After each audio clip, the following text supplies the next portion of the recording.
good idea to gauge story or resources behind doing a story, bro. That's like 5 that's like 5 hours of you doing story shit to get resources so you can play a character.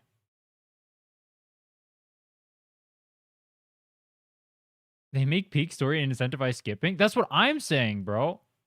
Like, if you want people to like participate in the story or like do anything with the story, whatever, that's kind of troll, no? All right. I did say the first thing we're gonna do, or hold on. Let's say our hellos. What's up, chat? How are you guys? Happy Valentine's Day. I know you guys are all lonely as fuck. Let's be honest. You guys play gacha games. All right. There is no significant other. It is what it is. All right. I'm in the same boat. I'm in the same boat as you guys. Our lives suck. Oh, I feel sick as fuck. I feel sick as fuck too.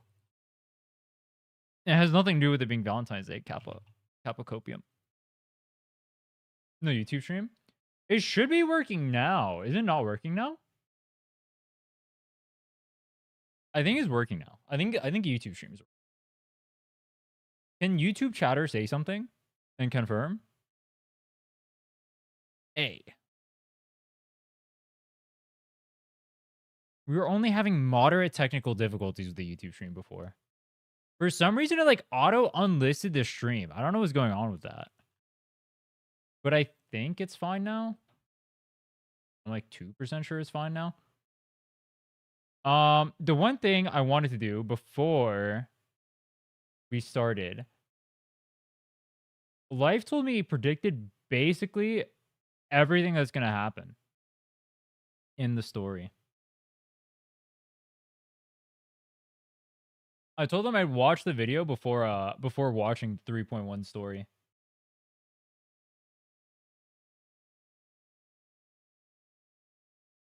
Yeah, I got tea. Nice and warm. You guys got your drinks? You guys ready for... Actually, how long is the story? I haven't played this yet.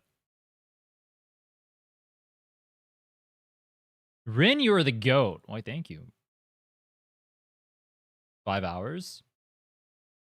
Is that 5 hours including reacting, or like 5 hours is like the base story? And then I'm going to add another 5 hours of yapping on top of that. So it's going to be a 10-hour stream. That'll be fun. Base?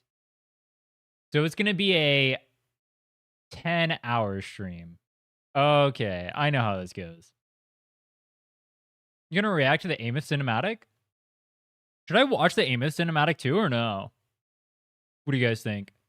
Let me fix my PC real quick. Need to... Yes? Alright. Watch the Aemeath cinematic. We'll watch Life's thing, and then we'll do the story. Sounds good to me. Alright. Oh, fuck. I didn't mean to start it. Alright, it's fine. The first things first, we're going to watch Life's video over here. It's how Aemeath spoiled the entire plot of Wuthering Waves. I said I wanted to help promote more positive content, so I'm going to start using my platform to promote people who I think make good content. And I think Life makes pretty good content, so let's see what he's got cooking up. He also glazes videos, so if this video isn't good, I'm going to flame him for it. But it's probably good. Let's see. You can watch this after the story. He releases back in 3.0. This is a video from 3.0, not 3.1. This is not a 3.1 video. Roy has a false god, and everything we thought we knew about Rover's past was wrong. Rover might not be the primordial being from the past that everyone What is that drawing? I've discovered something that will change the way you view Rover, as well as the story of Wuthering Waves entirely. Wait. You don't get... Change the way you view Rover. Wait, I gotta move my camera. You can't just put that on there, bro. What the fuck? He's wearing female Rover's outfit. You can't just put that on there, bro. Look at his... I'm gonna have to ask him for the body pillow, bro. That's a banger. That's a banger. And it's all because of her. Are you curious who she really is? Of course you are. Have you ever wondered about Rover's past? Of course you have. Do you know what 6-7 means? Of course you don't. No one does. Well, the truth about all three, well, Bro. two of those questions is intertwined with the past of Lahairo. Why do we got to do that? I'm 98% certain that I cracked the code. I'm going to do this using math, Greek mythology, the Hebrew language, Jewish folklore, Christianity, deductive reasoning, and dreaming deep. This answer is guaranteed to shock you, or I have to sit through an entire Mornier lecture. Answer is guaranteed to shock you. How many Easter eggs does this guy have in his video? Is guaranteed to shock you. I have to sit through an entire Mornier lecture about the theoretical framework and technical roadmap of humans. You know, Lincoln timestamp. With that being said, true. Thanks to you all who have supported my channel up to this point. I pray you have an amazing day, week, and year. Big shout out to Kuro Games for supporting the channel and sponsoring. Yo, Mixie, thanks so much for the sub. I appreciate it. Thank you, thank you. Values, as useful as much love, man. Seems rather to make a man a more clever devil. C.S. Lewis. Lahairo is located at Solaris' extreme, essentially the planet's polar region, but it wasn't always a frozen wasteland. Long ago, Lahairo was habitable. The Roya tribe... Is this loud enough, by the way, or should I turn it up? It's kind of quiet for me, actually. I'm surprised. I have it like over half. Lived above ground until an ancient planetary axis shift turned their homeland into a frozen desert, forcing them underground to survive. This is where the Star Torch Academy was later established. But the true catastrophe came after the Roya had already retreated below the surface. Centuries ago, something emerged from deep underground. The Exostrider, and a calamity. The Frostlands collapsed, devouring all life and erasing every trace of existence. What sticks out here is that this calamity behaves exactly like a black hole. Turns out, there have been a lot of black hole references lately. The disaster in Hanami, the screens in Lahairo, the Void Worm, and this guy. That's a black hole reference? Grand architect himself, Schwarzloch, which means black hole in German. Coincidence? I think not! Bro, I've been told if you understand like other languages, I don't know if these gacha games keep doing this, by the way. You can like derive what's gonna happen from the plot if you know other languages. In this case, like German, but like I think the same thing happens in Genshin, where like if you know like some of the languages, some of the character names will just tell you straight up what's gonna happen with their plot. They're like folklore and stuff like that. Like their entire characters are just like references to stuff. I don't know why they do that. Anyway, after this world-shattering occurrence, within the darkness, the Exostrider swung its greatsword to seal the calamity. It later drew the fiery reactor drive from its chest and placed it in the sky of Lahairo, thus giving the Roya tribe an escape from the darkness they had been experiencing. This act saved the Roya tribe, and so the Roya deified the Exostrider. They built calendars around its behavior, they shaped their religion around it, they believed it was a god. But here's the truth. The Exostrider isn't a god. It never was. The Exostrider's story parallels with the Greek myth of Prometheus. In Greek mythology, Prometheus stole fire from the gods and gave it to humanity, along with knowledge. But from that gift, he was punished. He garnered the wrath of Zeus and was sentenced to eternal punishment by way of being chained to a rock in the Caucasus Mountains, where an eagle would feast on his immortal liver daily. Thus, it regenerated overnight, forcing him to endure this torment endlessly until freed by Heracles. Whew. Surely. Wait, who's the Heracles? Is Rover Heracles in this story? Right. The stories of the Exostrider and Prometheus mirror each other. Light brought life. Knowledge sparked progress. But something or someone had to pay the price. And that brings us to the name. What is this a soundtrack from? This is a Wuwa soundtrack. But what region is this? Lahairo. Lahairo is a Hebrew name, and it comes from the book of Genesis, chapter 16. Wait, is it the Lahairo story of a slave soundtrack? Named Hagar, who was the handmaid of Abraham's wife, Sarah. Due to Sarah's jealousy and mistreatment of Hagar, she fled and found herself at a well in the Negev desert. It was here she had an encounter with an angel of the Lord. This place was henceforth named after this encounter, where God recognized her struggles and sent her comfort and provision. Thus, it was named Bir Lahairo, the well of the living one, or God who sees me. This is where one of the many names of God, Elroy, the God who sees, comes from. This well was a figurative. Can I just say, it's actually crazy how far he dives into the lore to understand all the references of this stuff. Do you like just know this stuff off the bat? Or is it supposed to be like plainly obvious? Because I'm not, when I'm paying attention to the story, I'm not paying attention to this stuff. And literal oasis in the desert. We can see the parallels clearly. Deserts aren't only sand. In this frozen desert, an invisible god created an oasis for the Roya tribe. With that being understood, I'm about to reveal how Jewish folklore, a couple of Easter eggs, and math reveal the identity of the invisible god. After which, I'll reveal the biggest mystery of all, how it all connects to Rover and their past. In Jewish folklore, golems were clay humanoid figures used for protection and could be brought to life by inscribing a name. Bro, high key, how do I get me a man like that? I need that kind of protection. You know what I'm saying? I'm the Confucius guy over here, the turbo boomer fuck, Mr. Wise. Seal of God need me a man like that. Or in their mouths. In Jewish culture, marking the forehead symbolizes covenant and allegiance. This is why the infamous marking 666 was said to be on the forehead. The name or seal of God required to bring the golems to life was Aemeath, meaning truth. Remove the first letter and Aemeath becomes Met, meaning death. This is because the word Aemeath is comprised of 3 letters with unique symbolism. Those letters are Aleph, Mem, and Tav. Aleph represents beginning, Mem represents life, and Tav represents end. One thing to note is that Hebrew is read right to left, similar to Japanese, as opposed to English, which is left to right. So I like that for all the weeaboos watching Wuwa content, he made the reference to how Japanese read it, because it'll help you in your mind lock in. That's smart. Aleph, which means beginning, that's smart, is on the far right of the word. When read from right to left, Mem and Tav mean life's end. This works in reverse as well.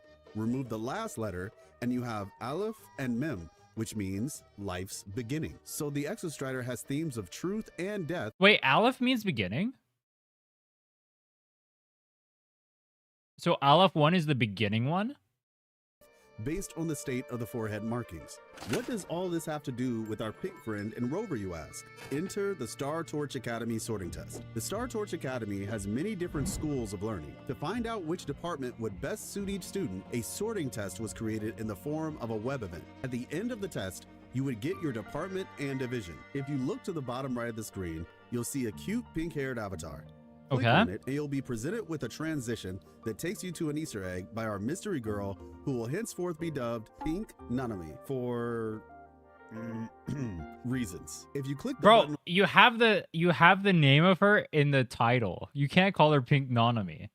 On the bottom left, you'll get clues to decipher the code. Once obtained, the code reads 9072. Congrats! You found the Easter egg. So there's that. Relax. I'm just sneaking in to break up the tension of this test. Maybe it'll jazz up the Academy's image. Hey. Do they normally do teasers like this? For, like, web events and whatnot? You can hear me, right? Initially, this Easter egg might not seem like much, but I can assure you that there's more to it than meets the eye. In Hebrew, the letters of their alphabet all have a numerical value, such as the first letter Aleph having a value of 1, while simultaneously meaning beginning. The number 666. Wait, so that means Aleph 1 is 1-1. So it's 11.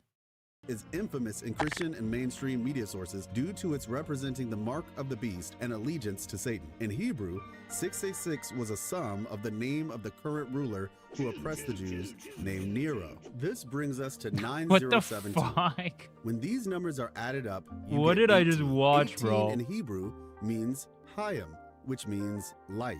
And there you have it, the first connection. Pink Nanami and the Exostrider seem to be connected by the themes of life, death, and truth. But wait, there's more. Remember the school departments we learned about? Well, among them was one by the name of Raybell College, named by Dr. Scott Raybell, the developer of the Raybell curve, which researchers all over Sol 3 use to classify resonators as natural, mutant, congenital, or artificial on resonance evaluation reports. Raybell College is dedicated to discovering and cultivating future secretists. What's a secretist, you ask? Well, during the live stream, the devs mentioned that Star Torch Academy focuses on training Synchronists, pilots of the humanoid mech Exostrider. So a precedent has been set for piloting the Exostrider. Speaking of which, our pink friend's attire could pass as a mech pilot's attire. Bro, zoomed in on the plot. All right, dude, I see why he's a lore CC. I get it. I get it. Feel. Back to the 9072 Easter egg. Did you know that 9072 is divisible by 42? I did not. Right? Okay, I won't gatekeep. In the Hitchhiker's Guide to the Galaxy, 42 is revealed to be the answer to the ultimate question of life, the universe, and everything. What's interesting, though, it was relevant. Is that the result of oh, they had to show the Tastic mark. That's conveniently placed right on her chest. True. 9072 divided by 42 is 216. Want to guess what 216 means in Hebrew? No. It's the word or, meaning light. Sound familiar? We now approach the part of the video where things take a turn for the astounding. I believe our mystery girl is the true pilot of the Exostrider. She's the one who fought the Calamity and brought knowledge, light, and life to the Roya tribe, the Space Trek Collective, and humanity for that matter. She's the reason humanity knows about their cosmic origins. She's the real Prometheus. She is the invisible namesake of this underground nation, Lahairoi, the god who sees them. Now, if she is similar to Prometheus, in what way will she be punished? Well, if you recall at the end of 2.8, we saw Rover's frequencies get absorbed, and we saw they began to look a tad translucent. Shorekeeper said that frequencies identical to the Void Storm were detected near the rift at the same time. Abby also said the area affected by the frequency loss in Rover felt empty. This is likely the calamity mentioned in the past that the Exostrider sealed. If Pink Nanami is the pilot that fought the Void Storm, then it's quite possible she also fought the Thornodian, named Alf 1. Now, if you've been keeping up, you would know its name means something along the lines of 11. Beginning one, or perhaps first one, since Alf is the first letter in the Hebrew alphabet. I don't want to jump the gun here, but we are clearly dealing with a primordial Thornodian that could potentially be the first. More on that in another video. The ancient calamity devoured life forms and erased every sign of their existence. This seems very similar to what Rover experienced, except on a much smaller scale. What if our pink friend is currently experiencing the results of that same power? That would explain why no one seems to notice her at the academy, except for Rover, of course. In this cinematic, we notice that she doesn't create a shadow. No one seems to notice her existence. Lene runs her bike right through her and doesn't seem fazed at all. And why do you think that is? This brings us to our final question of the video. How are they connected? This is where our understanding of Rover's background and goals will be challenged. If you remember... You play it yet? No. This video is from 3.0. This is him predicting whatever from 3.0.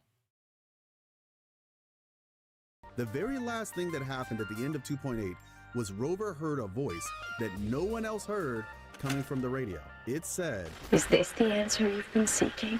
I hope to make you proud. Did that just say chair? I hope I haven't let you down." I believe this voice was Pink Nanami. We know the signal came from the rift. Why was his so name at the Chair? very least, it had to come from Lahairoi. Now, I'm going to present a theory that could explain why she and Rover are connected. But it's also important to understand that if she is the way she is because she clashed with Lahairoi's Thornodian, then that creates a very scary reality. Because apparently, it has the power to dissolve human existence. Shorekeeper told us that the frequency, which only Rover heard, seemed to exist beyond a singular dimension. If you recall in 2.6, we rescued Yuno from disappearing from existence entirely, and the key to keeping us connected was the bracelet she gave us. Well, turns out Rover and Miss Starfarer here are bracelet buddies. Yep. This Bracelet must be a buddies? rather exclusive club to have the same bracelet. Am I right? Now, the way she spoke to Rover over the radio was rather peculiar, as if she was on a mission that Rover assigned her. "I hope to make you proud," she said. "I hope I haven't let you down." It's as though the mission is perhaps ongoing. Buckle up, because their relationship takes an even bigger turn when the final piece of the puzzle is added. This might change your entire perspective on the game, and likely Rover as a whole. A key detail that most people never even considered has been in our faces this— Bro, wait, what glider is that? I've never seen this glider in my Because life. their relationship takes an even bigger turn when the final piece of the puzzle On. even considered. What glider is that? Do I even have that?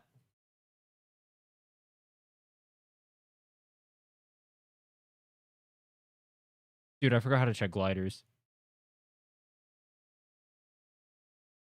Is it that one? But it looks more orange.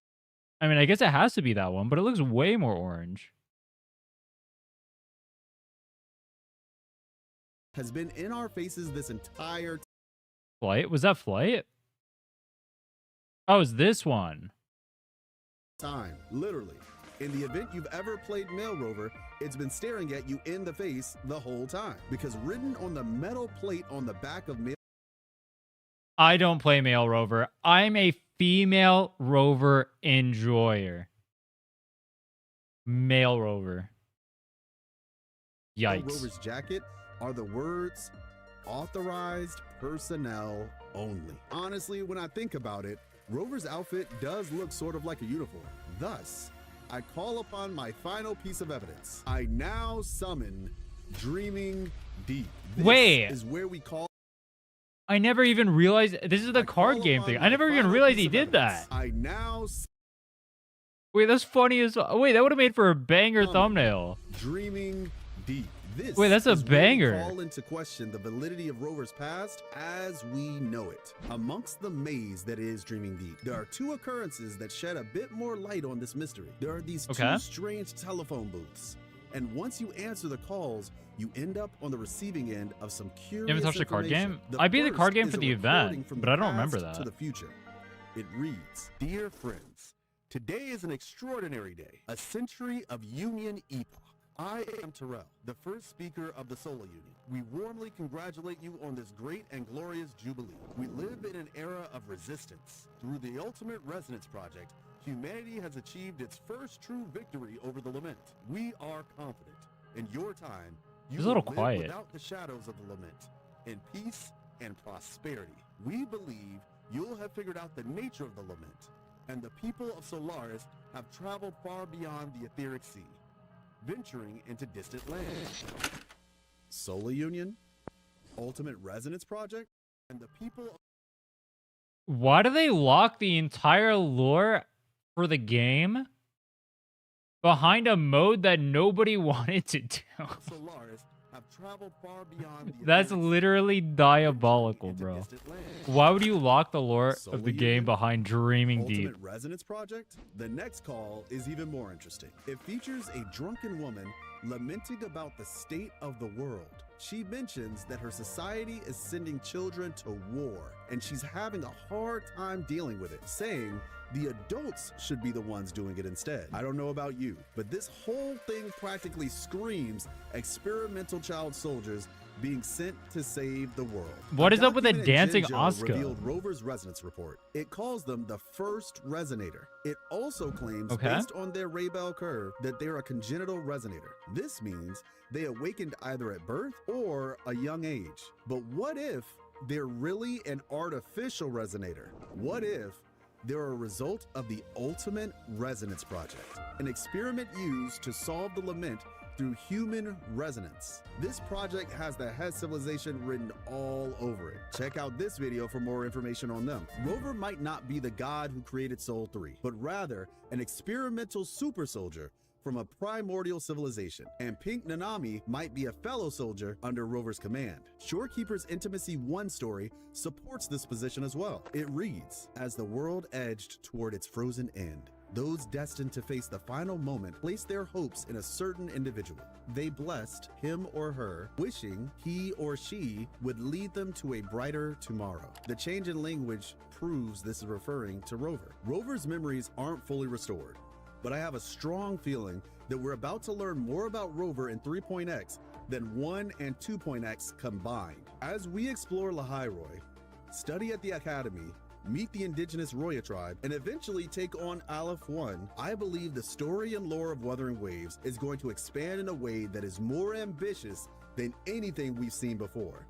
But that's just a theory. Why did you say? Nah, you can't say that, bro. All right, it's kind of interesting though. Dude, I find it really weird how they can, or how far they dig and how many references they can find inside of the story. I mean, I already know, like, if you look at like all the game references and stuff like that, like, I was doing actually, can I show you on here? Yeah, I can. Even on like this account, I was running through the story earlier, right? So I can get to 3.1 on this account.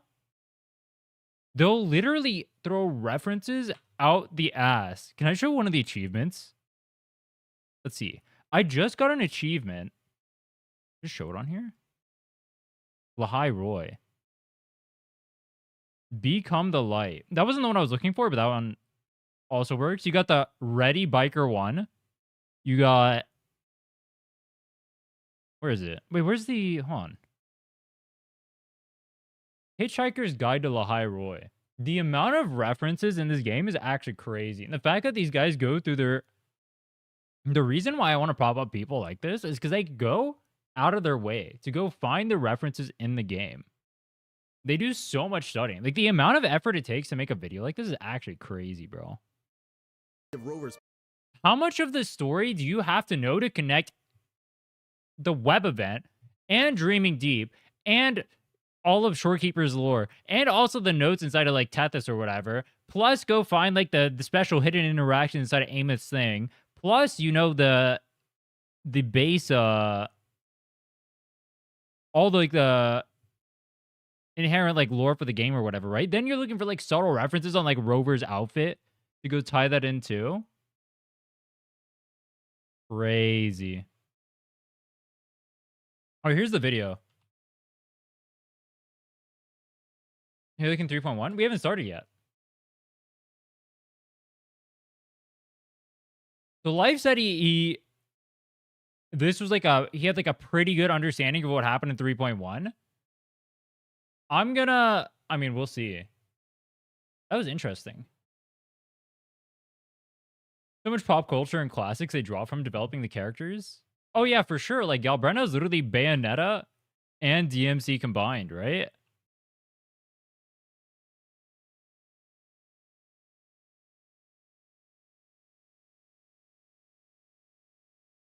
For Lova, should I go for Sigurd? I got no Choyuan.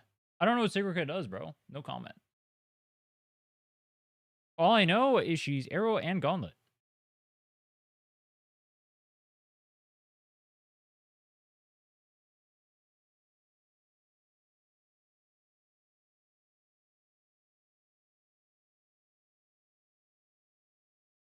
Galbrena Peak. True. All right. Enough stalling. TV and Reset was so much fun, especially with the new fusion teams. You got to try it. We'll do it eventually. Not today. Today we're doing the 3.1 story. The cinematic.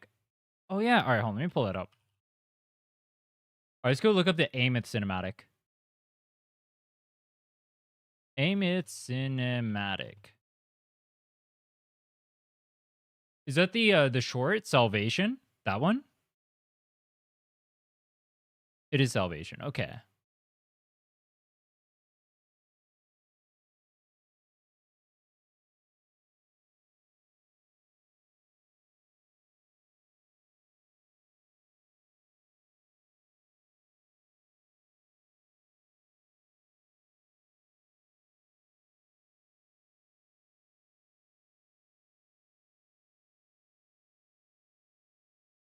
The story quest save is Morny's? Yeah, I'm at the end of Morny's quest.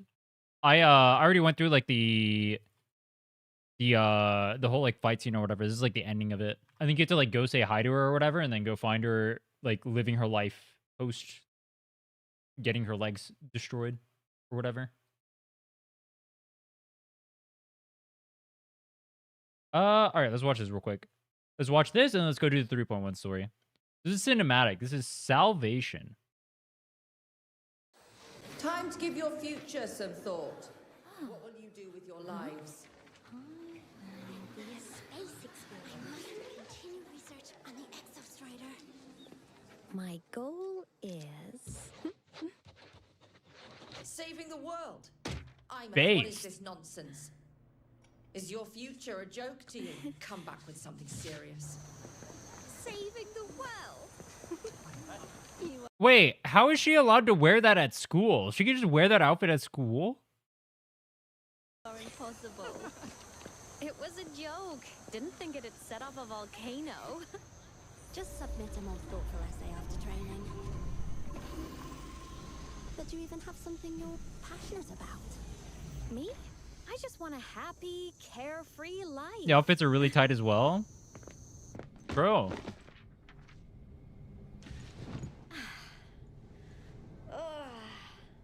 Now. Bro, is this Darling in the Franxx?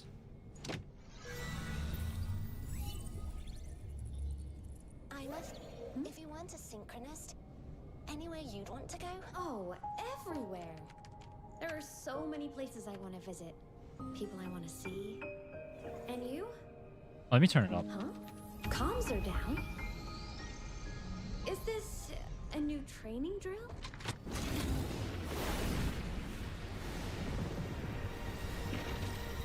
Since when do they pack the Sims this full? Is the objective to save these people? Hmm?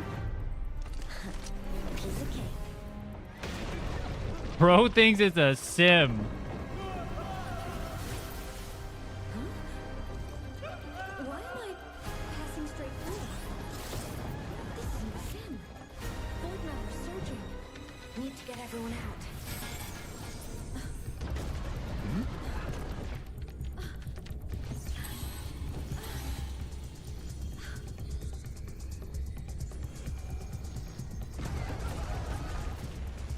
There's no other way.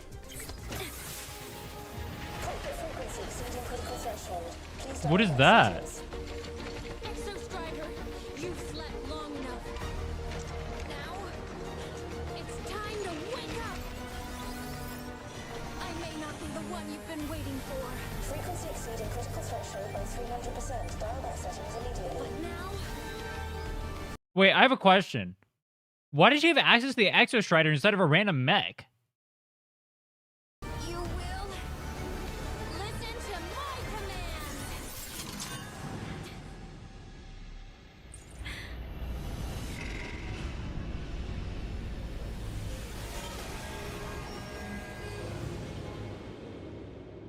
What was that? Why won't it respond? Move! Just move! There's no time left.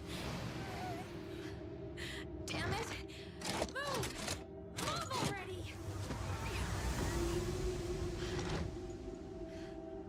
I said move!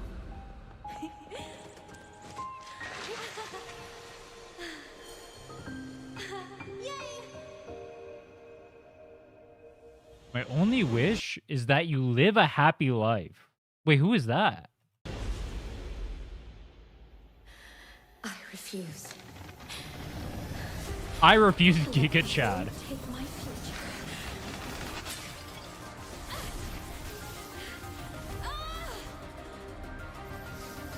I will protect everything we have.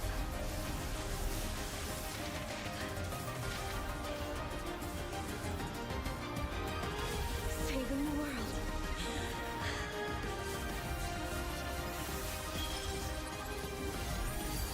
You just go sicko mode from here? Based.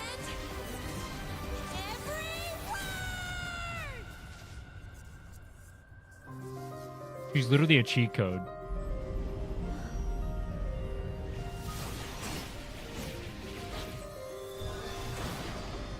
Bro!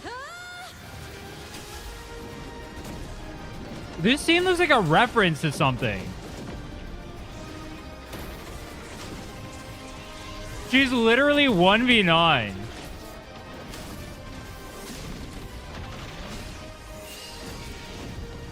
Holy fuck.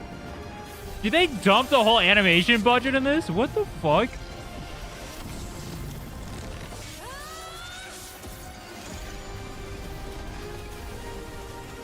How broken is the Exostrider?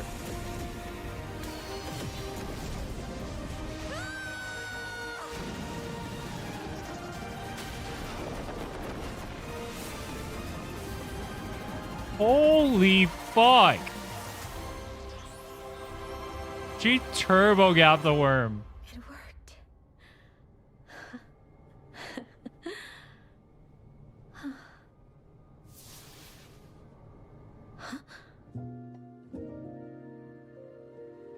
Oh. His magic was no voice complain. They have a song for this? What the fuck? White powder stardust on your skin, glistening. I was not expecting that. What the? I thought that was gonna be the end of it. Paper thin, but through your voyage, they will sing, soaring like the paper plane we dream, coasting through There's an entire album? Wait, actually? the make-believe. Fly to frost is free, carry the torch for me, spread your wings. The song's kind of a bop.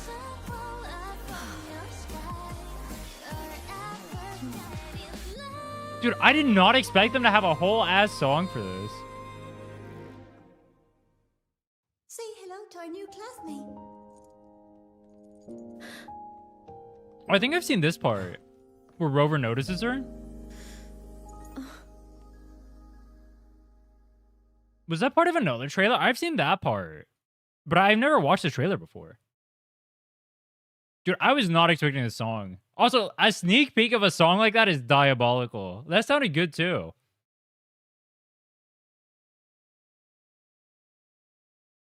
So many new songs in 3.1. Wait, can you play it on the bike? You didn't change the... Hold on. Where's my bike? You didn't change the songs on here, right? I mean, I got throttle up based. Is it on here? You can? Damn.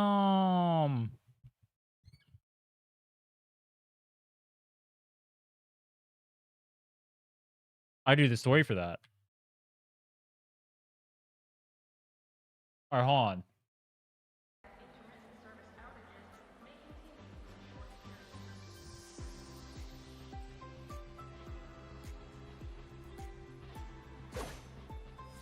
Just gonna be story today? Yeah, we're just doing 3.1 today. Okay. Oh, I have to get through the I have to get through the end of the Morny story. Over here. Mr. Streamer, don't skip. All right, I already played this story on the other account. For reference, I'm playing on my Swords Only account right now, I think. When I can play Genshin again? Tomorrow. We're playing, we're gonna see if we can clear staging tomorrow. Yeah, this is the end of it. This is the end of the story, I think. And then we can go into 3.1. You guys have glazed the fuck out of the story, by the way. This story is not turbo pink cinema. All right, I'll give my honest thoughts on the story so far. I didn't like the start of 3.0. I didn't like the start of 3.0. I think that's a pretty common sentiment, though. But I've heard from even people who did not like the start of 3.0, that 3.1 was much better. Even for people who don't like 3.0. So I'm excited. Mentor, the wind may have All right. lost your... The star that voyages far. Read the waveline message sent by the Academic Affairs.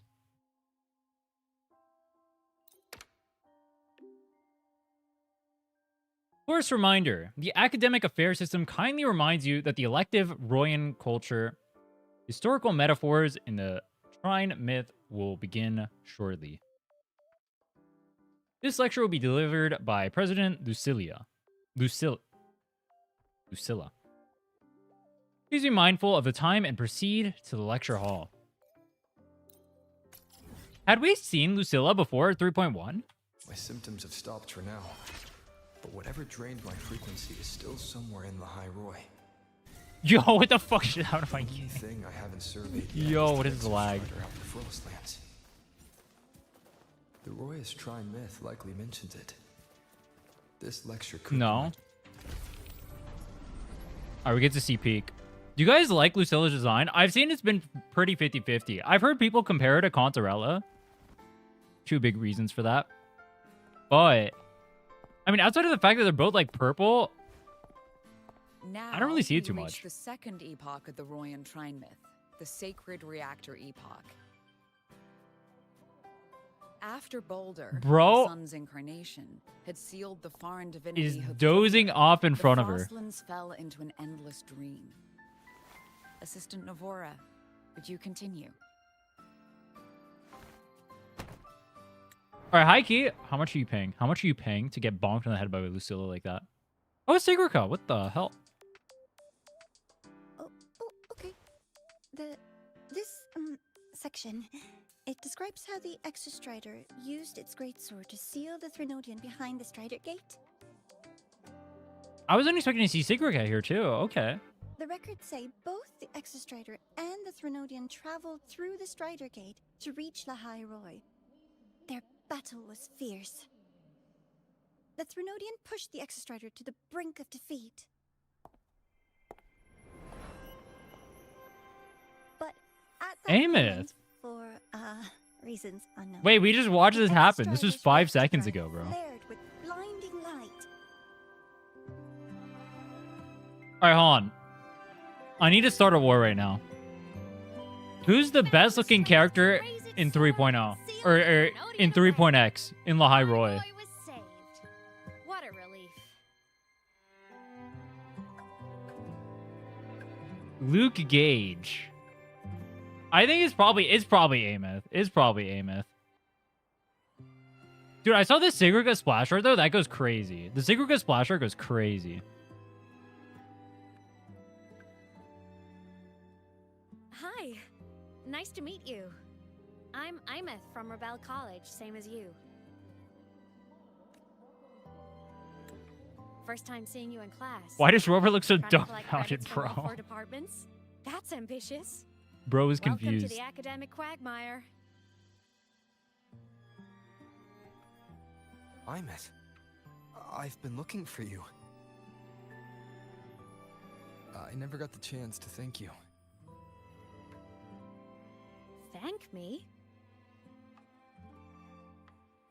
The day the Eye of the Thenodian appeared, you drove it back and saved me. Did I? Sorry, I don't remember that. Wait, what? She doesn't sound like she's lying. Then how?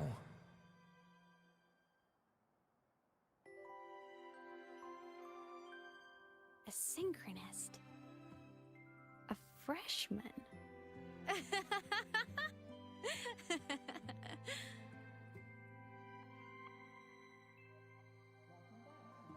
What's so funny? Oh, don't mind me. I'm just not used to seeing you like this. I mean, look at you. Something's missing, though. Oh, I know! A uniform! The Academy still hasn't issued you one? They're painfully slow sometimes. I'm like partly confused right now.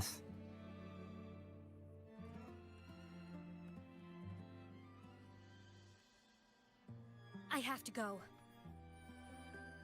Already? Gotta run, Professor!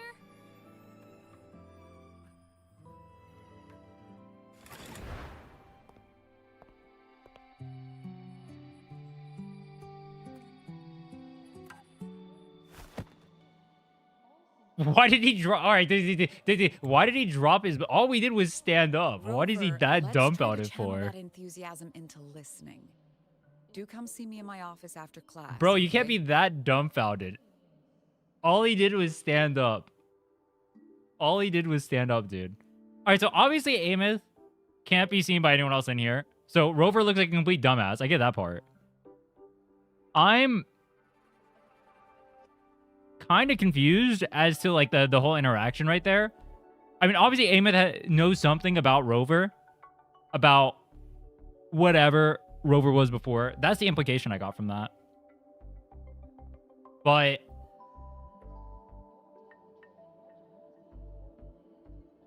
I don't know. They seemed like I don't know. It seemed like a little bit off to me. I don't know why. I don't know exactly what it is. It seemed a little bit off, like that interaction.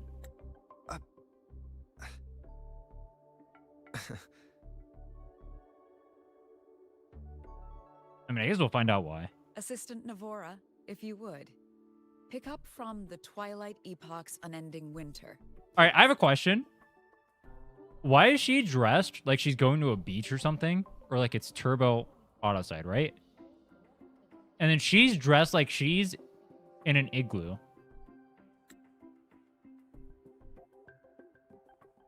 And we're both inside of a classroom.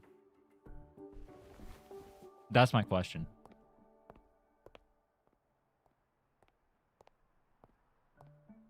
Sagrika, could you come One to is the library with playable. me? She doesn't look like an NPC though. Like, Okay. this is an NPC attire. Did you notice the new student? The one who kept talking to himself during class. She calls it schizo. True. I mean, is she wrong? She's a 4-star Tassim mark? Rover, something happened Wait, she during does? class, didn't it? Tell her about Aemeath. We trust her enough to tell her about Aemeath? Okay.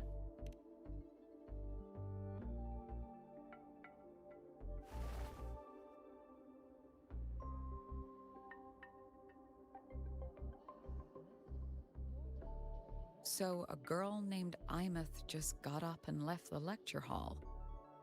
Yeah, I believe you. You're not tripping.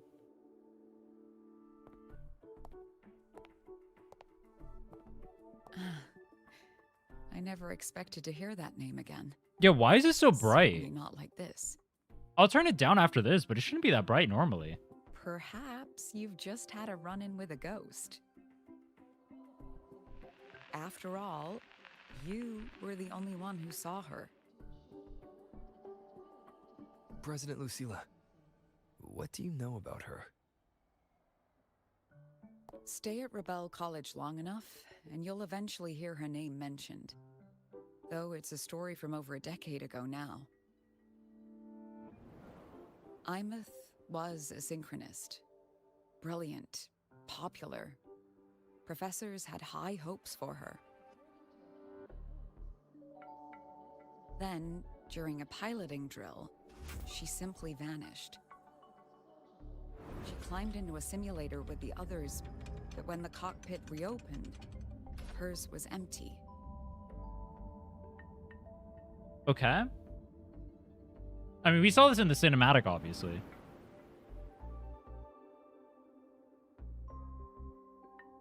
Intrigued?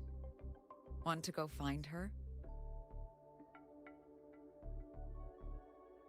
I am indeed intrigued. Wait, hold on, let me move my camera.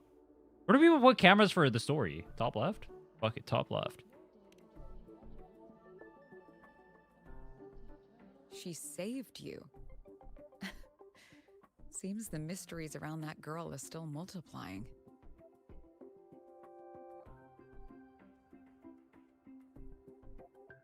To see someone who vanished years ago, presumed dead, lingering around the academy.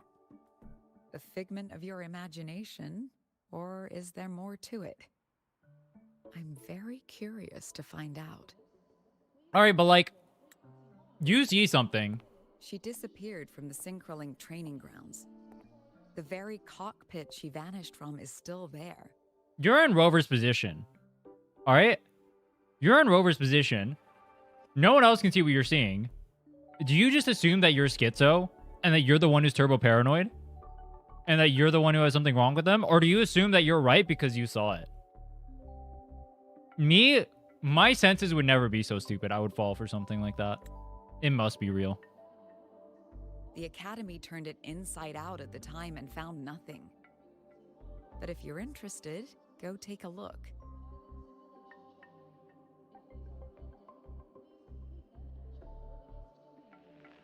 I'm interested. I expect you'll dig up some new surprises for us.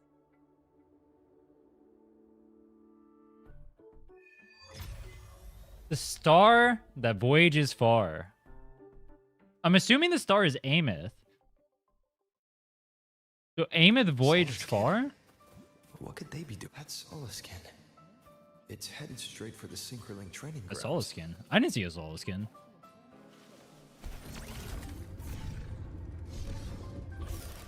Oh, I need it. It's fine. I want to blind you all anyway, all right? Every cutscene we see, I just want to make sure you guys can't see shit. What the? Wait, what? My frequency loss. It's getting worse. Huh?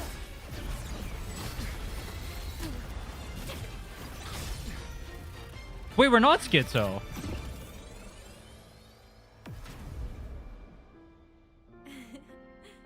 He's just allowed to attack the school grounds like that?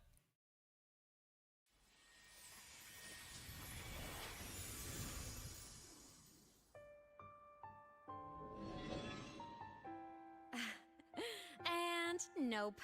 Still on the fritz. How are you feeling? I'm okay. After that mech flew off, I felt less of my frequency bleeding out. That mech's frequency felt like the presence from the rift back in Honami City. Wait. So the mech is the one eating. So I guess it's tied to the Thernodian. Aemeath, that mech only left after it saw you. After you clashed with it. That's twice you've saved me. Each time I'm left with more questions than answers.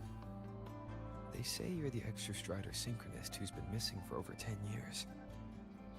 And your hand, back there.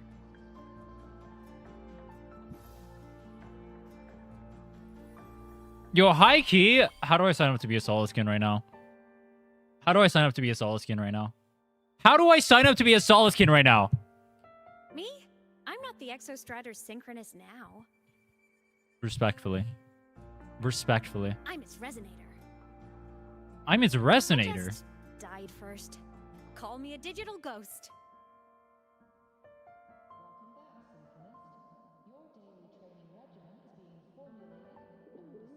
Okay.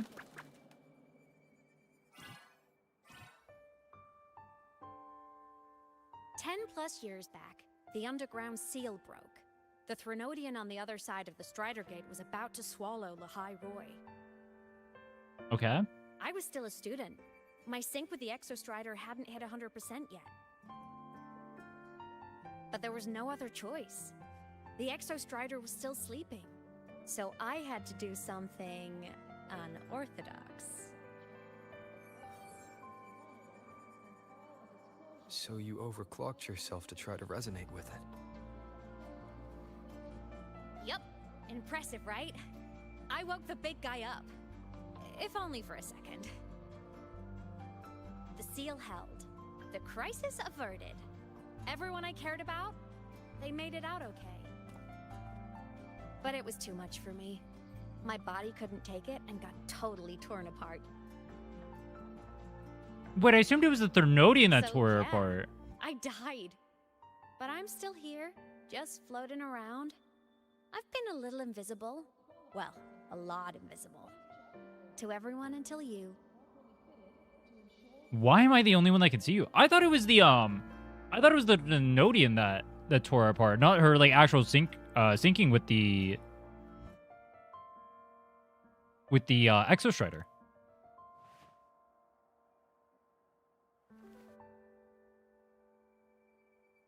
You can see me now because of this little guy.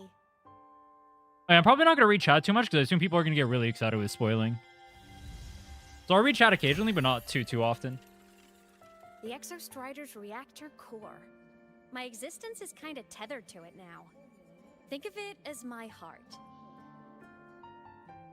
Even as a digital ghost, I never stopped trying to pull myself back together, to get back to reality. There's something I gotta do, and I gotta be the Exostrider's true resonator to see it through. But our resonance started with an overclock. The power I got was unstable from the get-go. I've spent years building it back up with this core. The Solaskin have been my little helpers too. Why is bro so happy? Then, not long ago, you ended up with it. That became your backstage pass to seeing me. Not long ago. You mean when the reactor drive fell? Bingo! Since then, the core has become energy stored inside you. This is the first time I managed to make it solid. Took me a bit to figure out the trick.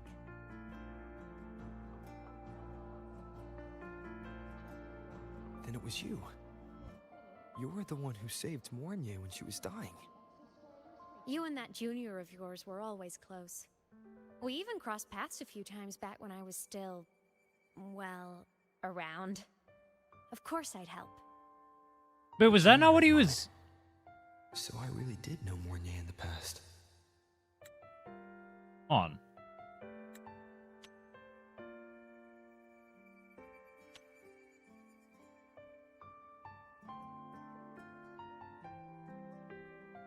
Was that not what Rover was referring to in the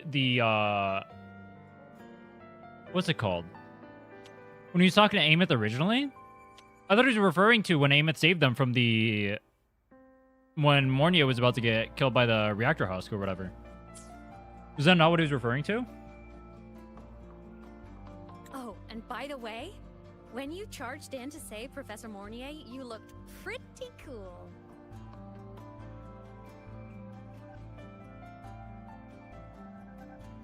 You saw all that.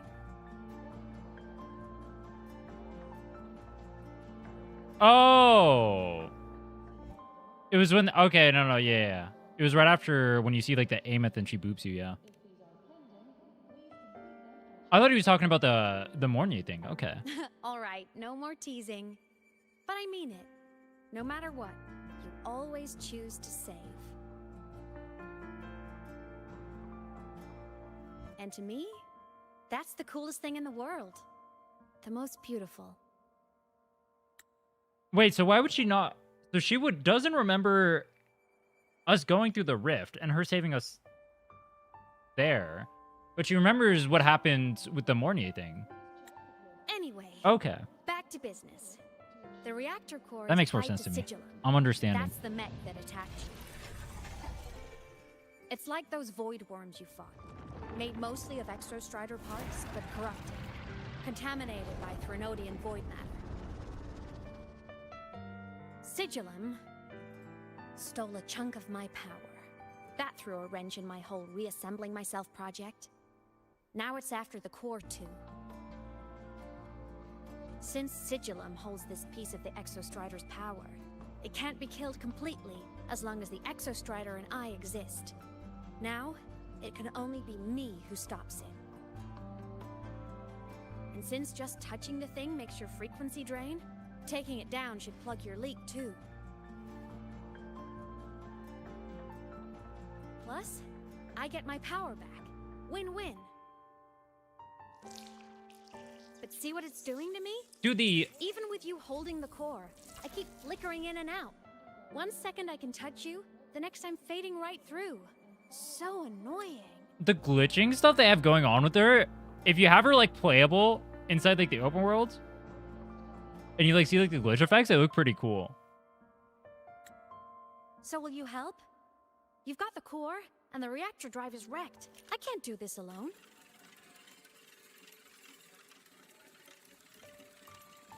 Also, I've noticed, when the core is in your hand, it runs faster. I can tell you're leaving a few things out, Aemeath. Still, you helped me and a lot of people in the High Roy. That's enough for me to trust you. What do you need me to do? Existence is the imprint life leaves behind. Being remembered, talked about, and seen. All the places I went when I was alive bear those imprints. The core's running lets me find... She's lying, it's just chill, I guess. She just doesn't want to share her traumas with us. What's wrong with that, alright? We believe her. It's fine. These little cuties have been my scouts. And they'll be our guides now, too.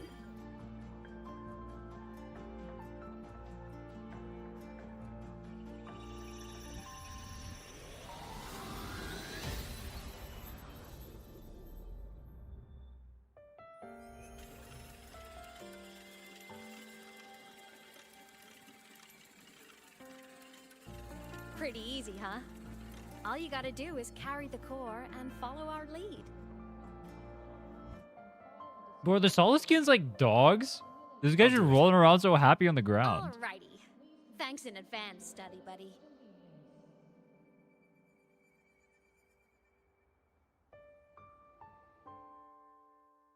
The Soliskin went down the lift. Let's follow. Wait. Should I tank the lag and just turn up the graphics to max?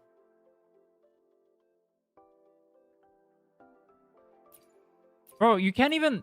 I can turn on blue. There's no, like, setting for this, though. You can't, like, change it. Do it? Alright, let's tank the lag. Fuck it. Let's turn... Oh, no. Where's this? Where's this? Quality. Alright. Here's what's gonna happen. We're gonna get turbo fucked on FPS. Is it lagging for you guys? Because it's lagging like fuck for me. But it might not be dipping below 60. I'm not sure. But it is very funny. Very funny for my POV. Definitely glossed over some things. Like what we just need to get out of the school. I know we go to the Frost area. We just need to get out of the school. A digital ghost. And the real reason why Sigillum stole her power. After years drifting like this, to still hold on to that spirit, her will must be strong. Prying answers from her won't be easy. I'll bide my time. The right moment will come. Has something happened, Mentor? Tell her about the reactor core. I see. So the reactor drive's core survived the crash. It must be the key to reactivating the Exostrider. Of course, then the official stance is that it be returned. Startorch Academy and the Roya would both agree on that. Fuck the official stance or what? But as you said, curiosity from the Institute is inevitable. Mornier? My. Already caused a stir. She can just do that? Color me impressed. In JP, Mornier calls us senpai. Wait, that actually kind of makes sense though, doesn't it? Because before you did like the time skip stuff, you kind of were the senpai. That kind of makes sense actually. I'll have people clean up the aftermath. You can carry on as you see fit. What time is it? 11:20. You were monitoring my comms with Mornier? You're a person of special interest. Of course we keep an eye on your movements. You just admitted to stalking us. Rover could be so based if he gets mad right now. We? Yes, we. The Space Trek Collective. Think of us as the annoying adults on campus. I'll handle the debate between the Institute and the Academy about the core. This is a matter of priority. They'll listen to me. But when you're done with your business, I'll need you to return the core to the Exostrider. You didn't mention it to Mornier, but I suspect your possession of it traces back to Aemeath, doesn't it? Is she in nowhere? I don't appreciate being interrogated over a tapped line. That's what I'm saying. My apologies. As the one responsible for this academy, matters related to the Exostrider tend to cloud my judgment. After the incident with Warren, we upgraded safety protocols on public lines. No more overstepping. She just said she upgraded the safety protocols on public lines, yet she's tapping our line the entire time to know everybody we're communicating with and every single piece of dialogue from us. Probably listening in on every single convo we're having throughout that whole time. I believe her, bro. That's my gaslight gatekeep girl boss. I've granted you full clearance. Passes for the Starboard Riseway, archive access, and use of Academy weaponry and equipment. I'll also personally apologize to Professor Mornier for interrupting your comms and ensure her next research grant is substantially approved. Okay. How's that, Rover? More to your liking? Why is the Space Trek Collective pushing this so hard? You should know. You have a past in Lahairoi, and you have some kind of connection with the Exostrider. The Twilight Epoch, the unending winter described in Royan legend. The threat of the Threnodian Aleph 1 is growing. We need the Exostrider awakened. Returning that reactor core is the only way. We've always trusted you to stand with us in this matter. To stand on the side of humanity. You know where to find me if you need anything, Rover. And my door is always open if you just want to talk. Me when I'm stalked by the principal of the entire place as a student. Oh my god, it's so laggy. Celebration is almost here. I wonder what Sorry for tapping your phone. Do you want a gun? By then, what's wrong with children at a school having weapons, bro? Ah, vacation. What's not to It's just a true American experience, brother. Yup. Alright, seriously, get me the fuck out of the school. I need to stop lagging, bro. Get me the fuck out of the school. Told you. There are tons of Fleet Snowfluff fans at the Academy. Told you. During the cutscenes is nice and normal. When I'm running around, it looks so bad. Hello. Are you here for the Fleet Snowfluff fan meeting? The venue is still being set up, but once it's ready, please join. She's a singer. A campus legend. She's only released online, but she's super popular. But her site hasn't been updated in over 10 years. She posted one last demo, and then nothing. Is Aemeath gonna sing a concert over here? Don't be such a downer. Maybe she just graduated and moved on to bigger things. How does she still have fans 10 years later, though? Probably never showed her face to keep her life private. Doesn't matter. We still have her music. Here. Even if you're not a fan, you should give her a listen.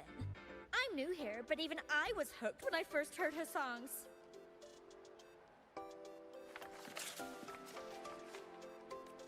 Use Rover for the whole quest? Nice print. A fan meeting. Huh. But what do you mean? If they're happy, I'm happy. Come on. Let's follow the Soliskin and see what's going on in the auditorium. How does she still have fans 10 years later without posting a single album? A single song, a single concert, a single notification, anything? Doesn't it force you to trial Rover anyway? There's one point that forces you to trial as Luke. I know that part. I think you can see his kid in game 2. You get to know what he does. Made it on time.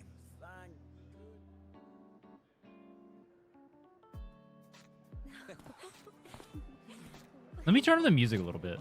Or the game a little bit.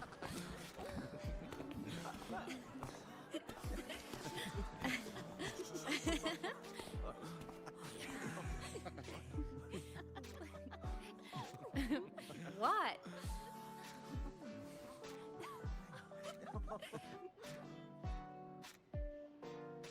Why bother waving?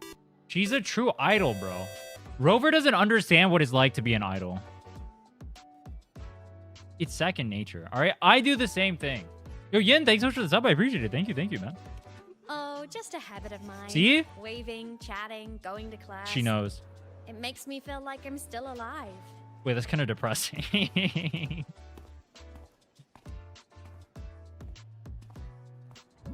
If I stop, I might forget what it felt like to be human. Call it a self-reminder.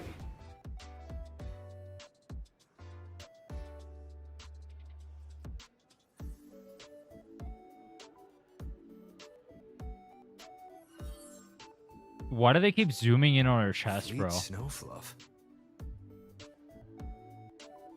Yep, that's me. But don't say my alias out loud. It's embarrassing. So you weren't just a synchronist. You had a whole other life here. Just one of my many hobbies. I was into photography, gaming, movie nights with friends. But she's a gamer? Figured you only get to be a student for a few years. Gamer? And I wasn't the ambitious researcher type. Idol? I wanted to soak it all up while I could. Broken as fuck? Pete. I tried a little bit of everything. I just wanted a happy, carefree life.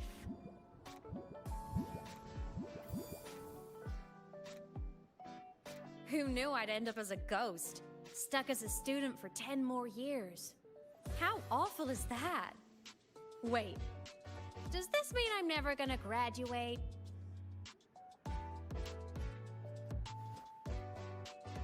She has a Twitter account? Wait, they did like the, like what they did with KDA? Is that what you mean? They gave her an actual Twitter account? I wonder if she could 4NF on Zani. Zani wasn't even around when she was was Zani even like a... No, she wouldn't have been, because Zani would have been a kid, right? Zani wouldn't have had her big-ass sword. She can't 4NF. That was 10 years ago. Hope so. Guess everyone needs something to hold on to. It's good to have a little hope. But I have to say, it's really moving to hear people talk about my songs after all this time. Broken as fuck plus idol plus gamer equals Rin. I wrote Me and those for Aemeath are spirit myself, animals. You know? Bro. Never expected so many people to care. But if they made someone feel something, joy, pain, anything, that makes me really happy. Who's singing?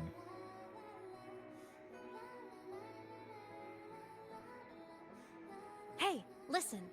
Hear that song playing in the auditorium?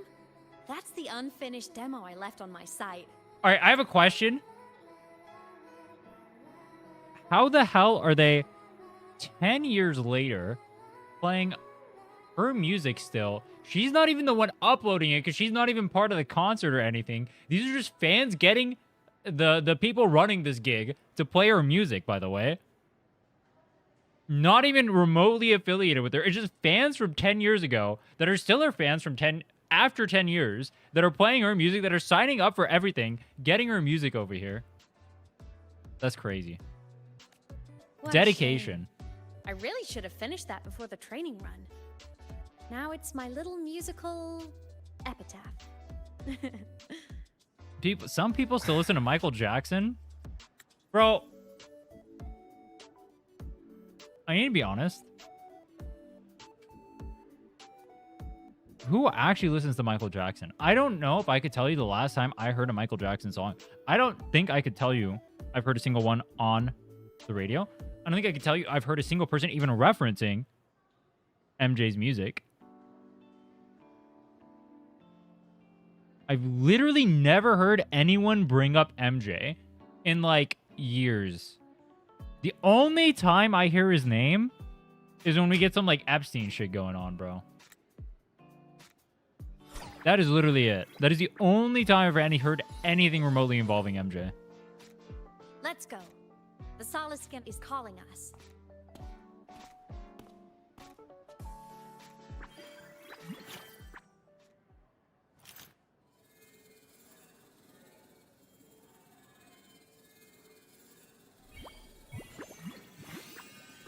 It's so bouncy. It's so happy. Wait, is it like a projector?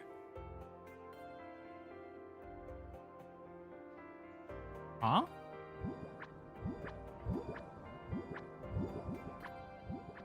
Dude, it's so bouncy. Bass. I get the bounce with it. Is that the student rep from Rebel College? That's one bold speech. Is she giving a welcome speech or recruiting for a space adventure club? Uh-oh, the professors look upset. That's what you guys sound like when you snark But me, she by the made a way. good You sound like point, dorks. Isn't that passion the entire reason we're here? To explore whatever's out there again.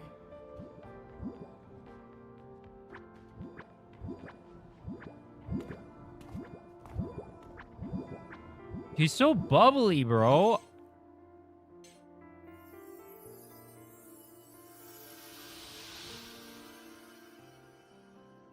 Aemeath, right? I remember her sync test scores were off the charts. We might be looking at this year's prime Exostrider candidate. Don't be so sure.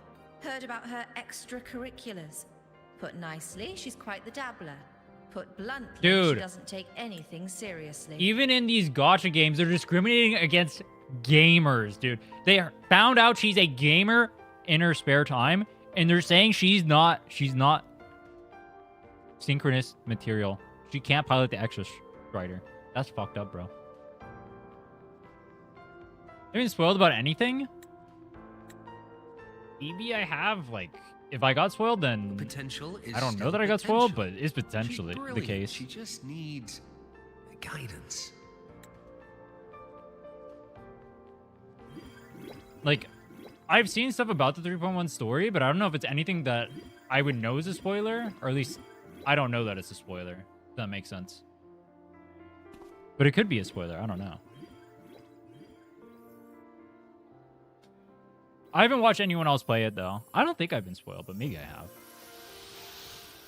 May we one day walk among the stars, to touch with our own hands a universe so cold, so real, and so breathtakingly beautiful. That's all from me. If I keep going, my credits this year might be in danger.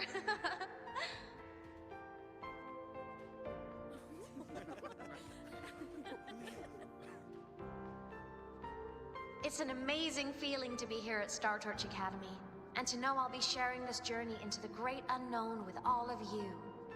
As a student, I can't wait to start this new chapter of my life. There's just one thing missing today. I wish my family could be here in the crowd to hear this. Dude, she looks so sad. So, to him, I want to say, I'm doing great. And I'm happy. Everything is just as you hoped it would be. So please, don't worry about me. Does she only have one family? Why did she say to him?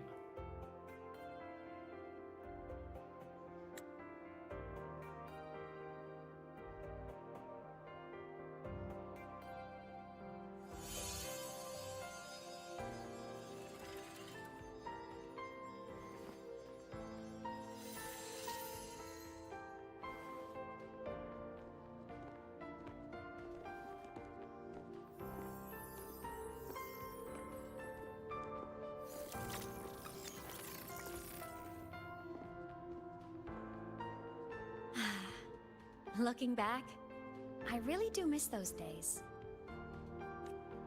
Star Torch Academy is a nice place. I mean, I caused my fair share of trouble, but the professors never turned me away from lectures. You saved Lahai Roy, Aemeath. But you paid for it with your future. And no one even knows. That's what she wanted, though, isn't it? She wanted to save the world. Is literally what she asked for. That's what she signed up for. Maybe a little. But it's fine. Loneliness doesn't kill. Besides, I still have plenty to keep myself busy with. I wish I could have been there. At graduation. To hug my friends and wish them all the happiness in the world.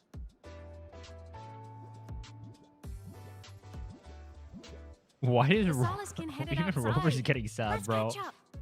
She's trauma farming us right now. Jesus. Has no family. Family doesn't show up for shit. Has no friends. Deleted. Right. We'll need to take the Starward Riseway. She's actually trauma dumping on us right now. That place above the sword. Yes. A frozen, silent plain, white with endless snow. The place where the Exo Strider finally sank into slumber.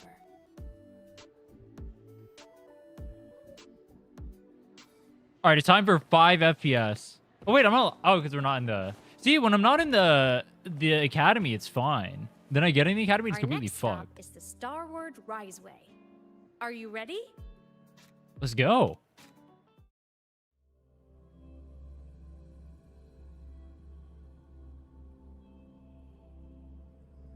I have a 47 Ti or 4070 Ti. 47 Ti. 4070 Ti and a I once hid in the Starward Riseway. I 710 made it to 700. the Frostlands all by myself. Bold even as a child. Hee hee. The 4060. Do I have a 4060? I don't know. I don't want the two. I don't know which.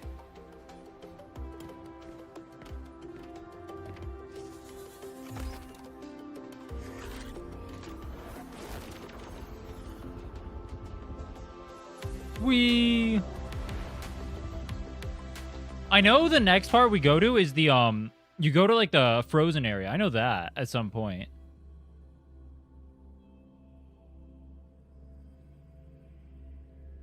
I don't know what else I know about this. Is that where we're going right now? Thermal jacket on. It is. Okay.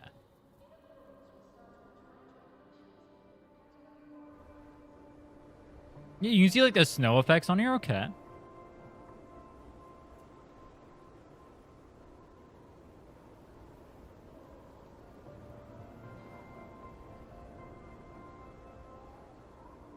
This place looks 1 for 1. I mean, I guess that kind of makes sense. Yeah, it's like 1 for 1 with the other transportation hub.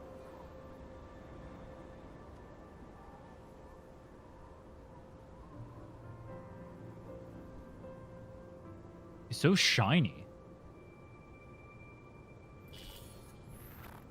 Did she just try to boop us again? Cold? I'm fine. What about you? Rover's aura keeps him warm. Ghosts can't feel the cold.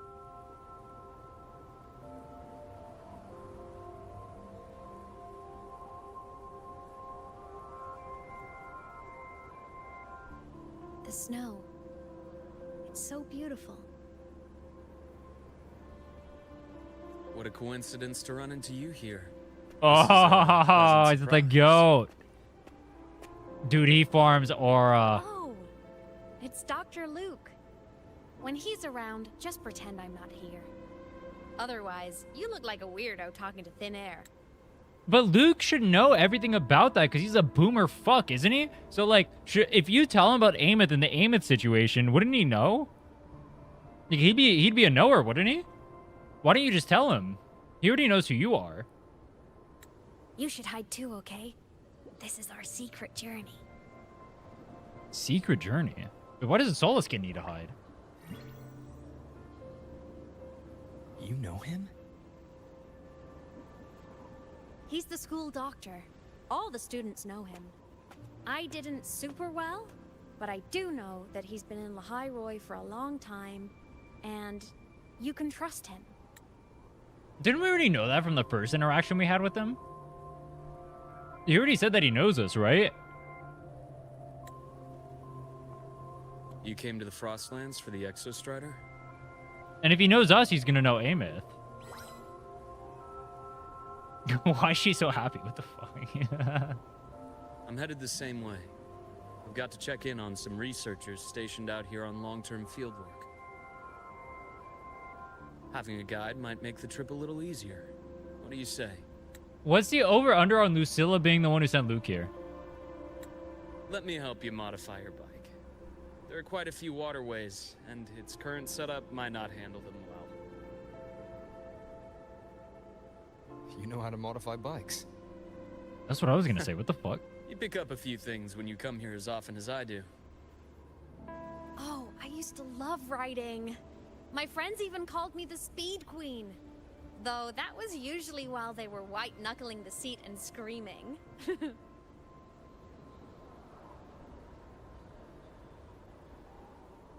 not gonna. I'm mature. I'm mature. I'm Hard mature. to believe it, but years ago, all of this was a lush green forest. I'm mature, bro. Back then, the Roya were nomads, the true natives I'm of mature. Lahai Roi, who walked in step with nature itself. Was it the lament that changed it into Frostlands? Yes, it triggered a magnetic pole shift. From then on, Lahai Roi became the new pole. Wait, It wasn't the only cataclysm stirring back then. I heard Luke say something about a new pole, and I was too busy Donawald about hearing Aemeath talking about writing. I didn't even get to make a joke about it. We had already reached the stars. Alright, my life is shit right now. Can we get back on track? Hold on. What did I miss?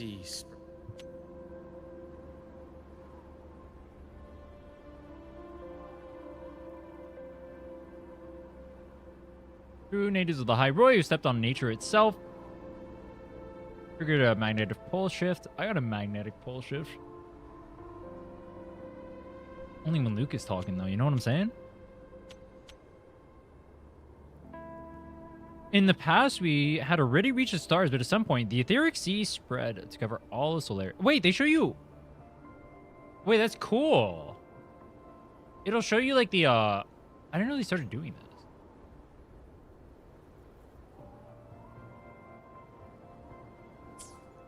Spread to cover all of Solaris. That's smart. From that moment on. From that moment on, the universe locked its doors. We couldn't verify whether the sky above us was real or just a reflection. Countless spacecraft were lost. Our space exploration programs were abandoned, and space became out of reach. But times have changed. Since its founding, the goal of Star Torch Academy has been to use the Exostrider to explore space, whether through the etheric sea or the Strider Gate. I understand the etheric sea part, but the Strider Gate...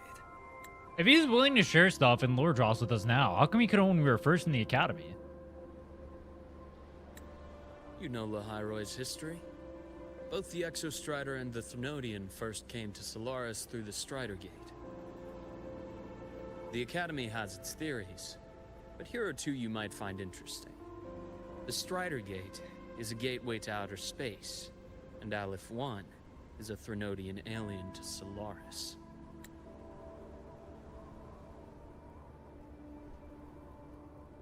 You know what's funny? I don't know if this is actually a lore drop from here or not. I was actually talking to Life about that one specifically. About this specifically, because he was telling me about his one of his theories about the current lore of the game and where they're going to go in 3.1, right? We were talking about that before 3.1 dropped. And he was talking about this. I don't know if this is a lore drop from here specifically, but I remember him talking about this specifically from that. He had other theories too, like actually we'll see. I don't know if they're spoilers. Alright, I won't say anything. On question, was this specifically a lore drop from 3.1? Because I already knew this, but did this happen earlier? Or was this 3.1 specifically?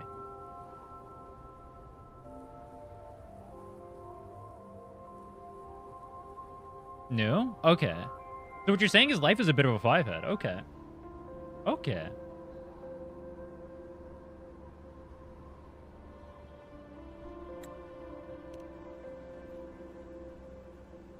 With a gateway like that, of course we want to... Yeah, he said he got it from Dreaming Deep, I believe. To pass through, we must awaken the Exostrider and be prepared to face Aleph 1 head-on.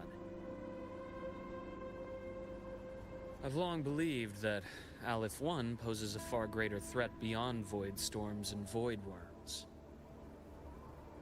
Okay. With other Threnodians, we can at least glean clues of their nature from their places of origin and the civilizations they emerge from.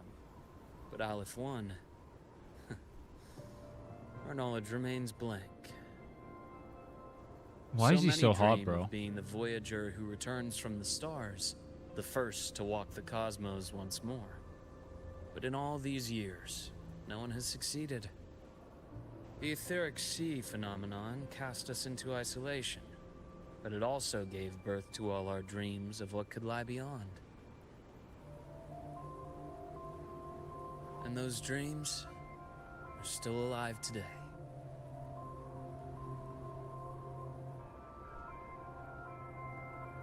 So we're going through the Strider Gate, and then we're going to go to other civilizations and get the... All right. One thing I did have a question about...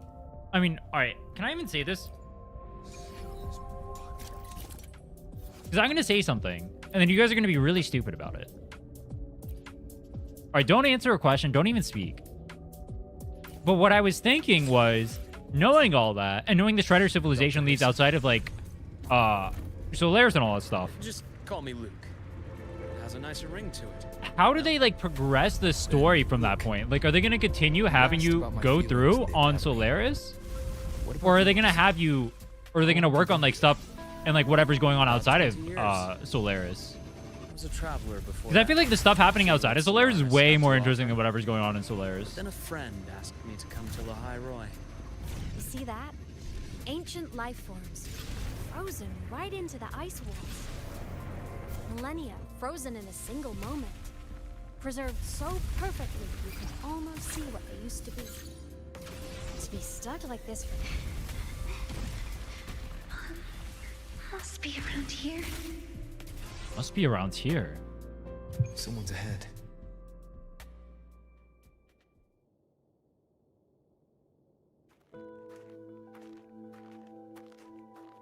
Why does he look so happy? He's just permanently smiling.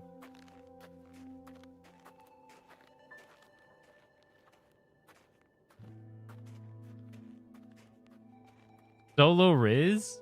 Bro.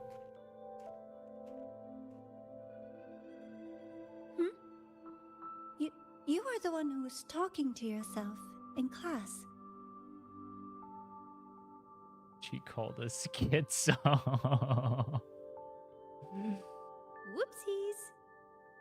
Whoopsies. Person. You are traveling together? Did the Academy greenlight a new field trip? Is she worried about Luke talking to the schizo guy? Just my routine checks on the field researchers. Rover here has their own business to attend to, but we're headed the same way.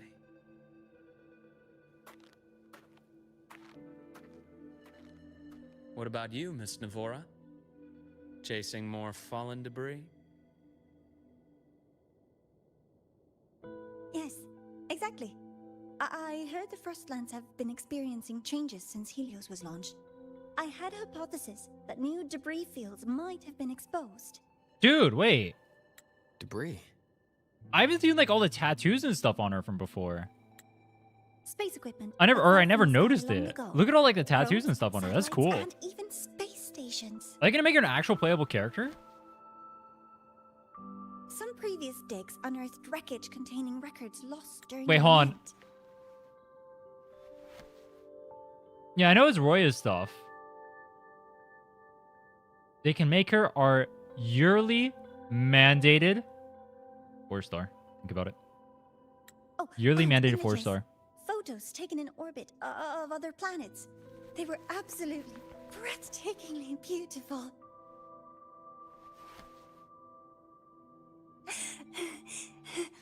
Oh, sorry. I got carried away. Okay. Passion is a good thing. Rover's kind of spitting right now. Thank you. Sometimes I'll just start info dumping. I know it's not the best.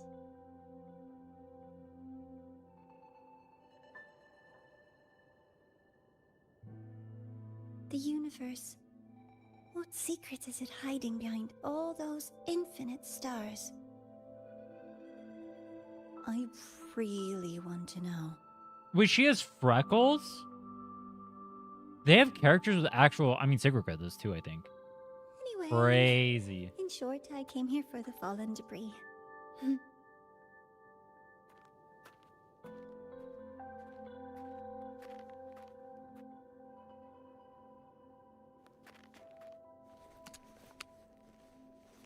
The data on the instrument shows there's a high chance that close by... Huh? Did she just break the glacier?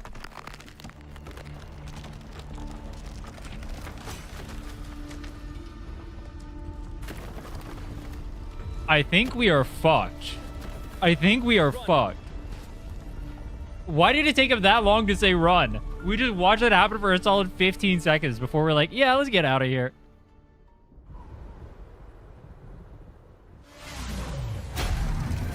Oh, it's bike part.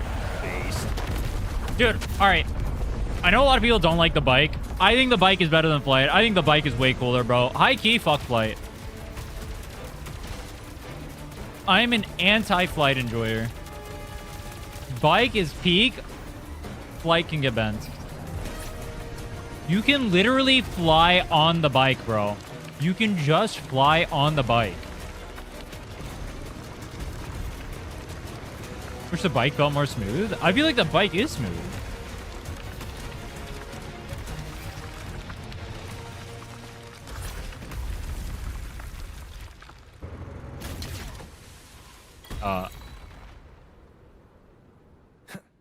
Why did it say Navor's pine? Ice Age! Oh, that was an Ice Age reference. Oh, no, wait, no. That'd be an acorn, wouldn't it? What's a pine cone? I feel like it's an Ice Age reference, but wasn't that an acorn and not a pine cone? I knew it! There had to have been undiscovered debris in this area. It must have been sealed in the ice wall all this time.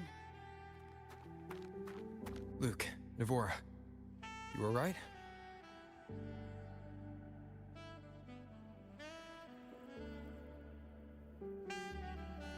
Oh, I'm good. Perks of being a ghost, you know?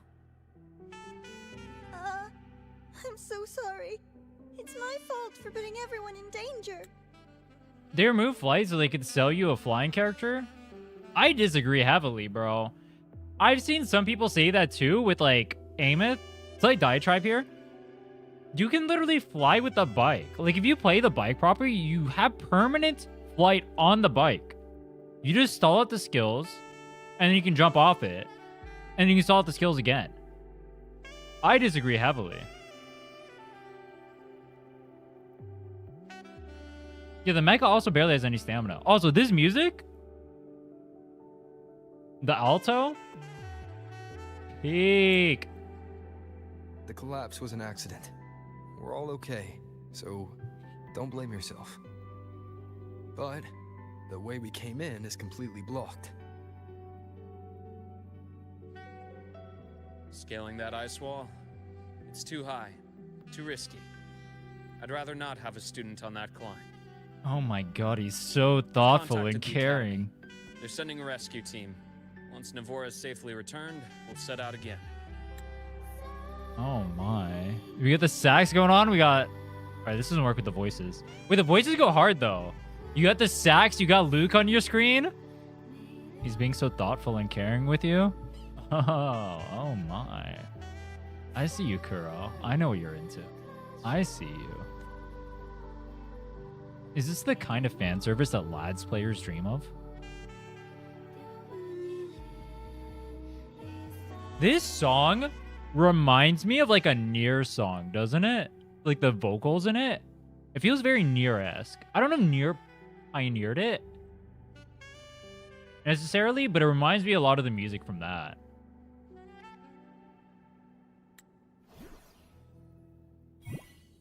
At the very least, that's when I first started really noticing that type of music. Nier's OST is goated. Hey, little guy here says our next stop is deep in the ice. There's a path at the bottom of the station.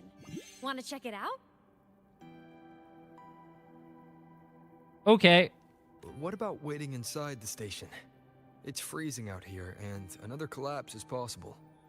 It's safer to wait for the rescue team indoors. Wait, is Rover the guy who repeated what the other person said, but louder, so he gets all the credit for it? That's literally what Rover just did. I agree. I want to see what's inside too. Why is he With happy? Rover on the team, a quick recon should be manageable. Up to you. Why is he happy? Hey, question. Before you came to Lahai Roy, did you do this kind of thing a lot? What do you mean? What do you mean? Like traveling with a crew, seeing the sights, stumbling into trouble, then going your separate ways. Hold on. All right, I just thought of something. Are there enough sword characters in the game? Wuthering Waves characters. All right, hold on. We're going to take a 2-second tangent before we continue the story. Are there enough sword characters in the game that I could do DPM with only sword characters? How many sword characters are in the game? Where do you can sort by sword? 1, 2, 3, 4, 5, 6, 7, 8, 9, 10. There's 10. Well, the problem is you actually need like pretty decent characters. We're doing a fresh account. This is my swords only account. I'm playing on my swords only account right now.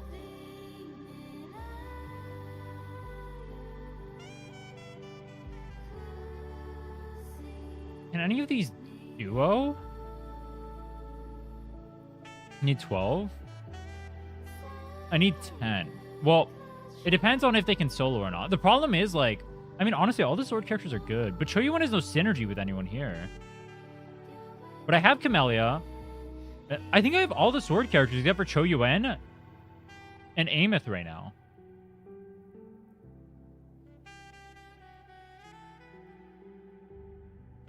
Sword healer? You have Arrow Rover and you have Spectre Rover. You already have sword healers. You also have Don Jin. You also have Brant. I don't know if the teams would be good enough. All right, let's continue. You might need signatures as well. Like a classic road trip movie, you know? I can put a character on the slot and then just not use it, yeah. That's what I would do. Nice. But I don't think the teams would be strong enough. I happen to love those. Looks like this time I get a co-starring role. Amazing. Let's keep going, study buddy. Why did she keep calling us study buddy, bro? Do you guys like being called study buddy? There's a collapsed entry point over there, but it's blocked. Some kind of barrier caused by unstable frequencies. The Exostrider sleeps in these frostlands. Void storm activity can make local frequencies unstable with fluctuating void matter levels. Why is this one highlighted? Not only unique to the surface of the Royal Frostlands, scholars theorize this anomaly emerged when the Threnodians' power. They're attempted to devour the Exostrider, triggering abnormal void matter transformations. Affected objects enter a state of unstable existence. Oh, taking this opportunity, let me grant you access to the module adapter. Huh. It's already unlocked. Wait, he did. Oh, he wasn't actually sent here by Lucilla. I assumed he was sent here by Lucilla. He doesn't know. That must have been Lucilla. Let's move to an area with a stronger signal. He doesn't know. Deployed.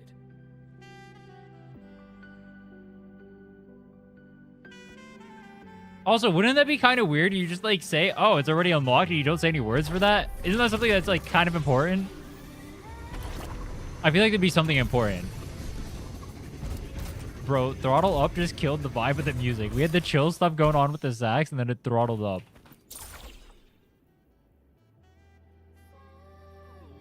This module adapter was developed by Star Torch Academy for Frostland expeditions. It lets you interact with frequencies disrupted by void matter. Okay. Give it a try. You'll need it here. Give it a try. You'll need it here.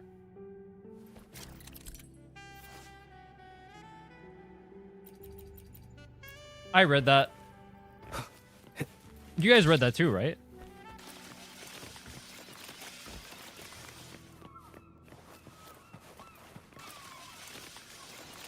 Oh, what the hell? We're gonna slide tackle? Okay. Compared to other debris fields, this station is in much better shape. We play Gotcha. Of course we read it. True. Amazing. Wait, did I just kill myself? Wait. Oh, no, I was supposed to go down there. Back in Mount Firmament, I saw characters like this. They belonged to the court of Savante. But doesn't this place look a lot like the Prolova area? I mean, it looks kind of similar to Tethys as well.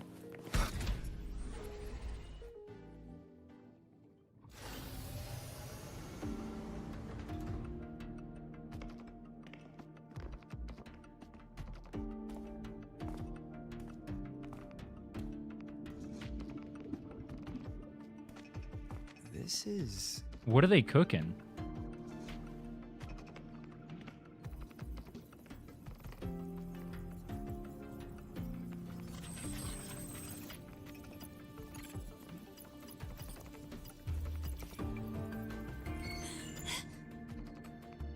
Welcome aboard Sky Ark. I'm Wenlu, your guide for today's tour. Teachers, please stay with your assigned groups and ensure this one-day tour goes smoothly.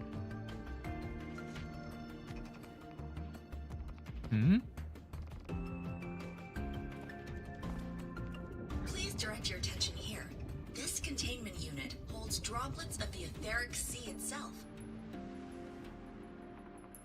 How did they get that? The etheric sea suddenly appeared above Solaris one day. During that initial event, the court of Savante briefly glimpsed a figure of a white-haired woman. She vanished in an instant, leaving countless puzzles in her wake. The Moon Lady isn't... Was the Moon Lady the girl you see at the start of the game? Is she white-haired? That's not what they're referring to, is it? Is she white hair? Wuthering Waves Moon Lady. I guess it's Yuna. No.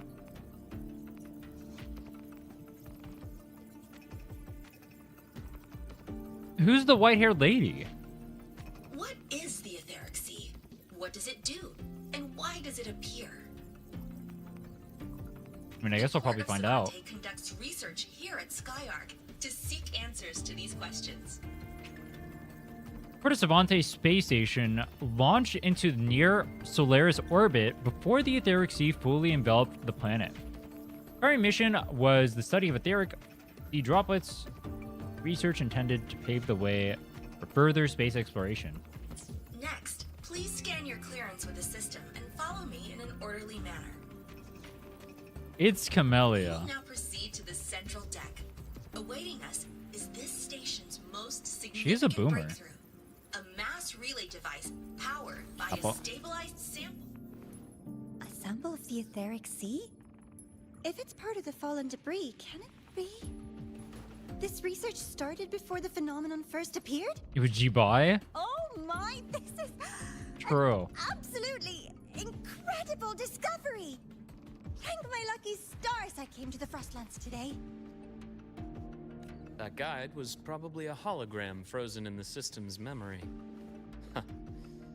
Those brilliant minds in the Institute will be wetting themselves over this. The thought of having Luke have a dialogue line that where he says people are wetting themselves. I think people are wetting themselves over the existence of that dialogue, bro. Guess hopping a shuttle into orbit wasn't a big deal back then. The containment unit looks custom-made too. Transporting those samples safely would have been a massive logistical operation. Huh. Court of Savante Space Station. This is an exceptionally rare find. I didn't know how to operate all the systems here. Bro, look at his eyes. Look at his eyes, bro. Why is the middle of it like white? Is that a reflection? No, it's not. Why is the middle of his eyes white?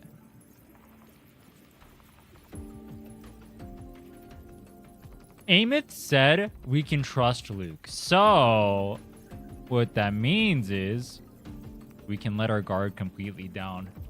Luke, go wild. The Academy has Respectfully. recovered other debris from this era. The systems have enough common architecture for me to manage a basic reboot. As for the Court of Savante's characters, let's just say I developed an interest in it, under unique circumstances. Uh-huh. The characters. Wait, she's a knower. They're Court of Savante letters. I obtained it by chance. In fact, it happens to involve you. Huh? Wait, lore drop? This isn't the place for that story. When we're back at the Academy... What the blue balls is that? No. What do you... Explain that.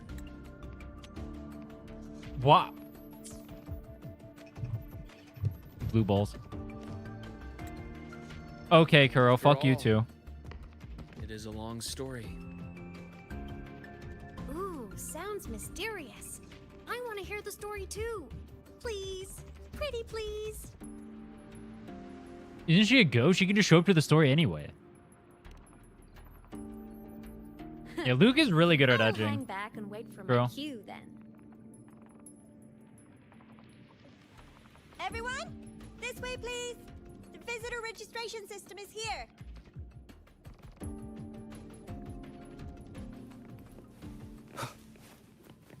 Obtain your visitor clearance from the Sky Ark system. Nanami's sister. Literally Nanami's sister, bro. Broke out of PGR hell Sky Ark space to make it to a station. mainstream game. It's an honor to share this vessel of knowledge with you as we journey across the stars. You missed it? Wait, what did I miss? The clearance we got won't grant us access to the entire station. We'll need to register again later. Wait, what did I miss? Also, while the hull looks intact, the system is reading several parameters in the red. It could be the etheric sea's droplets affecting the surroundings, spreading through the station. You know, on the bright side, at least they don't give us Spectre over for this. Be a spoiler? Oh.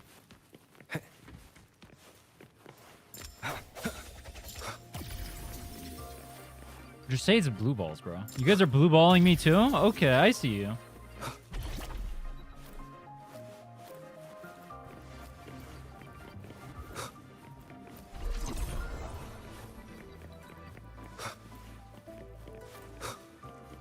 That flowing sphere is the mass relay device, with the etheric sea as its core. Let's check the console. Oh. Dude, I couldn't even see the sphere because it was locked behind everyone. With the droplets dispersed, some space station sectors have become unstable. Okay. This mass relay device shares the same origin as the droplets.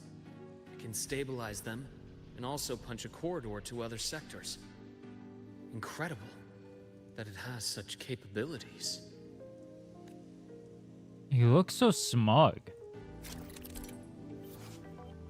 The mass relay device's energy core can restore etheric sea droplets disrupted by void matter to a stable state. I read that.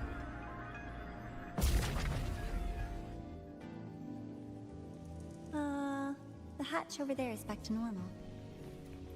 Good observation. Oh, we can just grapple through? That's broken. Interesting. Feels different from how I usually move.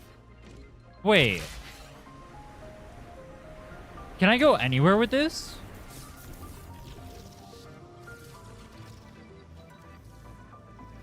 Oh, it has to have one of the gates. Why can't I yeet myself over there?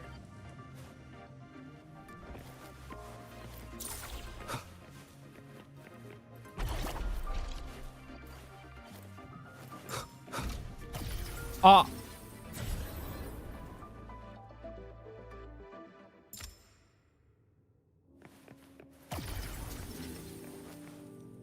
Don't say a word.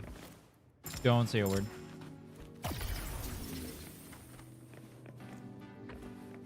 Imagine this was deathless. Omega Sag.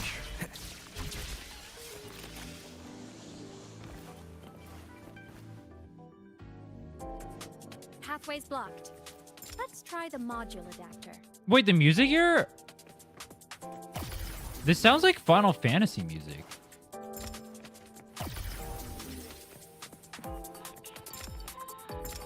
Wait, this sounds like no, what does this sound like?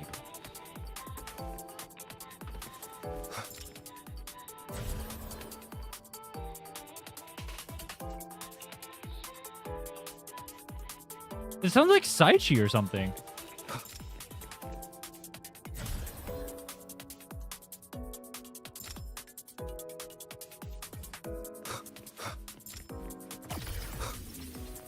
If you die enough times, do they just automatically give you the win? Is that how that works?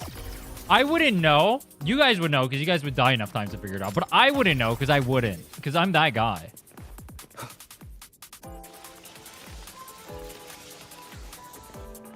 I would not die in here 50 different times. The music's kind of a bop. Look here. Is that a seal? What the Hello? fuck? Digital ghost, remember? Hacking this is easy. What? Welcome to Aemeath. The hell?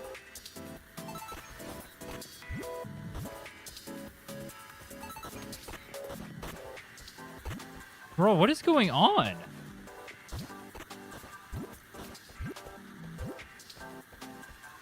I like every game. they give you the chest over here. That way your ADHD brain is satisfied walking alongside this. And you pick up the chest for the ashtray like they're little pieces of candy. That's hilarious.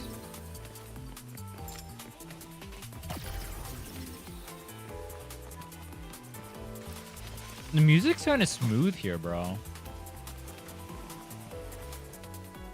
Wow! Solaris' rising star, everyone. What a leap! Is she mocking me? Oh, come on. Aw.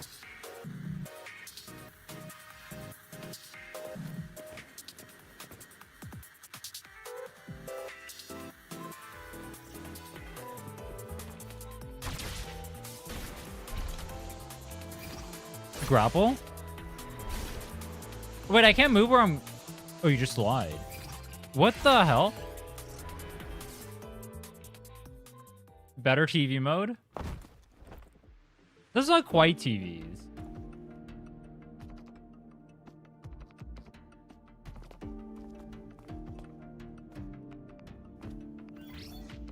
You skip? Wait, what did I skip? These containment units hold star fragments and etheric seed. Wait, what did I skip? All collected in Did I skip EVA something? missions by our very own Uncle Clement, who just gave you a tour. Wait, what did I skip? It's exhausting work. After each mission, he requires a full cycle in a recovery pod. Let's Use thank Aemeath for Uncle help? Clement, and then gather here. Oh. Whoops. I didn't even notice that. Whoops. Now, please welcome Project Director Junshi to give us an overview of the Etheric Sea Initiative. By now, you will have experienced our mass relay device. Okay. It is our first major breakthrough and definitive proof of our theory that Etheric Sea can be utilized as a gateway. Why do I feel like this guy is like one of those researchers who has like really good intentions at the start, but then he gets really angry at everybody because they keep denying him or saying no, or they don't respect his genius or how far they can go with whatever it is that they're doing. And so he's going to get really angry and he's going to like go and be led astray and do bad things. That's the vibes I got from him from one sentence of dialogue. The droplets exhibit unique quantum properties. Used as a medium, they could help us reach places no one on Solaris has ever set foot. Okay. We haven't found the way yet, but I believe these obstacles will be solved soon.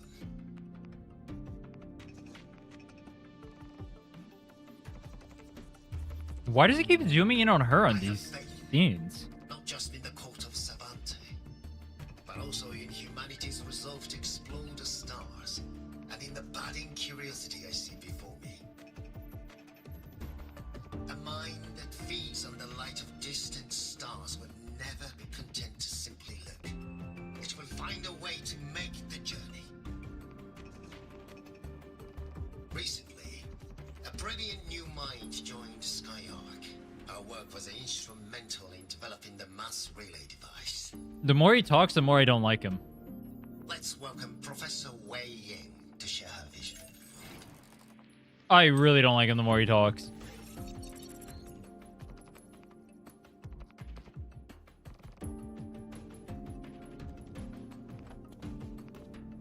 A pity. His hopes never came true. Humanity's quest to reach the stars has only gone backward. To feed on the light of the stars.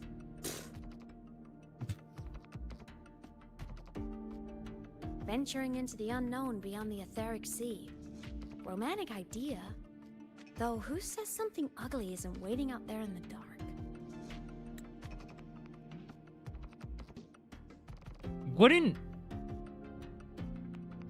Yeah, it would just be like whatever the Threnodian came from would be waiting out there, no? Because that's why the Threnodian came from outside of Solaris anyway.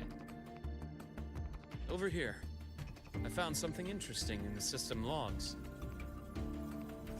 I mean, the lament, I Station guess. fell long ago. But according to this, the Sky Ark system was briefly reactivated after years of silence. Can someone still be alive? Not likely. We'd have found signs of life long before now. The activation sequence was used only to seal hatches and lock equipment. After that, nothing. Can you see who activated it? Hold on. Yes. Clearance belonged to Clement. The one who gathered the droplets. That's all I can pull for now. But the Academy will run a full investigation later. I'll keep you in the loop. Good. Keep me posted. Why does he look so angry at that? Shame the director's speech got cut off. I can't help but wonder what that colleague of his was going to say.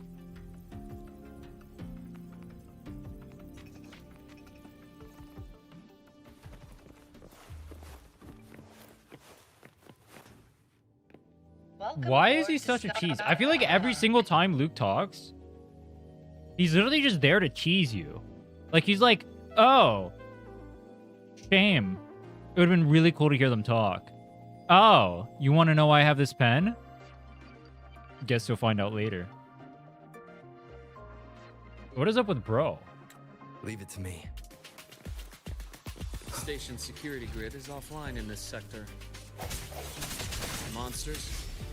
Yeah, and then they keep zooming in on they keep zooming in on far more than anyone else in this scene, bro.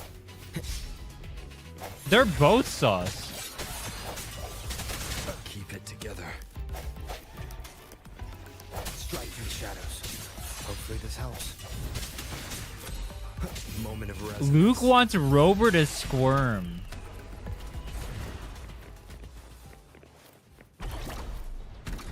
You know, Rover's supposed to be a self-insert.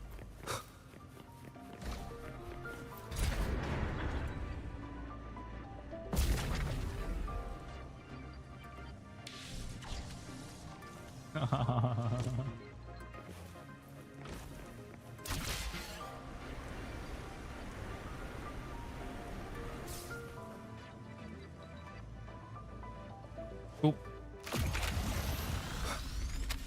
Wait, they have like TV points and stuff like that in here too. Hit P? That just quits. Wait, why would I want to quit? Why would I hit P?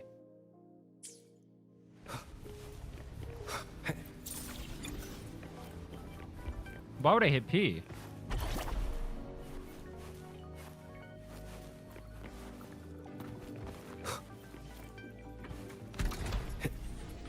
The design of the areas over here remind me a lot of Tethys. Leave it to me. I sense your weakness. T to teleport? Oh. Walk past 2 chests for fun? I'm not playing this account. I don't care. This is not my main. This is the Swords account. I don't have plans on playing this. Unstable too. Try using the module adapter to disrupt it. Ah! It's not intentional. It's not intentional, dude. The frequency here is unstable too. Try using the module adapter to disrupt I thought I jumped. I hacked the Sky Ark system. This is the data archive section. Should I blow up my Most pulls for blocks are all Aemeath? storage modules. Oh, no. What I do have pulls? Should I blow up my pulls for And that Aemeath? moving one? An anomalous module gone hostile due to the Sky Ark system's glitches.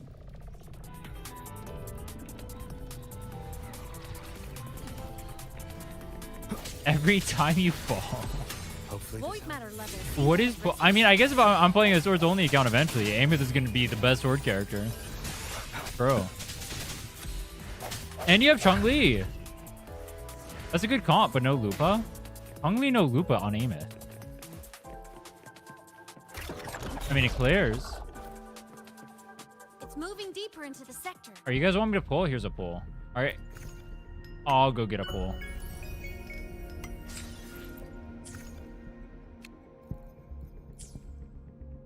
Are you ready? I don't even know where we're at, but here you go. And we're going to skip.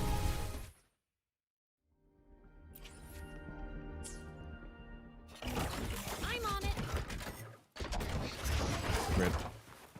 Look. Brent Chun-Li The Aemeath. High Roy blocks is complete. That probably... In The Space rotation for that would probably Fantasy be too long. series, every copy included this minigame.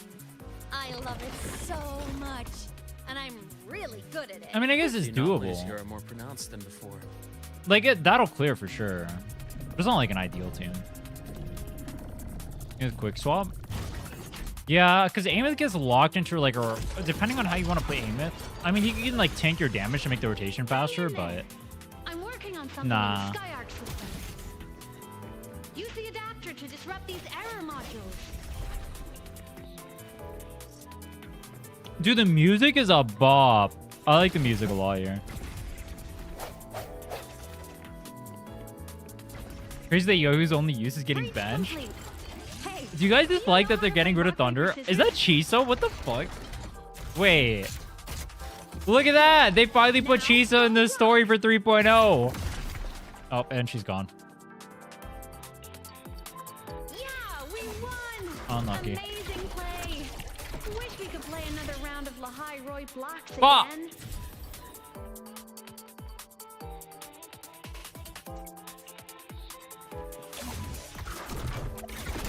Don't say a word.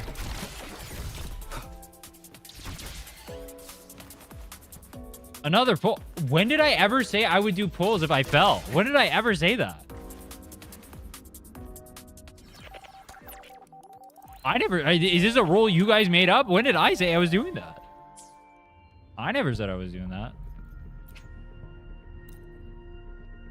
Aemeath. One Aemeath, please. Release the wands, and the mind quiets. Cleanse the thoughts, and the soul clears. It's teasing you, bro. It's because what you do... Hold on. You ready? God damn it.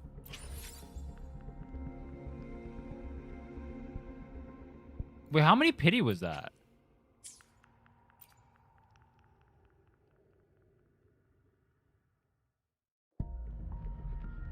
How many pity was that? Wait, I can't even check. It says no records. The last time I pulled on this account was when Cartethia came out. I can't even check, bro. What the fuck?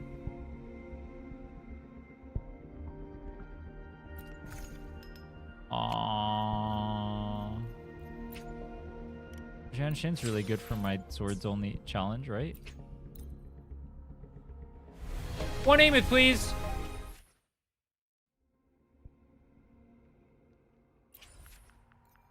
I might as well blow everything, bro. What are the pulls doing? Like...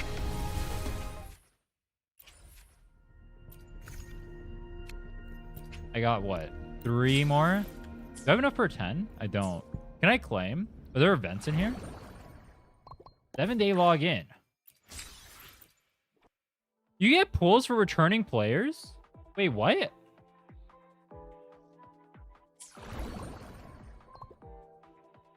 What the fuck?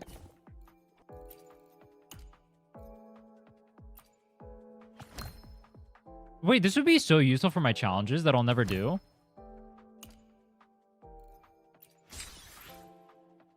Hold on.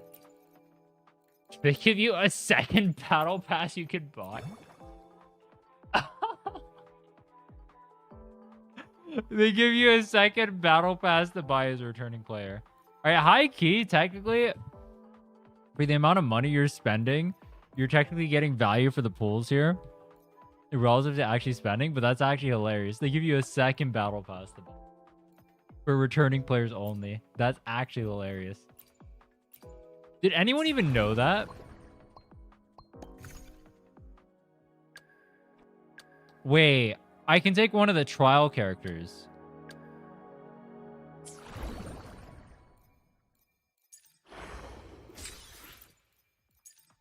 Or did I get a pool?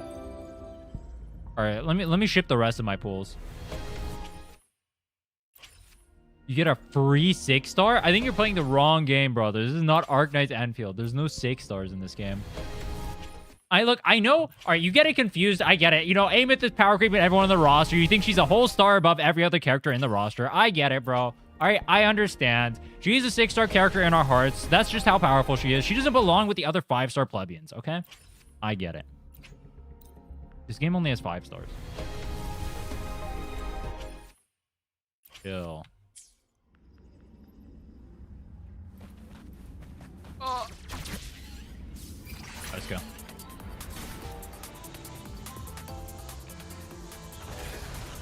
Dude, this sequence is sick.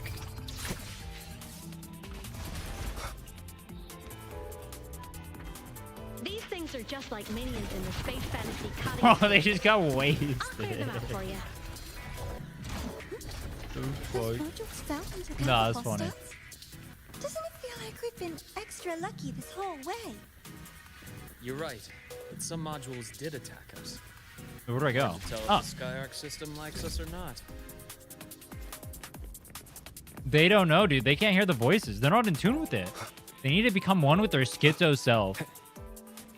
Welcome aboard the Sky Ark space station. Your one-day tour has ended. Please follow your guide back to the central deck and log out of the visitor system in an orderly fashion. That was us going on tour? May we meet again. Sky Ark trying to kill us? Was our tour? Are they trying to kill their clients?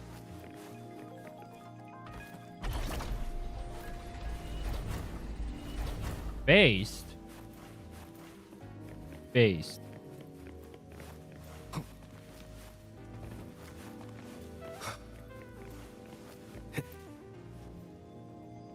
Sentinels have different tasks and marks from the other 5 stars. True. I wonder why they don't drip market the Sentinels with the other characters.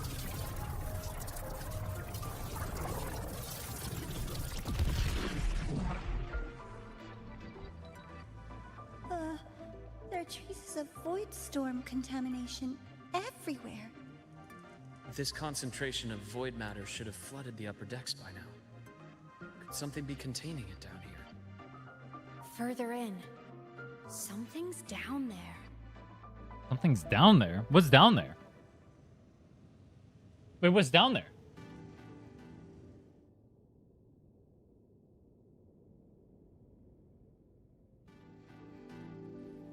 What's up? Not much. We're doing the 3.1 story. So far, it's mainly been gushing over Luke. That makes it peak. That makes it peak.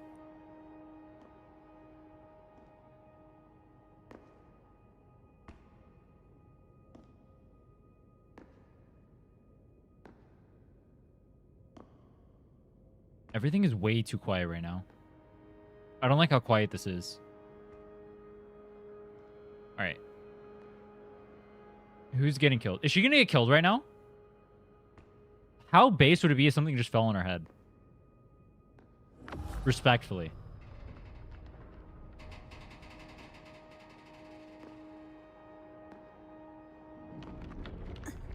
Huh? Huh? Bro, it's an... What? What the fuck? That hurts. Alright, he did actually hit her. What the hell is that? They have astronauts in... You know, I guess it makes sense. Dude, the music is a vibe. I like the music for this quest a lot so far. Sky Ark system is going into... Wait, did I just skip her... Did I just skip her dialogue? And try and stabilize it. Everything here has already been contaminated, including that.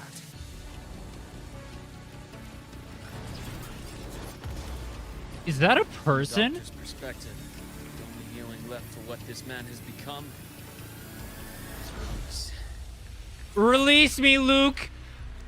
I'll be healed from your release as well. It's like he knows.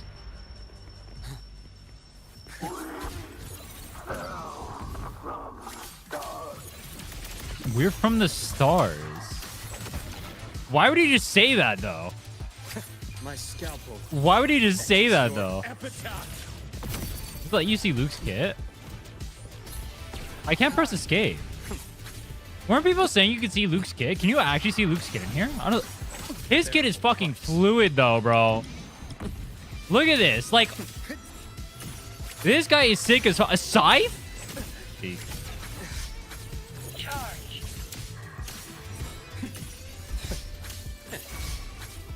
Kit is out, but does it have the numbers? Finally. How do I use this forte? Gotcha. Gotcha. Dude, this guy is so cool. I'm getting bodied. His kit is actually... This guy's like must pull, right? This guy's like must pull. Leave this place? Why is this fucker attacking us? But he says he's like trying to protect us. Any knowers? I can't open character menu right now. Dude, listen to the music.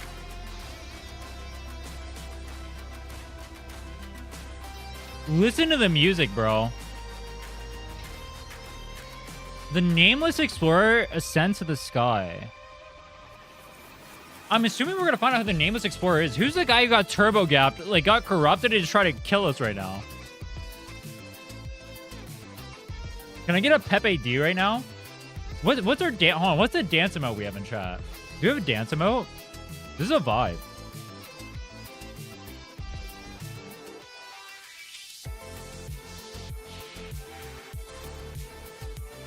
This is a vibe, bro. I wasn't planning on pulling Luke originally. Maybe I'll pull Luke.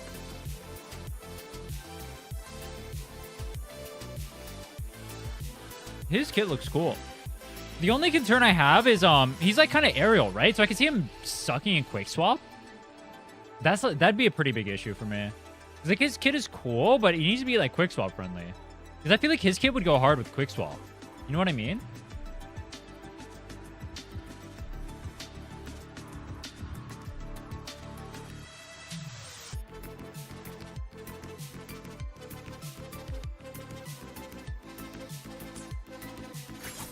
In your chest, quick swap with him?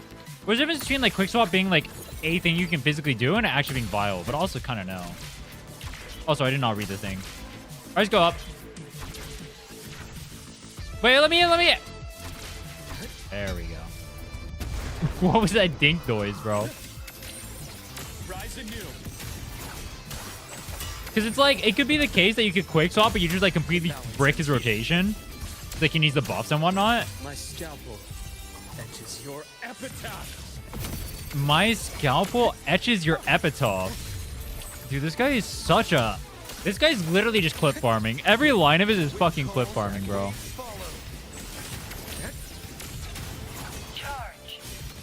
Charge. Wait. That's it? Wait, let me play Luke more.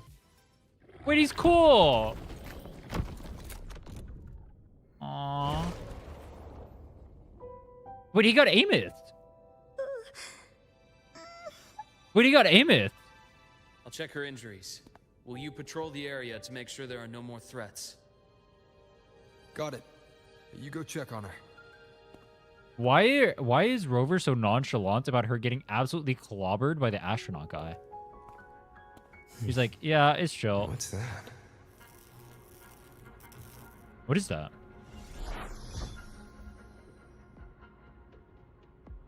The Sky Ark system is stabilizing. Look, a log entry. Clement. That must have been the astronaut's name. Huh.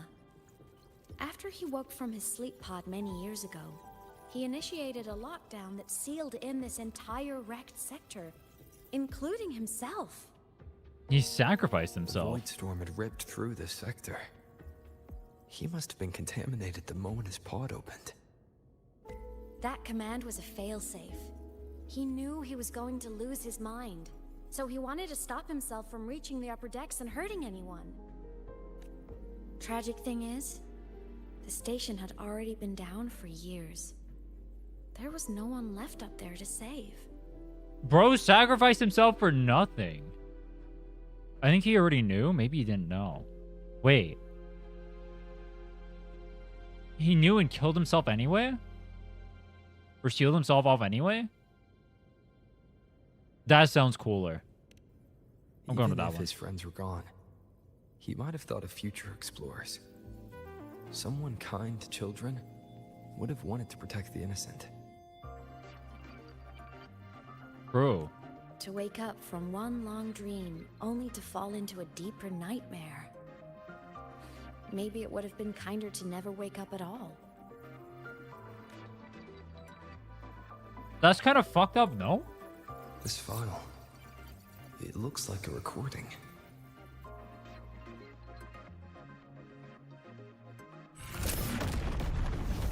Oh, it's cinema.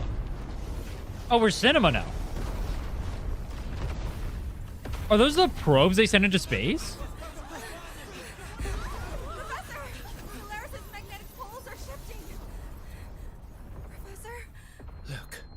Look. Someone's falling straight from the etheric sea. What the fuck? Wait, was that the start of the game? No. So we fell into Solaris the second all of that was going on? Was that me in that recording? Yeah, What no happened shit, in the Sherlock. station's final moments? Was that me in the record? Yeah, no Sea shit. phenomenon suddenly spread and engulfed all of Solaris, like Luke said. But those droplets in the sky, that was retroact rain. So that might have been an image of an event long ago, not part of the etheric sea phenomenon itself. Did I really fall from the etheric sea?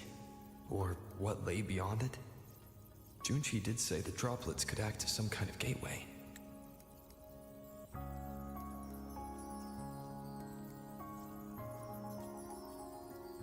So we fell in from not. Why are we falling into Solaris though? So we're not from. I mean, we're not from Solaris. Why are we falling into Solaris though? Back then, could I have... Aemeath? What's up? Why does she look so pissed?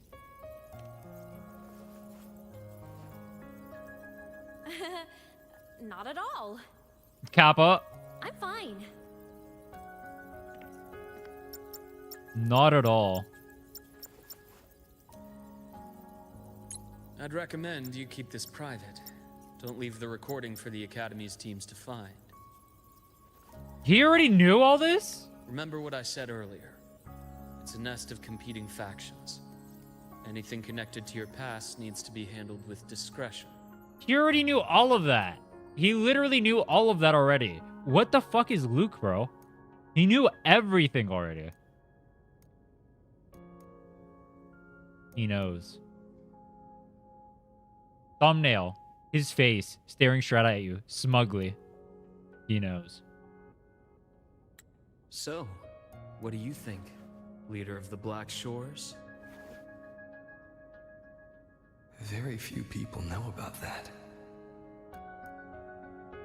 Be direct with me, Luke. He's not gonna tell you shit, bro. He's not gonna say a word. I know you knew me before, but I acted mostly as a bloom bearer in the past. I'm a bloom bearer too, you know what I'm saying? You and I, what exactly are we to each other? Yo, that is a crazy... Luke. What are we to each other? What exactly are we to each other, Luke? Yo, Rover just came out like that. Oh my god. Woo? Bursty comes out as the bloom bearer? Are we more than friends? Friends, I'd say. Ah. Not the kind who lived in each other's pockets, but As a Huanglong saying puts it, true friendships Okay, bro. are still waters that run deep. They blue balled that By instantly. chance, and by another twist of fate, you entrusted me with a rather long-term assignment. Bro, how many people did we entrust with assignments? Why is everyone on our own mission? Strangers in passing who became confidants. How does that definition suit you?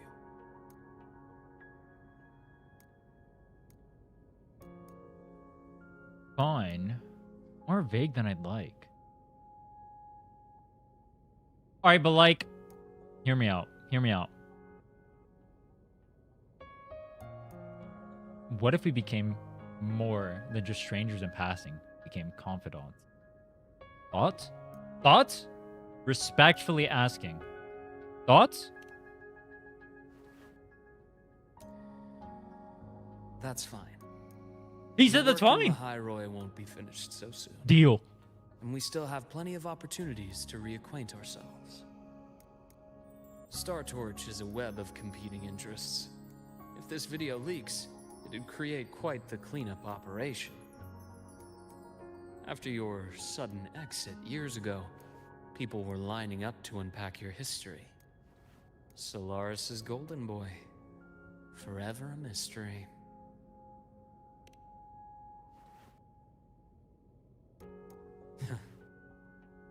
You're not the same as when we first met.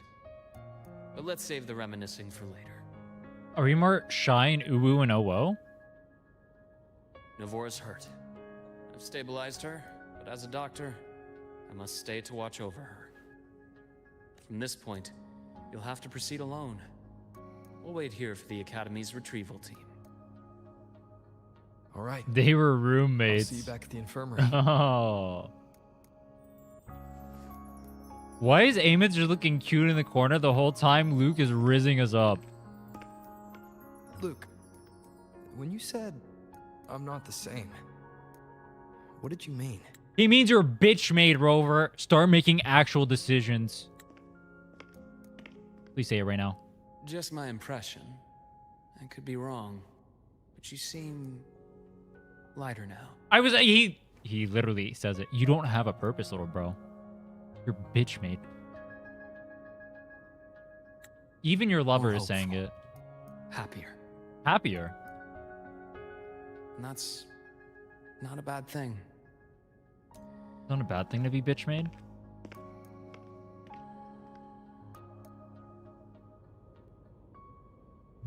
Are we gonna find out this patch why we wiped our memories?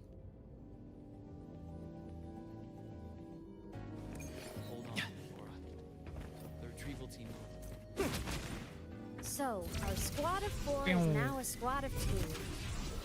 Oh, wait. I don't really count, do I? Guess that makes it a solo squad now. Dude, it's a solo squad on Valentine's Day. I took a different route back then. That's a surprise. I thought you... Looks like a long way. Better take the bike.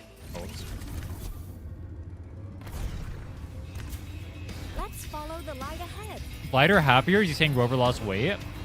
Actually, you know what's interesting? Data shows that people who are slightly overweight are happier than skinny people.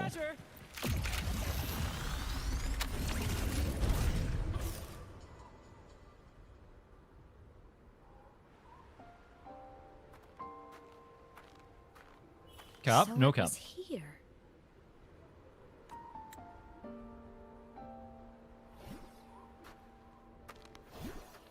And people are here. This is the research outpost you mentioned before.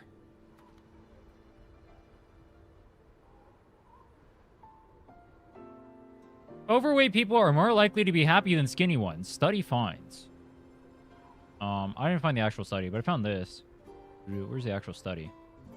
UK Biodank database containing genetic data from 500,000 men and women from the ages of 37 to 73. Blah, blah, blah. Higher BMI, more likely to have higher blood pressure, suffer diabetes, blah, blah, blah, negatives. They also discovered that people who are overweight are generally have a calmer state of mind, much to their surprise.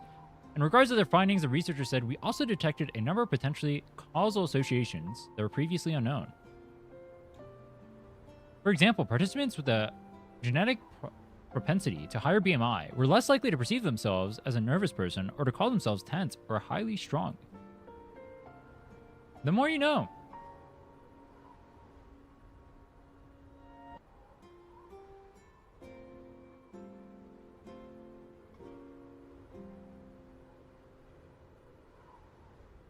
But I feel like you're rushing when the dialogue is ongoing. The when I'm like walking around, I assume that they're gonna like keep the dialogue going as you move, but it keeps like triggering it in the other scenes. It's happened like twice now. Am I supposed to just like AFK until it plays the whole thing and then start moving? Because like it'll trigger the next one in the middle of their dialogue. I don't know why they do that. Why not just set it up so when you're actually running, the dialogue plays the whole time you're running to like the next area. Until you get to like the next trigger thing. I worked at several outposts back then, but this one wasn't so lucky. The scan shows it was hit by a sudden void storm surge. No survivors. So that's why I never saw them again back at the academy.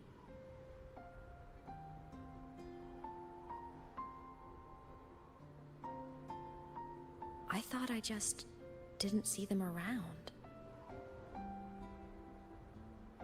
Wait, what?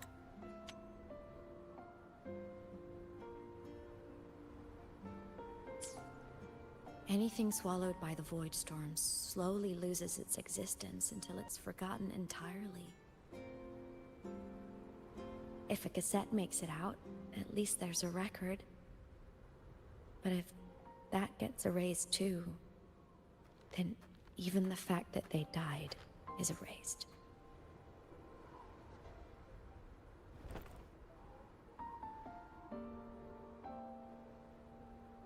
Use the core.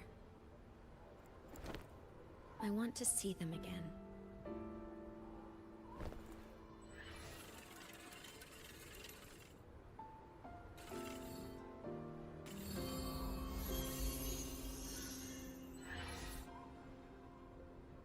Oh, she's in this one too.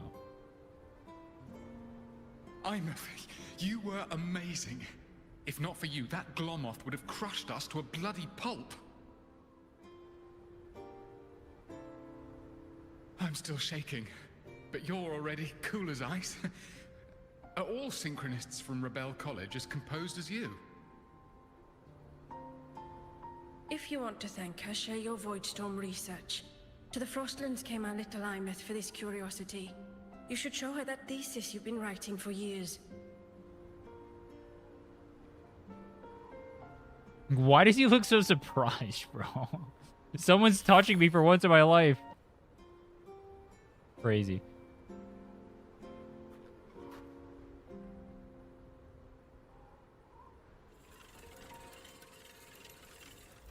Do you think they had like consoles and stuff over here? They have to, right? They have like a TVs and everything. You think cassettes might be a breakthrough? Do you think they were playing PlayStation as they were doing their research? I'm not sure. Right now, they're just for archiving. Actual transcription feels like a leap. Try looking to the exoswarm for inspiration. In Lahai Roi, only one power against the Voidstorm exists, and that all comes What is from that the accent? What is his accent? Your thesis or your delicious stew. Either works. I'm not picky.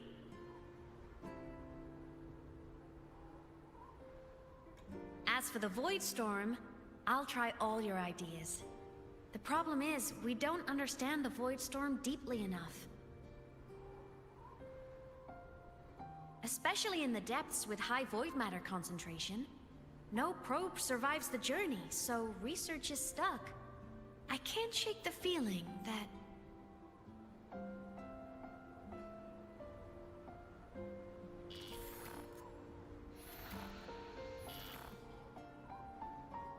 NPCs look more thick than game characters? Oh yeah, they do that 100% intentionally.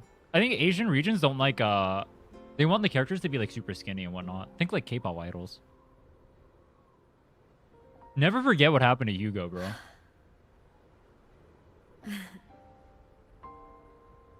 When I was a child, my parents were lost to a void storm. Soon after, I even forgot what they looked like.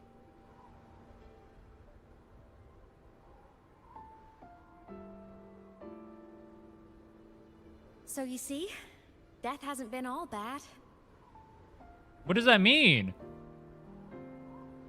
I lost my parents when I was a kid. Death hasn't been all bad.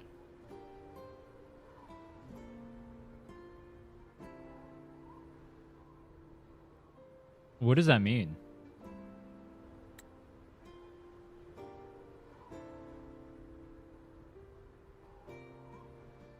Once I became a digital ghost, void matter couldn't affect me anymore. Even if the whole world forgets my friends and colleagues, I still get to remember every single one of them. Aemeath? Yep. You don't always have to smile through everything. Damn, he just cut straight into it. Damn, Rover. I'm happy. Really. It's the way I choose to live. You're too serious. Always overthinking. Hence the long face. Isn't this him when he's lighter too? You wouldn't understand how happy this moment makes me.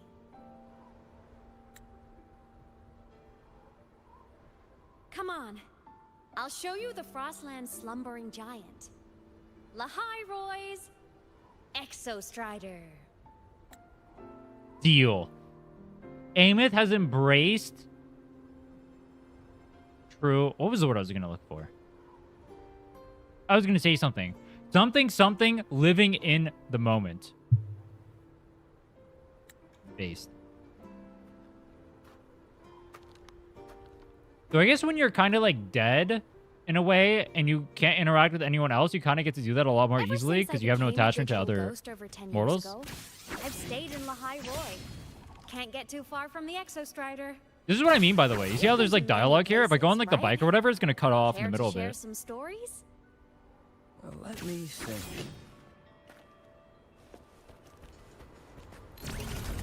Oh, what? Wait, was I supposed to hop on that bike?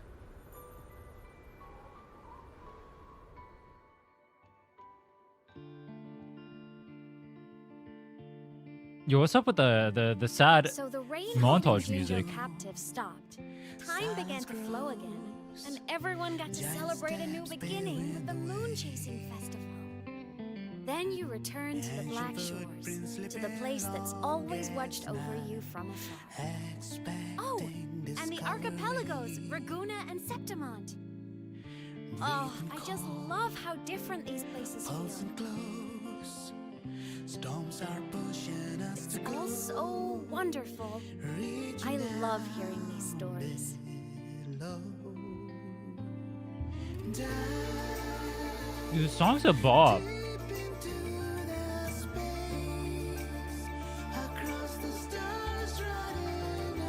I wasn't expecting to have another insert song for this. How many songs do they make? We're only like halfway through too, right? Damn. That reminds me a lot of like the Dragon and Firmament, like that scene right there. Firmament.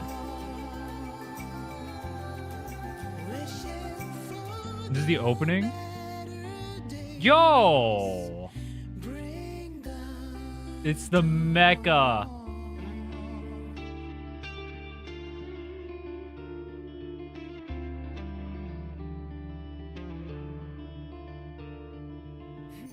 Satellites, quiet core, resonance is hard to find. For you to walk in snow. That can't crush, crave for the unknown. Engine faults, frosted dreams. It wasn't all smooth sailing. Plenty of emergencies along the way. Still, it all sounds amazing.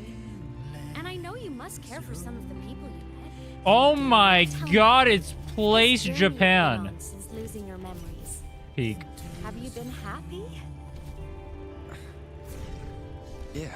Do you guys love Place Japan? That's all that matters.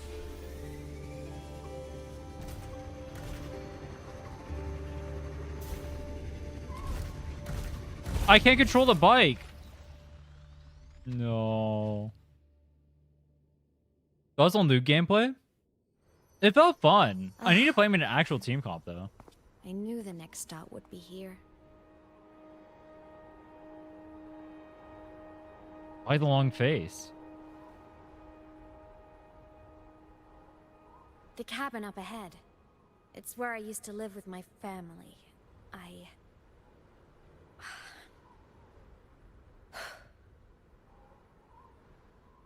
Sorry, I need a minute. I'm not ready yet. What the? Oh, he's back. Just like before. The moment it appears, my frequency starts getting sucked out of me. Aemeath said it's a Thenodian derivative, like the Void Worm. They share similar frequencies, but my gut says it's different.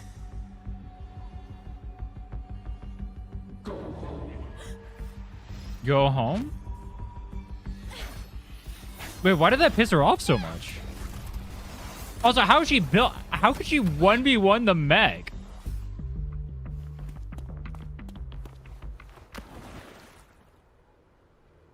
Why is the Meg just watching? What, is he trying to kill us or? Bro kicked her in and then dipped out.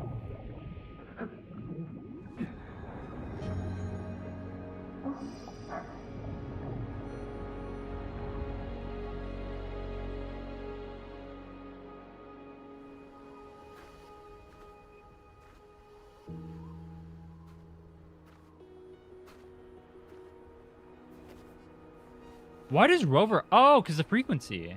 I mean, see what's happening to his hands. He's getting, like, the frequency drained out of him because of the mech. And so he's like... What happened to you? Your frequency's been leaking everywhere. I tried plugging it from the inside, but it didn't work.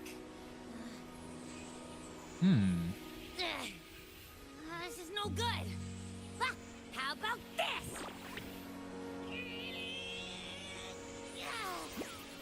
It stopped. For now, I gotta rest. You did great, Abby. Go get some rest. Sometimes I forget Abby's in the Don't you ever story. jump in after me like that again. Yo, why is she so angry? The void matter concentration down there is too high. If you fall into void space, even you could be consumed, erased from existence. I'm not so sure about that. How would he not be sure about that? We're just built differently?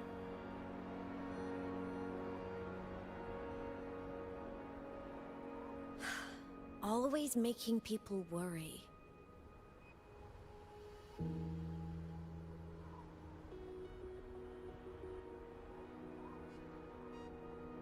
There's a theory in Lahai Roy. Threnodian Aleph 1, the devourer of existence, is the embodiment of voidance. The dissolution of all things. Dude, it's the creepy eye. Its true form is like a black hole. Holy cinema. The theory is correct. I've verified it myself. So far, I'm the only one who's reached it. Because I'm already dead, and no living soul could withstand a place like that. You went inside the Thenodian itself? Yes. Think of a severe void storm as a manifestation and portal into void space itself. A higher dimensional plane. It's pitch black, but also like a kaleidoscope. How broken is she that she can just go in a fucking black hole? Inside, time and space aren't linear. Everything is warped. Things the Threnodian devoured from different eras can be sitting right next to each other. I know you fought many Threnodians, but Aleph 1 is different. It's already won elsewhere. Yo, what the fuck? That's creepy. That's creepy. It's already one elsewhere. So the place where it came from, and that's why it went through the Strider Gate or whatever to come here? Wandering through the void space, I saw the proof. A graveyard of civilizations that's already ended. The Threnodian's presence in Lahairoi is only a sliver of its true self. It's been trying to break through the seal on the Strider Gate to devour Solaris. Alright, I have a question. Are we not just turbo-gapped then? Don't go wandering off alone. Not until the Exostrider awakens. How the fuck do you win against a black hole? You feed a queso? Yo, that's crazy. That's crazy. That's crazy, brother. How do you beat a black hole, dude? Come, let's rest at the cabin. What the fuck is an Exostrider gonna do against a black hole?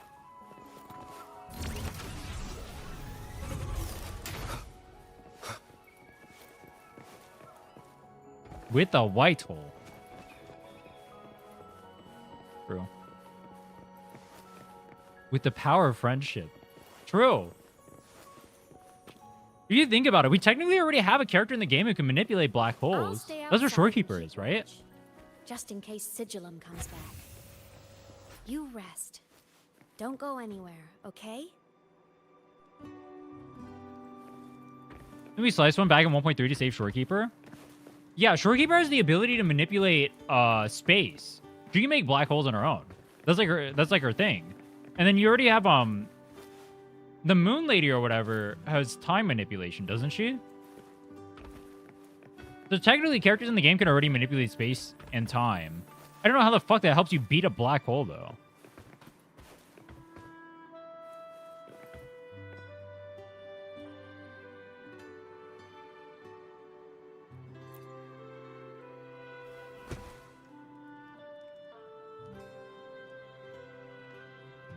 You sit weakened by severe frequency loss. You faced many dangers, but this exhaustion feels Can you let me read the text on the screen? The room is empty. Aemeath hasn't returned. I thought I remembered something before in the lake. I should look around this cabin while I wait for her to get back. What is that? Investigate. Childhood doodles, all telling stories of heroes saving the day. Well, wait, that's a seal from Aemeath's thing. Wait, who's the dinosaur? To art. That's a seal from Aemeath's thing. The map of Black Shores? Oh, it is. Wait, why does she have a map of Black Shores in her house? It is a map of Black Shores. Why does she have a map of Black Shores, bro?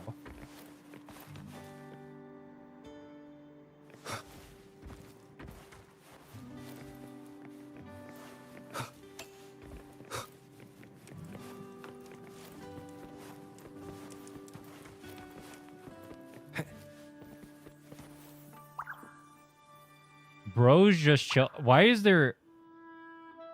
There's the Solaskin and then the two cats. All right, I'm not gonna lie. That cat is creepy, bro. If you're a little kid and you have this like stuffed animal right here, this thing is creepy, bro.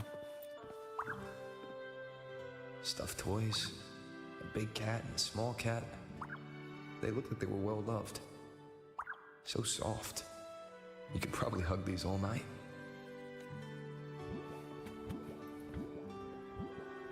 The Solaskin Bro's blobbing around. The corpse inside the cat? They do taxidermy to get it to stand up?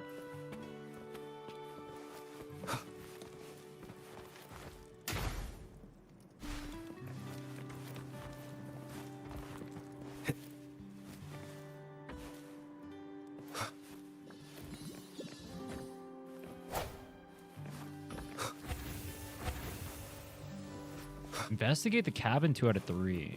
There's one more thing we gotta go find. In the room? No. I just heard a robot sound. Dude, why you can't jump on the bed?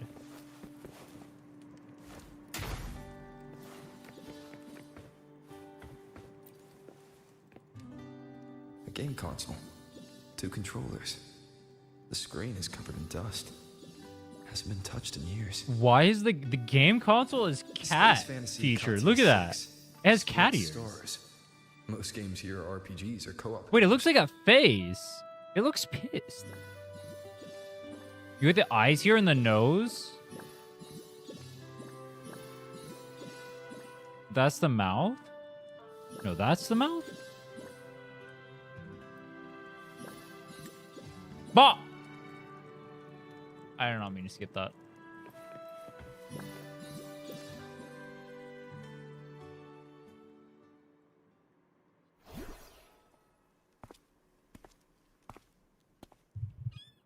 Aemeath still isn't back. But if my hunch is right...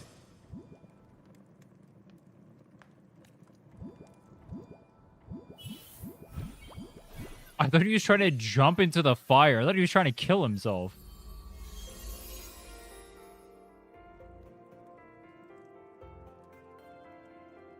Aemeath, have you Rover. been out terrorizing those snowfluff seals again? They scatter the moment they see you. That's why she does the boop thing. Keep this up, and it won't be long before there isn't anyone left in the Frostlands to play with. Have you finished your lessons? You start school soon. Maybe spend less time gaming, hmm? Wait, did we adopt her? After her parents died? So, like, this is after her parents died, right? Because her parents died when she was a kid. We adopted her?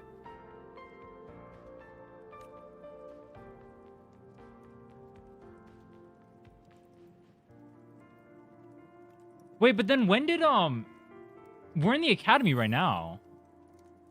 10 years after she was in the academy.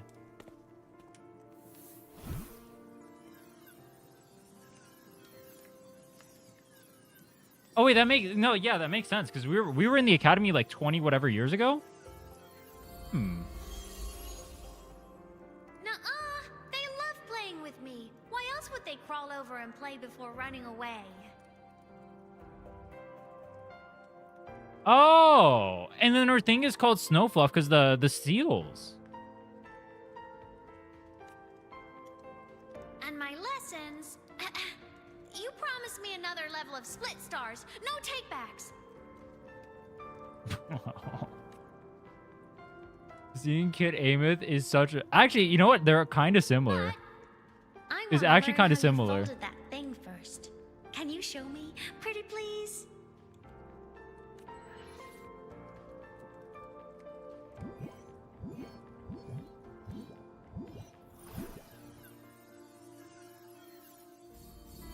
Are you gonna play the game console next?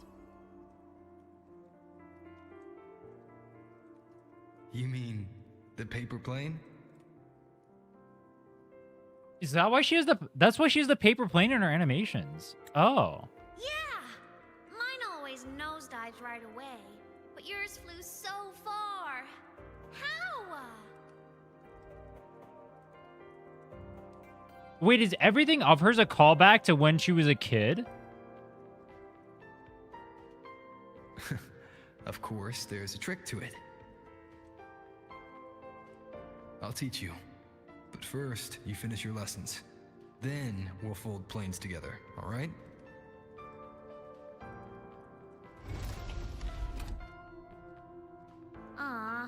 Okay. You promise? I promise. Cross my heart.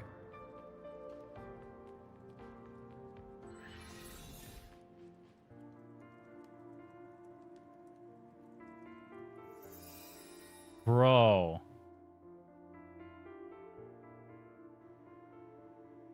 Why didn't she say a word the whole time?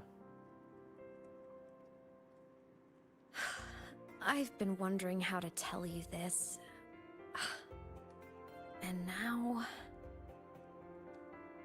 I've been wondering how to tell you this. You're actually like kind of my dad. That's crazy, bro. Oh, that's crazy. When I was little, I woke up one morning and realized I couldn't remember the sound of my parents' laughter anymore. Their voices, their faces, their warmth. Everything about them dissolved in the void storm. Jesus Christ, bro. Later, even the memory of forgetting them began to fade from my mind. It terrified me to the bone. I didn't know how to fight it. I felt cold, and I knew I had to do something, anything to make it stop. So I ran away from the Woods by myself. I hid in the Starwood Riseway and made my way to the Frostlands.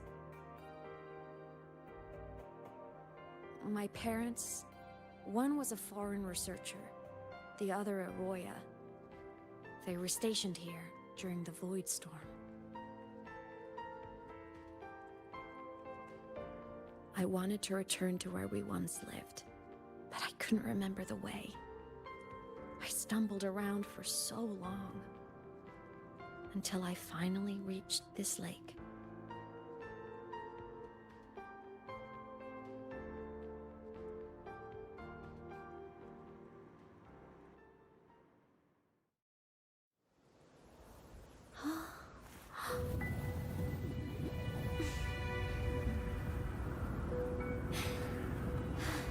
They have a kid going through that? Bro, how the fuck is she alive?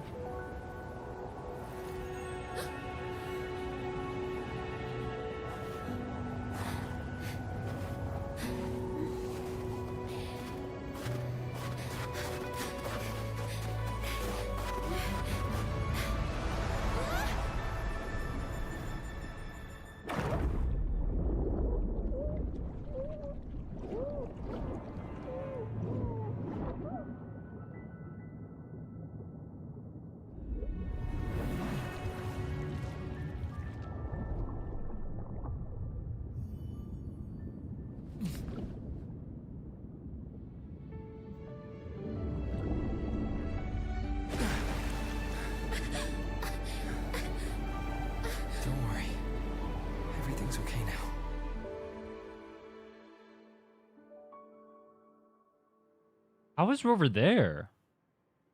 Was he following her?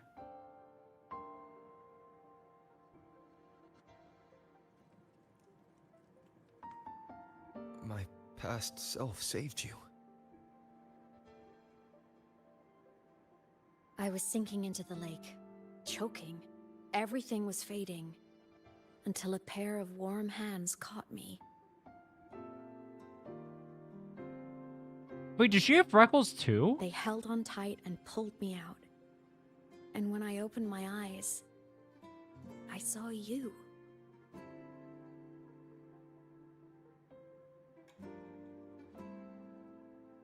But then I realized the talisman my parents had left me was gone, probably lost to the deep. The thought alone broke my heart. I cried so hard. And you had no choice but to scoop me up, comforting me as best you could. You took me back to your cabin to get warm. And after that, well, you guessed it. I stayed with you there, under your care, until the day you left Lahai Roy. Why did you keep this from me? Why did you ditch her? Bro, she pouting. Yo. Because it would have been awkward. True. Imagine someone you don't remember runs up to you, all smiles, saying, "Long time no see. I'm the kid you used to look after." And what would I even say next? Want to go visit our old cabin? I listened to you and topped my class, or, yeah, I accidentally got myself killed. My bad. My bad. I'm a little suicidal. Why did she say it like Saying any of that what the fuck? would only burden you. You never asked for any of it.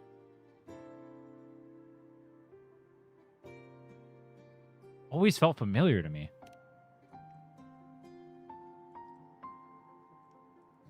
Since I woke in the Gorges of Spirits, I've met many people from my past. They've helped me recover pieces of myself. It's a good thing.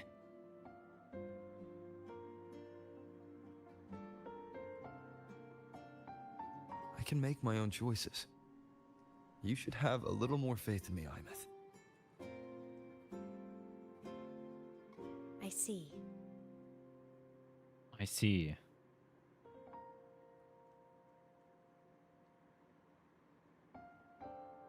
Then I'll just shoot away.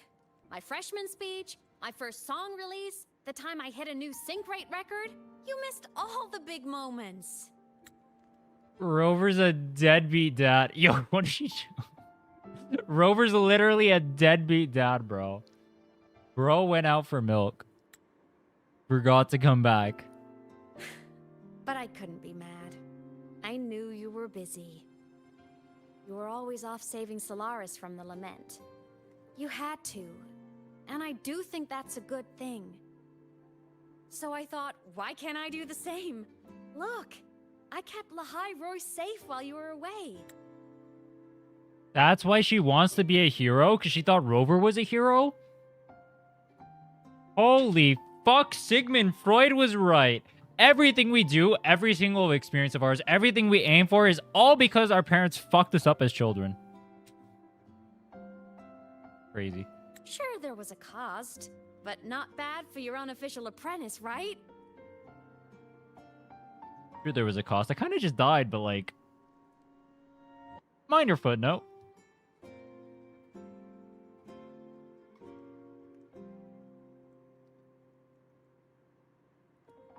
The cost is to... So, like, imagine you're a parent right now, right? You got two options. You scold them, and you act like a giant tool. Or you say, good job. This is the line... Actually, no. I feel like Asian parents would scold you harder. I was gonna say, this is the line Asian parents go for. They would scold you harder, bro.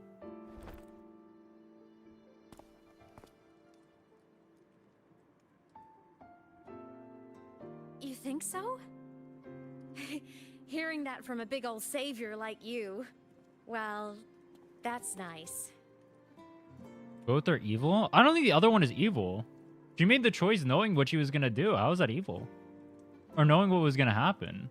Isn't she happy with it? You mean after you left? Well, pretty normal, I'd say. Went to school, enjoyed my days, just like you wanted me to. And then I became a ghost. Since then, it's been drifting between the Academy and Void Space.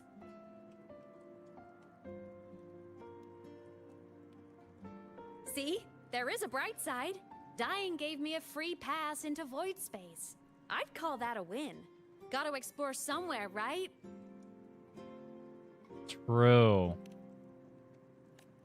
Would you guys die so you could go in a black hole? That sounds like fun. Oh, you mean that thing you brought up in class? About me helping you take down the Eye of the Threnodian? Honestly, I don't remember a thing. But if the Threnodian was involved, it must have been in Void Space. Anyway, no clues from me. Threnodians having weird powers is nothing new. Or maybe you were just seeing things? What the fuck is that wing, bro? What is his character? What is Aemeath, bro?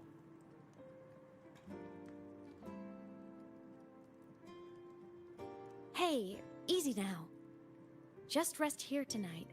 We'll handle everything tomorrow when you're stronger. Project Rebuilding Myself is going great. Once we reach the Exostrider and recharge with the reactor, we can make for Sigillum and finish it for good. I will take care of the problem for you. Did she just say you're not that guy? We will face it together, Aemeath. Of course. But for now, bedtime. You take your old room. I'll be in mine. Get back to bed, boomer! You've been wearing yourself out around these parts. How old is Rover anyway? This guy's like 1,000 billion trillion years old. He's literally a boomer. Get back to bed, Grandpa.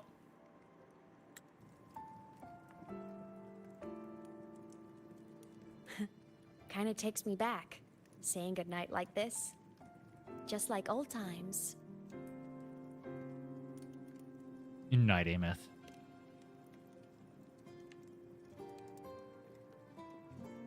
Good night.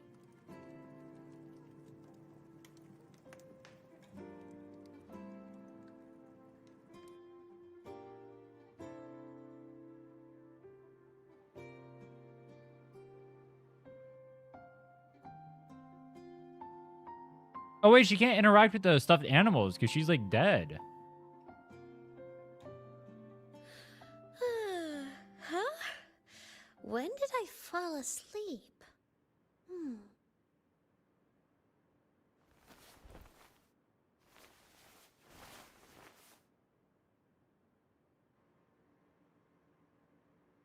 My paper plane. I have to show it to him. Is this a flashback? Wait, is this gonna be the day we left? And she finds out we left? There's no shot, bro. There's no shot the game just ported you to the day that Rover left. Stuffy he gave me is so warm. I love cuddling it when I sleep. There's no shot they ported. Right there with me. There's no shot they have you interacting with everything here. And talking about how lovely of a time they're having together. And it's a time where Rover left Aemeath. There's no shot. I drew my favorite story.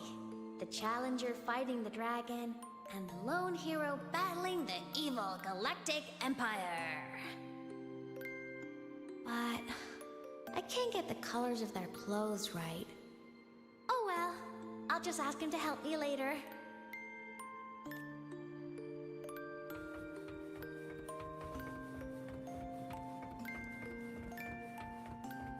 Oh my god, we can be a gamer. Oh no! I forgot to save my game. That was my best score ever. Next time, I'll definitely beat his record. I'll show him.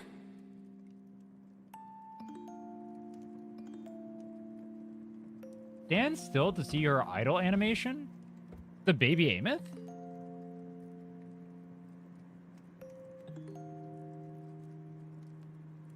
Wait, what's her idol animation?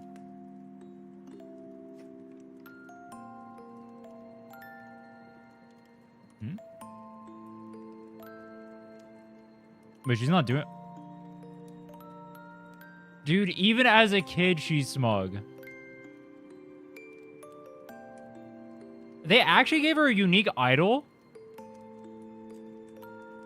just for this scene.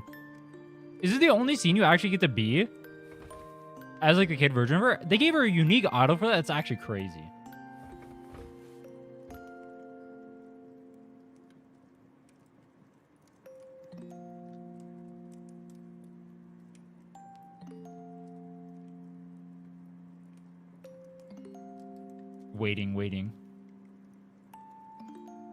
Waiting. Do your idol, baby Aemeath.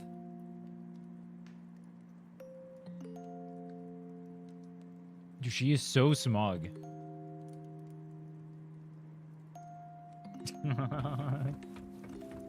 She only has one. I'm surprised they would give her an idol for something you're only going to see once.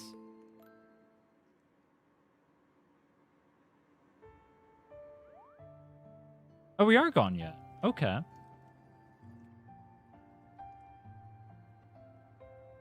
Am I the only one who thinks this outfit looks way better than our base outfit? This outfit looks dapper as hell. No. Aemeath. What's wrong? can't sleep?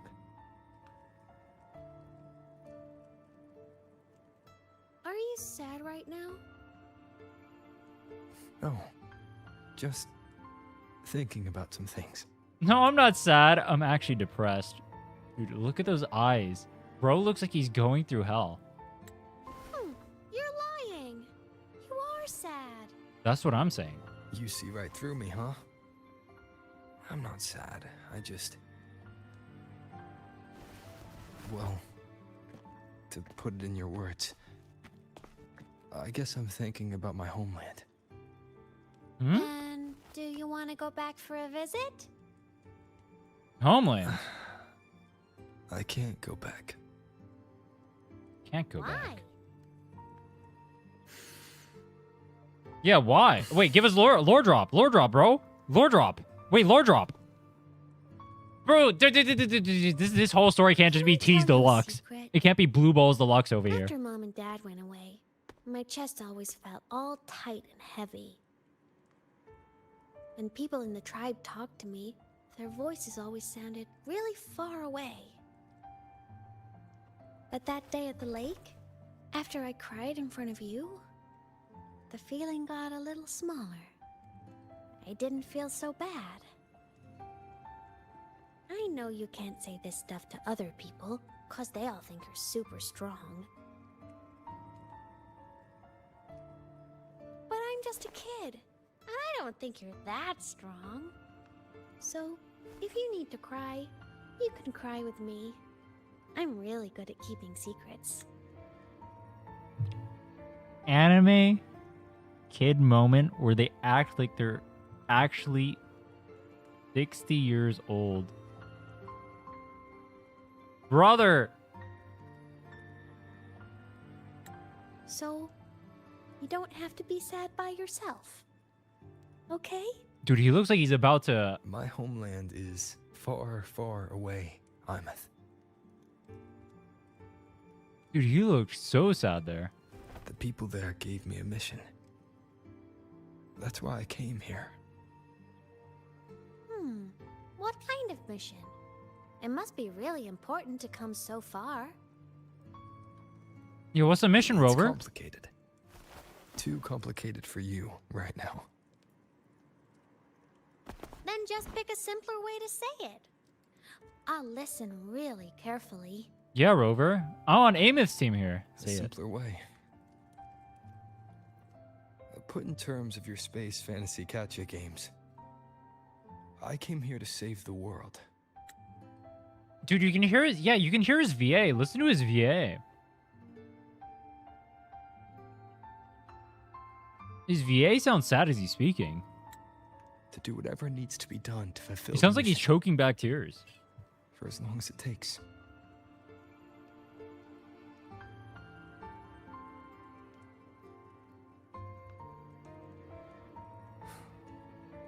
But was it the right thing for me?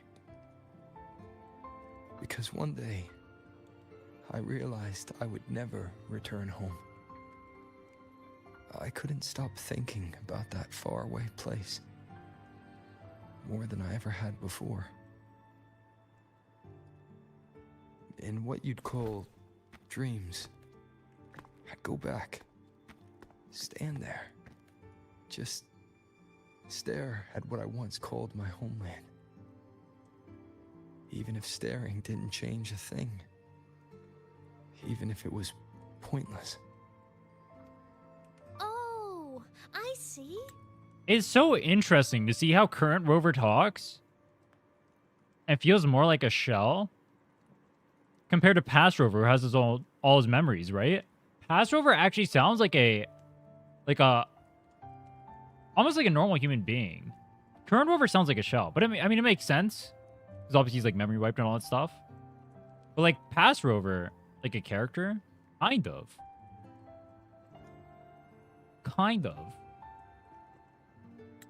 You miss home.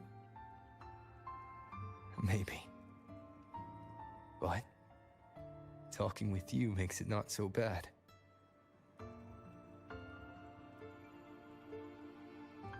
There's still a lot I have to do in this world. This won't stop me. Don't worry about me, Aemeath.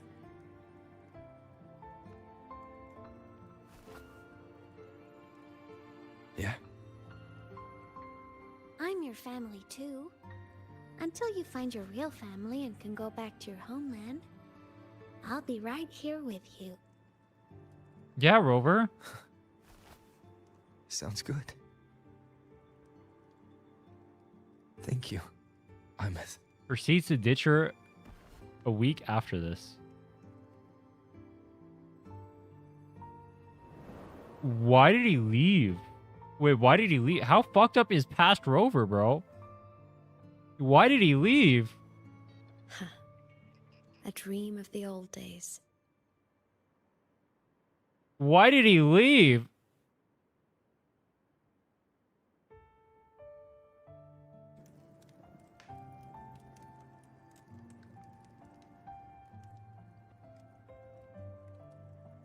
Bro is sleeping upright. You can't... There's no aura to farm right now, Rover. You don't need to sleep upright.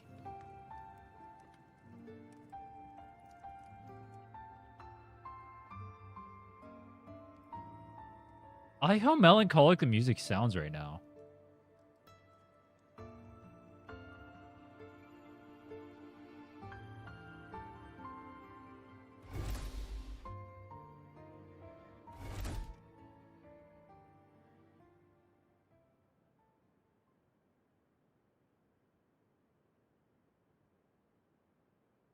Homeland.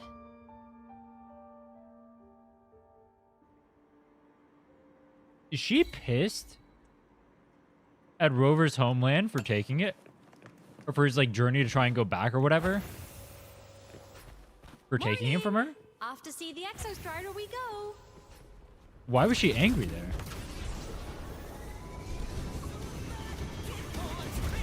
Dude, now is not the time for throttle up. Hold on. Now is not the time for throttle up. Now is not the time, bro. That's a mood killer.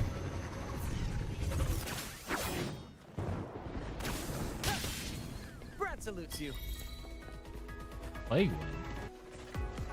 Dude, there's like thundering. You can hear like thundering stuff going on in the background.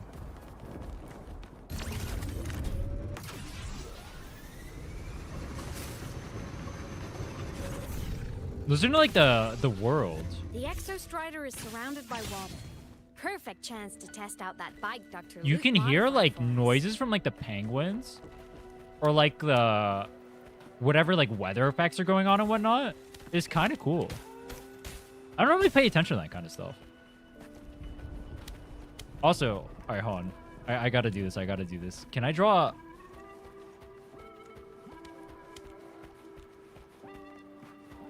Fuck!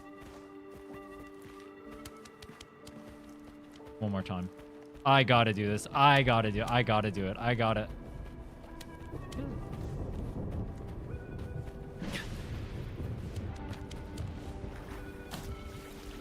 I can't even kill myself. I tried to jump.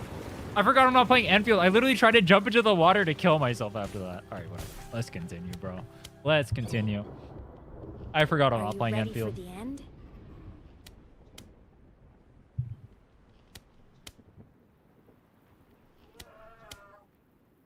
I'm ready.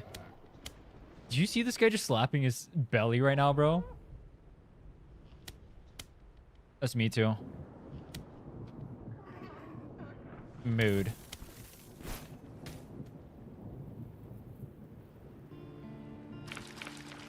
Aemeath, once you get all your power back... We're going on a montage again on the bike? Hard to say. There's no precedent for my situation. It's all just theory. But what if it works? What would you want to do then? Haven't decided. But I'm definitely going on a proper tour of the Academy. If that happens, can you come with me?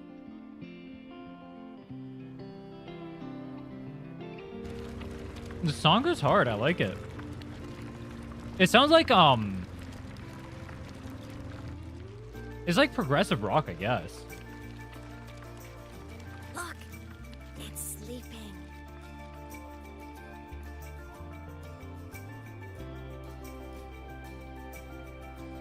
thing is fucking huge.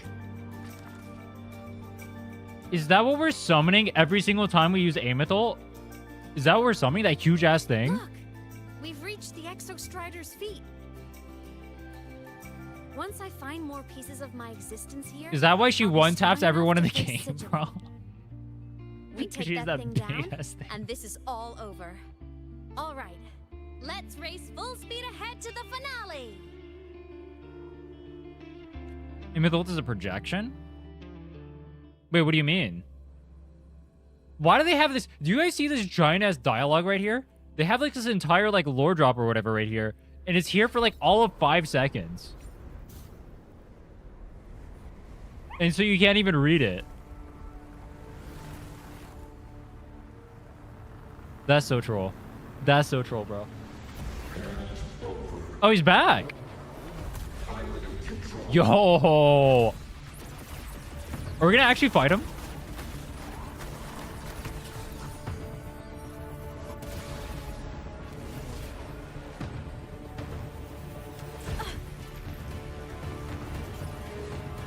Aemeath! Wait.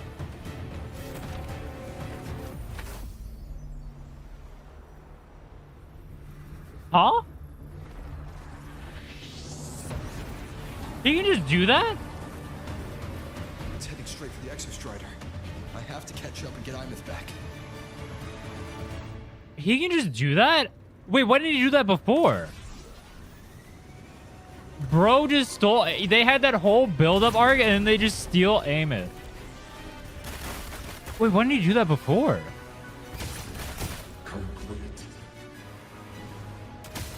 It's throwing up barriers to block my path. Alright, it's time for the cinema fight.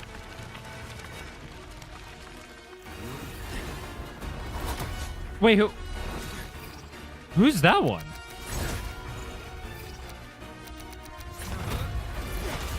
Oh. Did he just yeet that shit in air? Nah, bro, what the fuck? I didn't know he was built like that. You just do that? You can just do that though. Wait, do that to the mech. Way out of here first. Sigillum isn't just after the reactor core. It's targeting my frequency and Aemeath's piloted control of the Exostrider as well. What exactly? Wait, that was funny.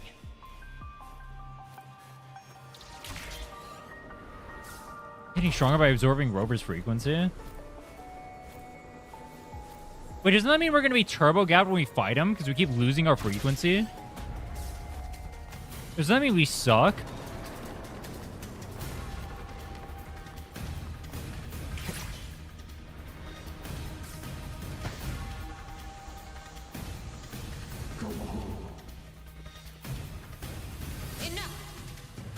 No more of this. Wait, how is she still alive?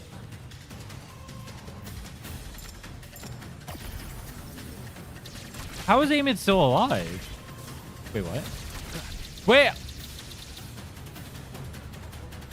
That was not even my fault, bro. What? It just pushed me through the ground. That's literally not even my fault, bro. Aemeath!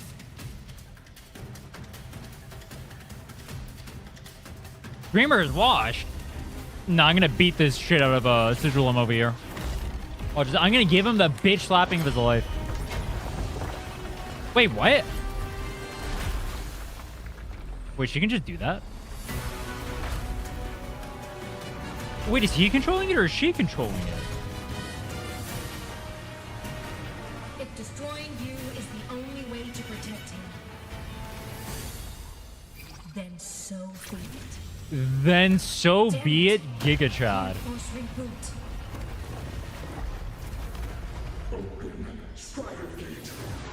Open Strider Gate. While I'm here, don't even think about it.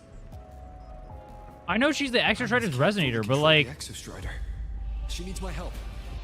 how the fuck did she escape his grasp? I thought Sigillum had him. Or had her. She just gets in the Exostrider like that? Crazy. It's like Aemeath everything she can to keep Sigillum away from me. And then there's the Strider Gate. There must be a connection. Bro, the music over here.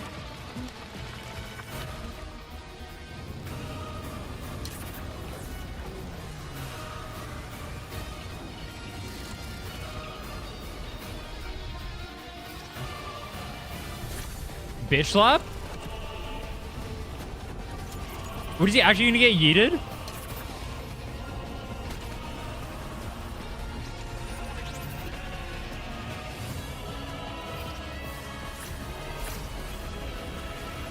Is that a missile? It's already speaking more clearly now. I can't let it drain any more of his frequency.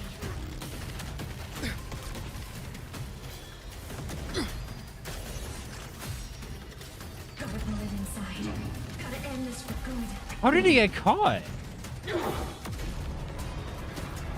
He's strong enough to repel the Exo Strider? Wait, what the fuck did we... Why do I feel like that was not a good idea?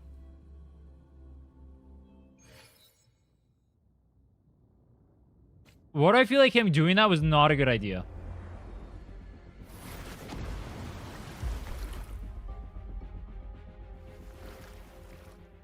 Are you alright, Aemeath? All good. Inside the Exo Strider, I'm the one in control. Wait, don't the hold on. The circles in the back mean something, don't they? I don't remember what they mean though. But those circles mean something, I think.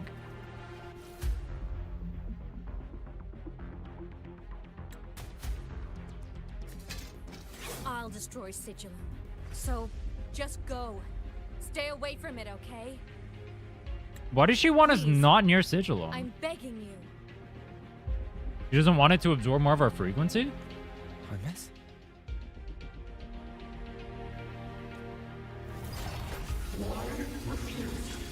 Why refuse? Wait, dude.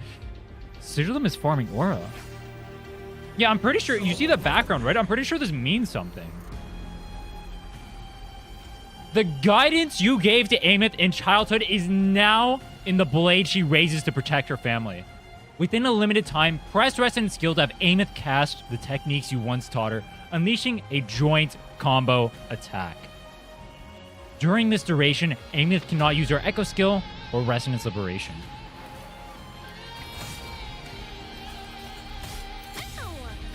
Ow! Did she just say ow?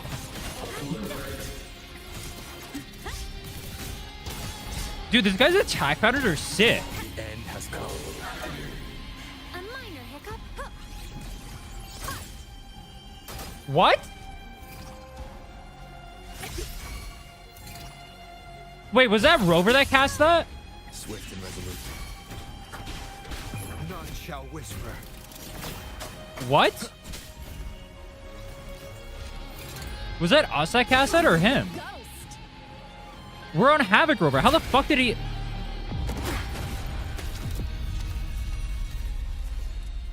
mean, I guess you can swap.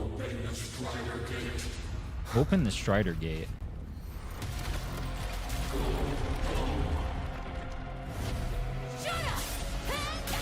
Oh, shut up is crazy. I said, shut up! That is not home!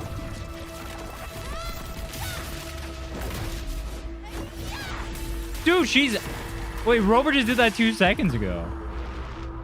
Holy aura. I won't Wait. allow anyone.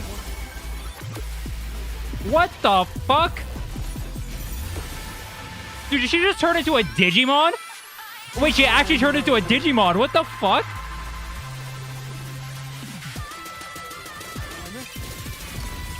Wait, she went full Digimon, bro.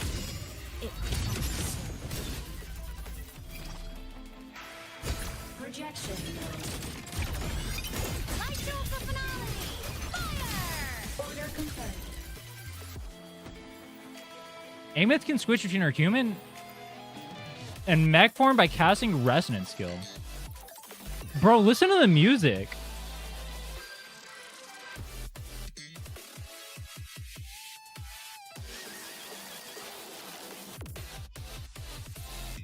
I was just explaining her kit. Bro, I don't...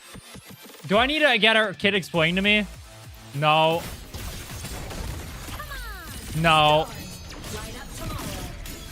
Can I turn off the music?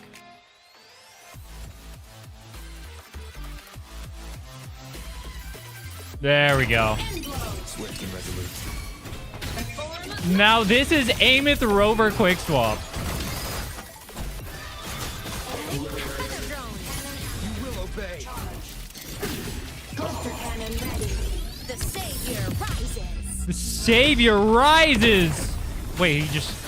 Wait, that did no damage. Wait, where's the damage? Wait, he's taking no damage. Wait, what does the savior do? He's... I can't even damage him. Uh-oh. Oh, what the fuck? He can control that? Wait, what? Did his body change? Did you just become more white? Sing in harmony to the savior's victory. On. I should stop damaging him so I can see more of the fight, right? I'm gonna kill him too fast, bro. I need to see his animation.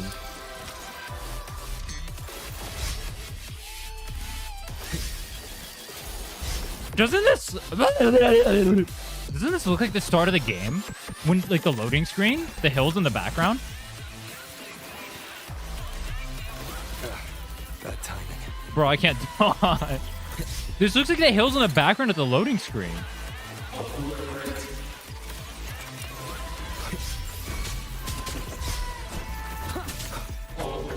His attack pattern is sick as fuck. Nowhere to hide. I like the dual color scheme they got going on over here, too.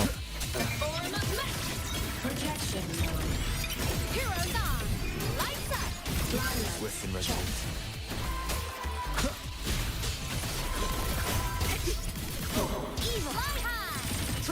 Fly high!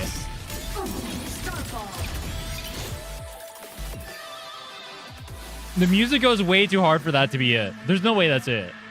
This region has become an eternal shackle. Oh. An eternal shackle? Okay. What does that mean?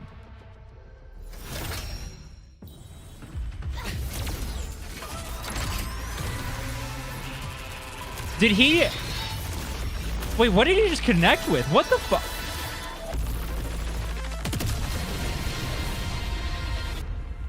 What? Wait, what the fuck did he just blow up? What exactly are you hiding from me? You don't need to know. Okay, maybe I shouldn't have stalled the other one. Aemeath, What the fuck is this boss, bro? Wait, why is he so broken? How the fuck do we go from weak ass, like, this isn't even the Threnodian. Aleph is the Threnodian. How the fuck do we go from weak ass, whatever the fuck Leviathan is supposed to be, to this? Leviathan literally looks bitch made, bro. It's cinema slop. You only like it because it's fucking cinema, dude. Swift and resolute. How does this thing... What the... Keep it together. Bro, can I have that guy as a playable character? What the fuck? What the fuck is he doing?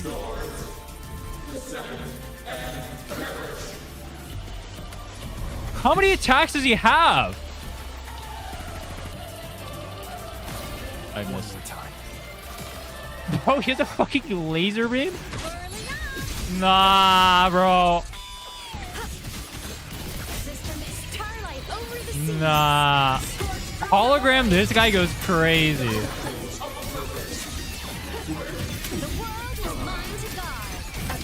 Yeah, the music going hard shit. Dude, this whole fight is this the best fight in the game? I'm trying to think of a fight that tops this so far. I don't think one does. Like, Leviathan literally looks bitch made compared to this.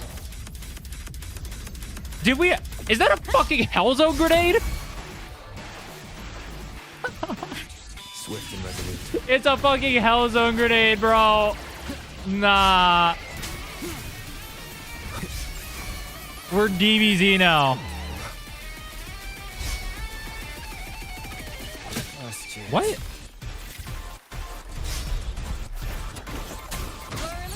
bro is Piccolo? Is that why he's getting gapped? I want to see more of his animations. Wait, what happened to the music? Wait, the music just stopped. The Exo Strider kills the music. He enchants a sword? I thought there'd be another one there.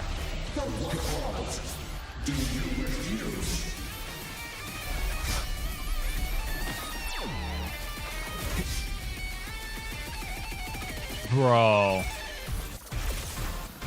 What is he doing? He's tearing top. Alright. I gotta be serious though. If you're gonna do that attack has to do way more damage. It can't do 1,000 damage. You can't. This guy just split open a fucking hole in time and space, and there's a 1,000 damage. 1,000 damage, by the way. You can't split open a hole in time and space, and it does 1,000 damage. That is inappropriate. Inappropriate behavior. Alright, Cinema. Show me, Pete Kuro.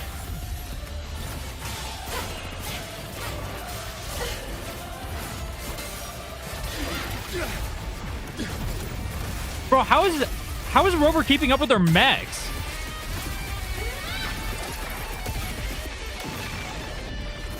Dude, it is DBZ. We even got the beam battles. We even got the beam battles, bro. What the fuck?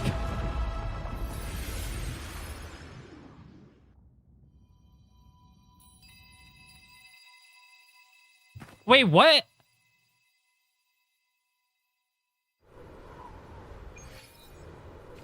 Why are there two rovers? Aemeath and Sigillum are gone. What?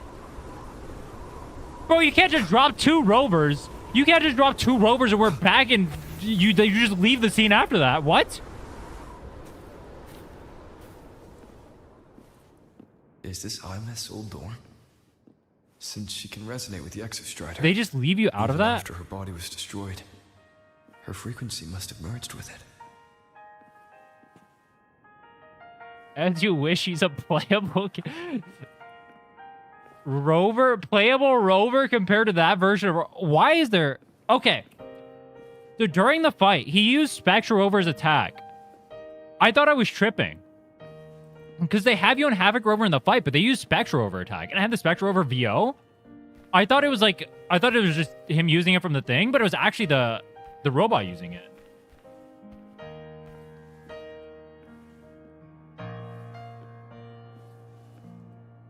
Isn't it so incredible? We're here sharing. Was Aemeath? Aemeath didn't cast the Spectral Rover thing. So drop attack was also Air Rover? Aemeath was using the Spectral Rover skill in the first place? How? How?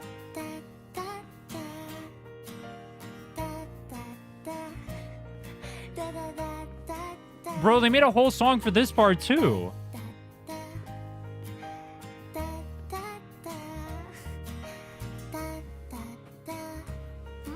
Goodbye. Goodbye.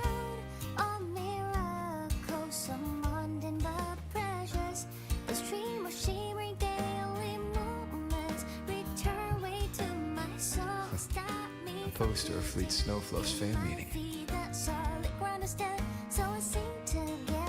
Poster is neatly stuck to the wall. But the bottom right corner isn't fully adhered.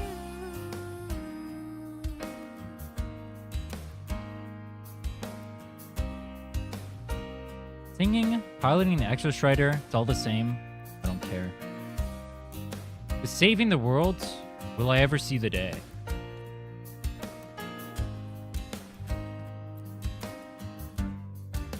Bro, you can't tell me out in the middle of the we just find out there's a second rover part. You can't just tear me out of the thing and show second rover and then come over here and we're doing this.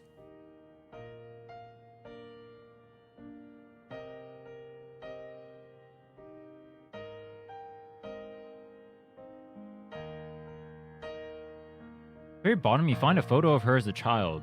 Edges are soft, creased, worn from handling. I am Aemeath, the Academy Star, a synchronist, a savior.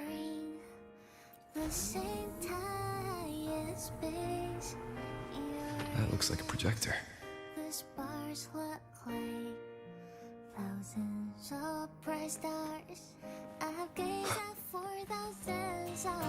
Oh.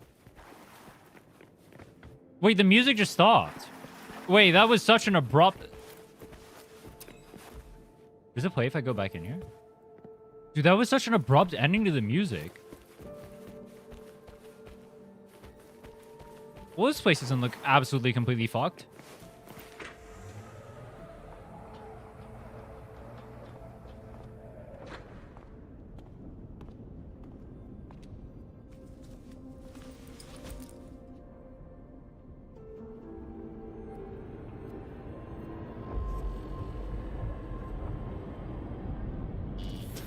Piloting the Exostrider.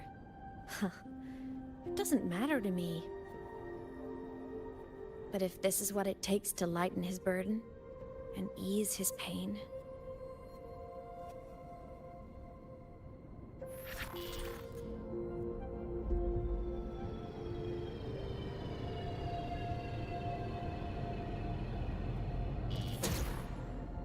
Saving the world.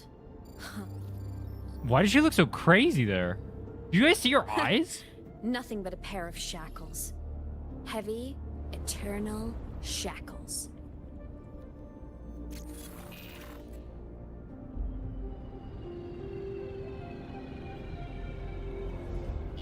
No. He can't ever know this. I must keep this secret. Bury the truth deep. Is she going schizo?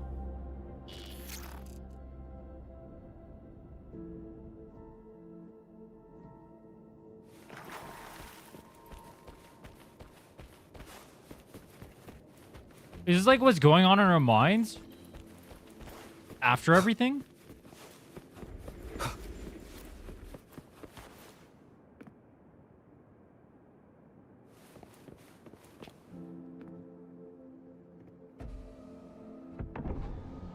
Why? Why are there giant screens that have Aemeath playing here? Yo. I know idols and idol fans take this to a whole nother level. But this is some crazy stalking, bro. You have an entire building dedicated to playing your stuff like this?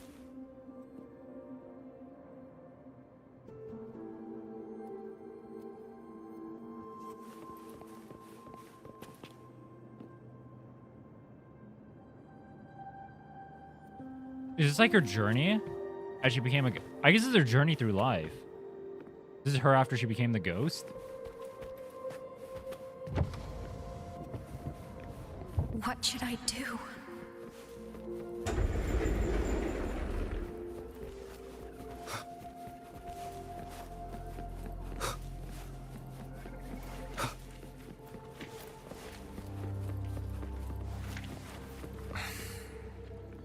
I can't go back. What is it? I wasn't trying to go through. I was gonna look at the area. Oh. Oh. Oh, it doesn't bring you through. What the hell is this place?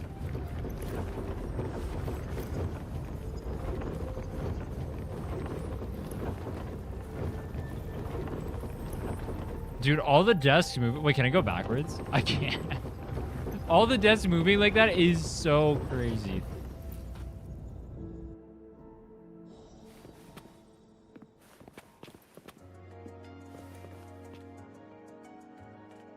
Oh, she's back in the classroom.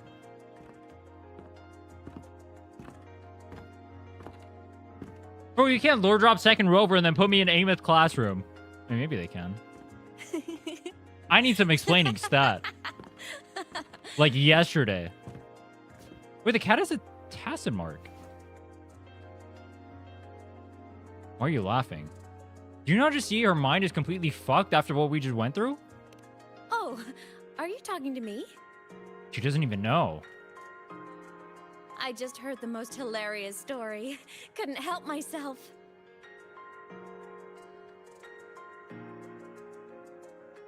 Does she not know us here? Since you asked, how about I tell you? Sure. Let's learn together. What's the funny story?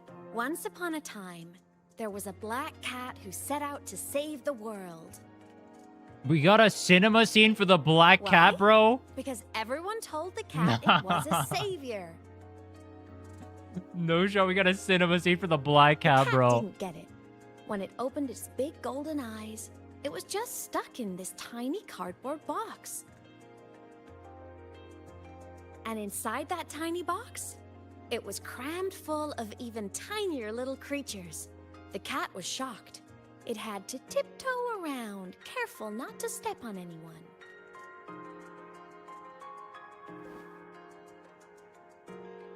These tiny creatures, even living in their tiny box, had so much misery, so many disasters, constantly just waiting for the other shoe to drop.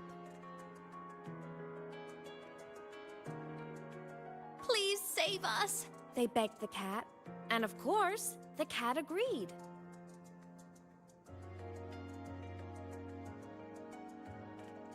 Even if they hadn't asked, the cat would have helped anyway, because that's who the cat believed it was, a savior.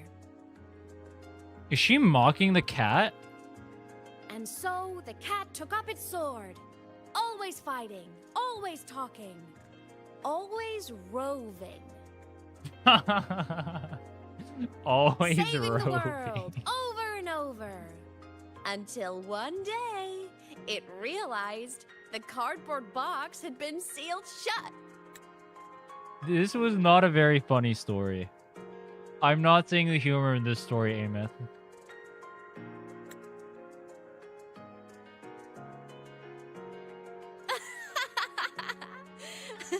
Isn't that kind of laughable? Yeah, haha. Very funny. It is pretty laughable.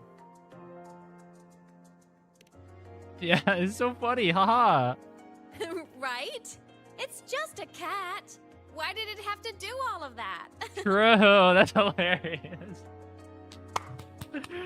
What a But stupid in such cat. a laughable story, somehow everyone else gets to be happy. True. Dude, this is a great story. I love this story. The ones who relied Let's on go. the cat, the ones who hated the cat, they all got exactly what they wanted. That's a good one, Aemeath. This is getting funnier every moment. But what about the cat? Who cares about the cat? Bro, what the fuck? It wants to go home, but Yo. no one remembers. The box is sealed shut, and the ones who put the cat in there have already turned their Why backs is she on it. laughing so hard? She's crying. Is she laughing or crying, Even the cat dude? itself has forgotten. She's not making this sound very funny anymore. Isn't that so absurdly laughable? Yeah. Doesn't understand symbolism? Guess I'll leave. Yeah, bro. I totally didn't understand what they were saying there. I totally... Alright, hold on. Actually, I'm just gonna ban you. And... Alright, let's continue.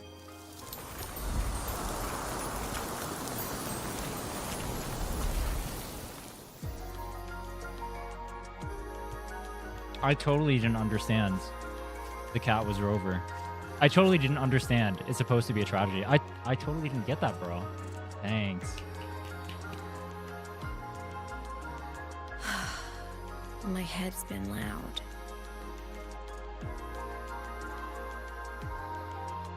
There's this question that just spins and spins up. I still don't have the answer.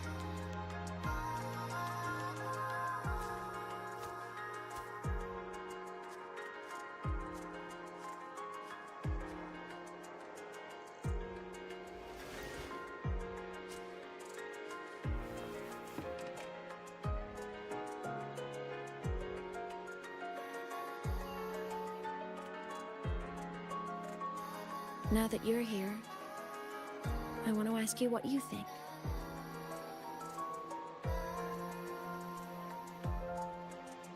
That person is my family.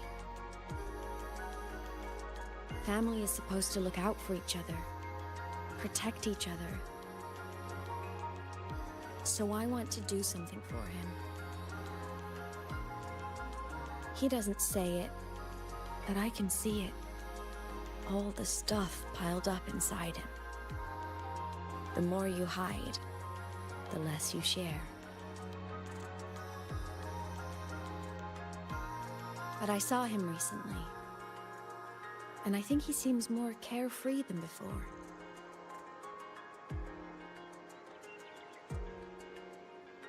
The sunlight in Jinzhou, the flowers in the Black Shores, the winds of Renacida.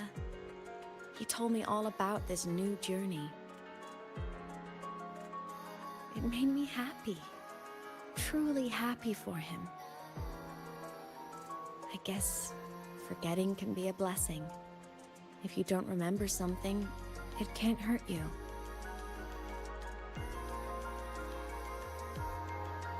So I started thinking, maybe I shouldn't tell him what I saw in void space.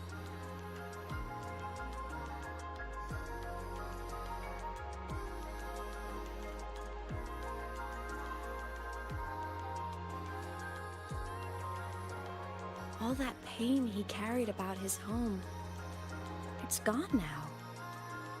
Why bring it back? Bro, her eyes are literally shaking.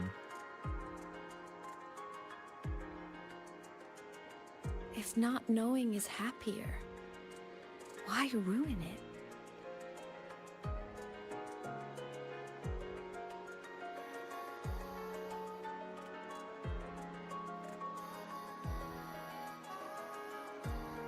People need to know the truth.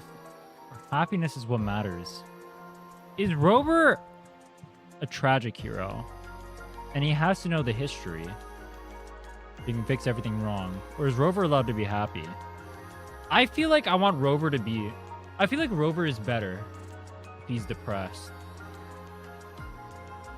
I feel like going down the doomed spiral, figuring out all your old memories, and exactly what you were cast away from, why you can't go home, is the better play. I think that's the cooler route. Even if the truth destroys that happiness, I can't. I don't want to see him hurt. I want to protect him. We all need a little hope to keep going, right? I want him to hold on to that hope.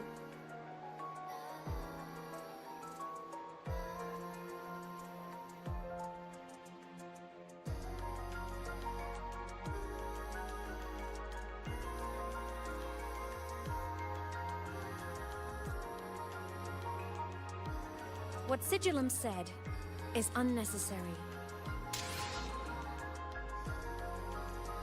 It's been feeding on his frequency, trying to complete itself, spouting things that should have stayed unsaid, things that would ruin his peace.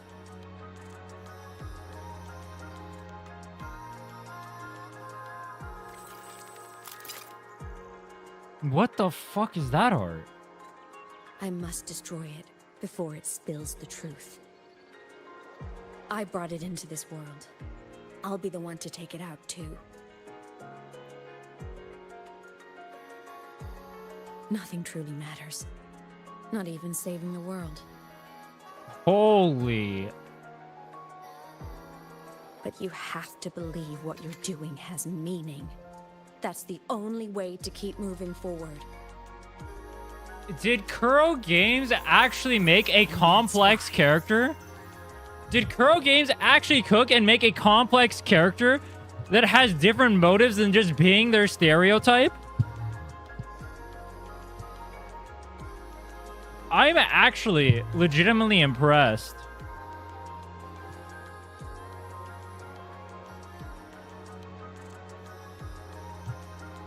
But it's not over. I'll have my thoughts afterward.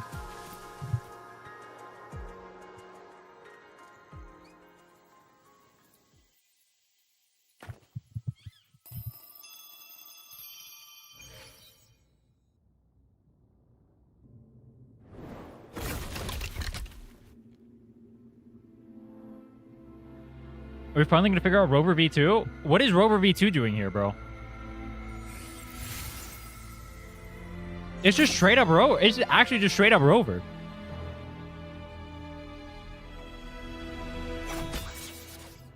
Wait, did Rover stop her?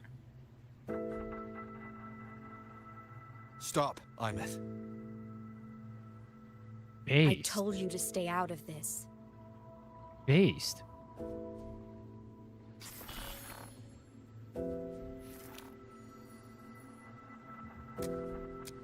She can just teleport him like that?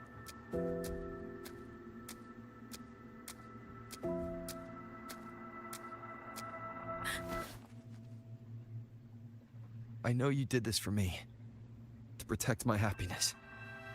And I'm grateful. But it's over now. It's over now?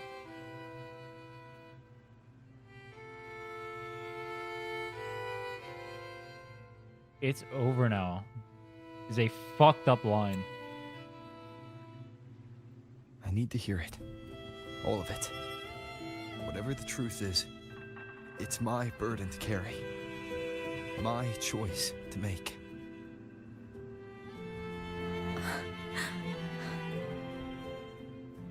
Carrying this on your own hasn't been easy, has it?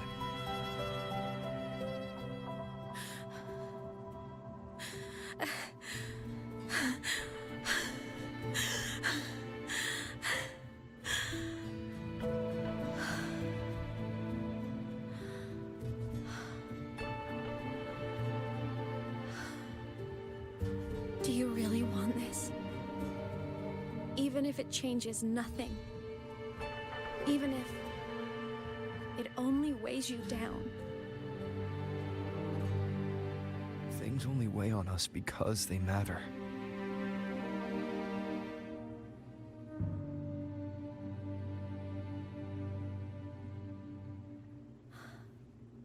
All right then. Back when we lived together, you once told me you'd come from a faraway place. That you were on Solaris to carry out a mission. Current research suggests the Exostriders and Sentinels were made with technology from the same civilization. I think that civilization is the faraway homeland you spoke of.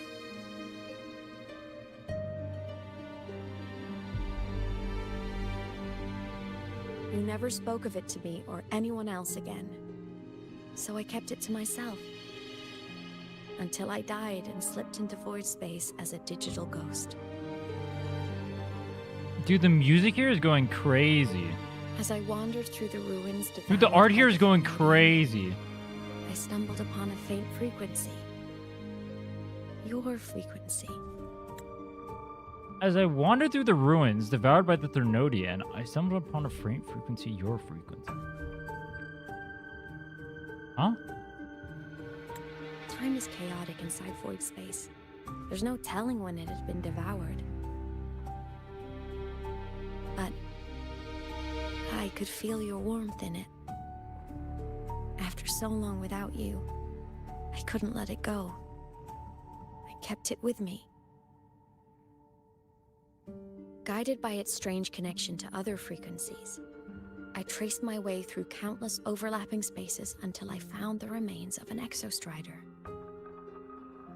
That was when I realized that Exostriders were built to transport Sentinels.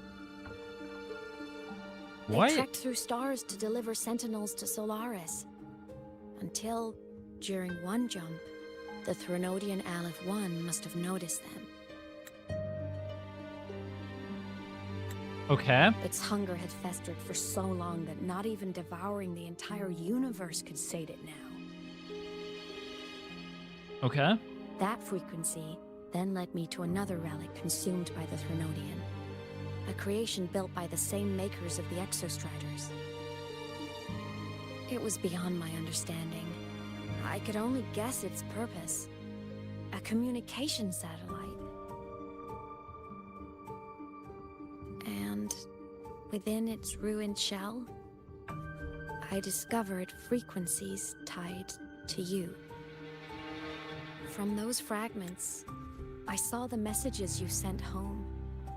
Not about your mission, but full of longing. What the hell is this? What are the arms going in the circles? Rover's in like a little embryo over here.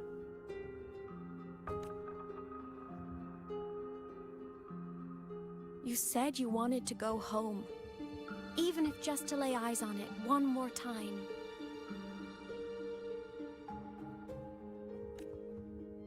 But their reply was a rejection, because it wasn't part of your mission, because it was unnecessary. The reply was a rejection. Bro wanted to go home, and he got told, no, go fuck yourself, you're a soldier. Wait, that's perfect for Valentine's Day. They were the ones. That's me on Tinder yesterday. They ignored every wish you had outside your mission. They forced you into this life of roving.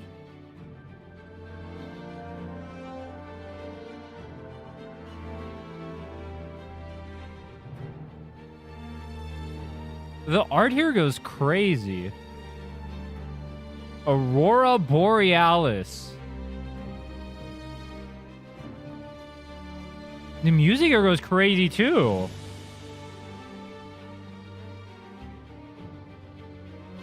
Ignored every wish you had outside of your mission.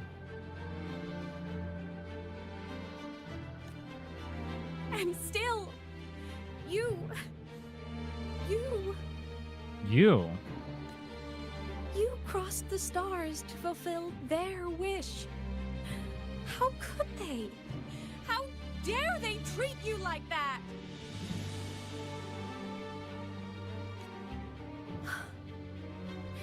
Yo! In that moment, I was drowning How many in pain. artists did they hire for this quest, bro? Holy shit. Did they take every single dollar they earned from Cartethia to make the stuff for this quest? I didn't know how to help you. I didn't know if I should tell you. I didn't know what future you'd even want. That's when your frequency I'd been carrying with me. It was corrupted by the void matter. It tore through my power, and Sigillum was born.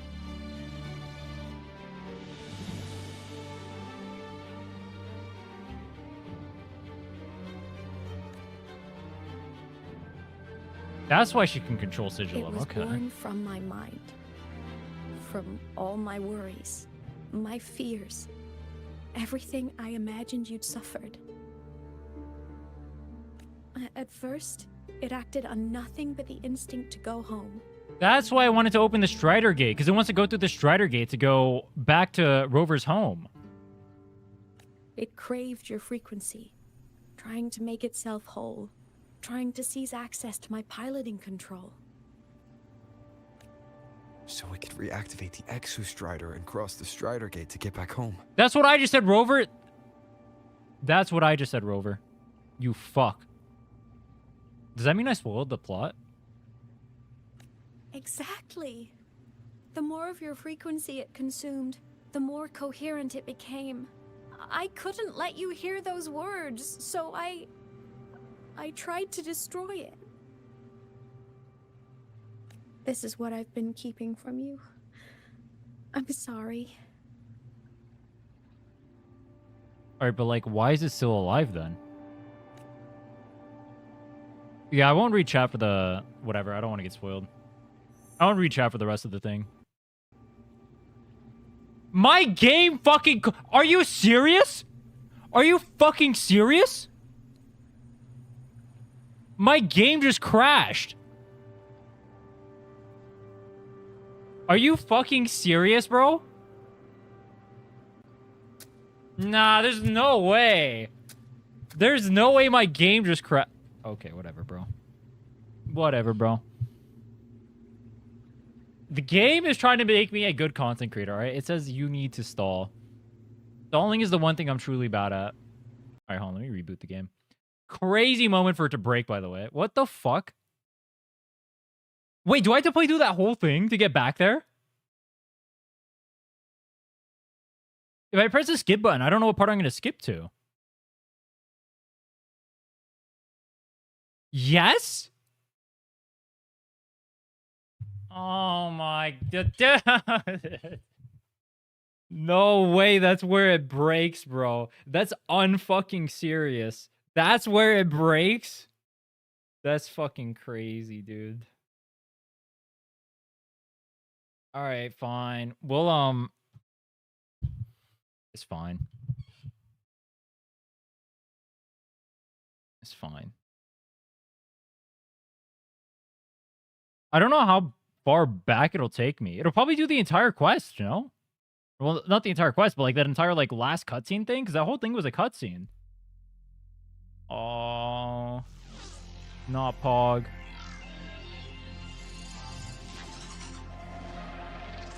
It's Rover. There we go. All right. We had a Rover. I feel like there's a more clear one. Is there a more clear one? That's bullshit, dude. Yeah, I'm stalling. I crash it. I didn't actually crash. I just paused the game on screen and then Alt F forward. Bro. That's fucked up. Who's the strongest quick swap unit?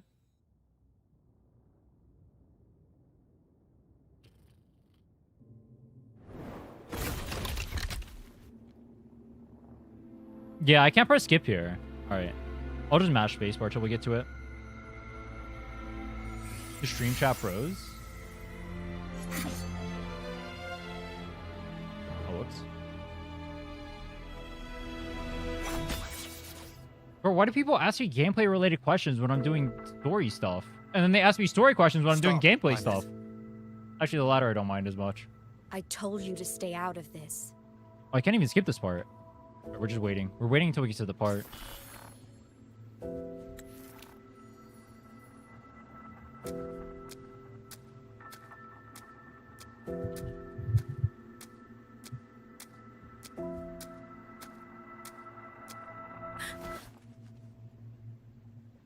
I know you did this for me. I need to hear it. Dude, this is like such like you're in the middle of the quest or whatever. This is like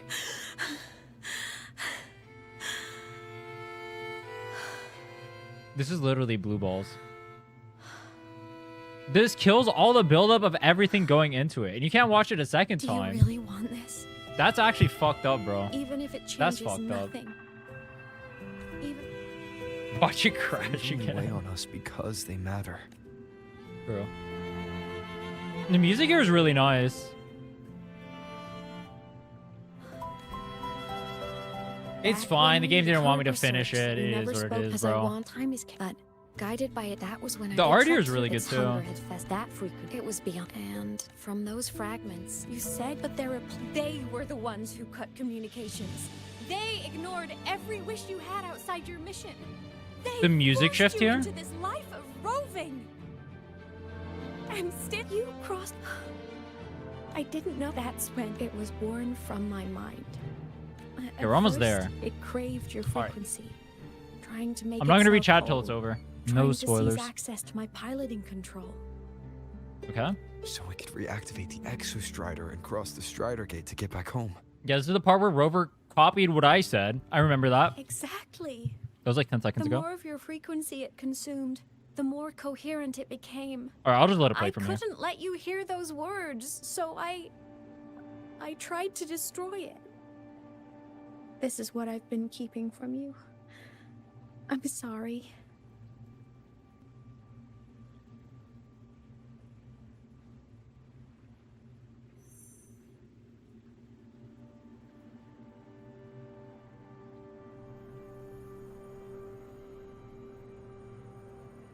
What if we have 2 rovers in this world?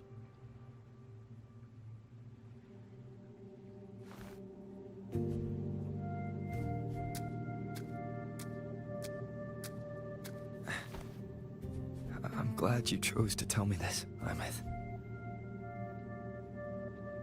He sounds a lot like Hearing Cash this, Rover.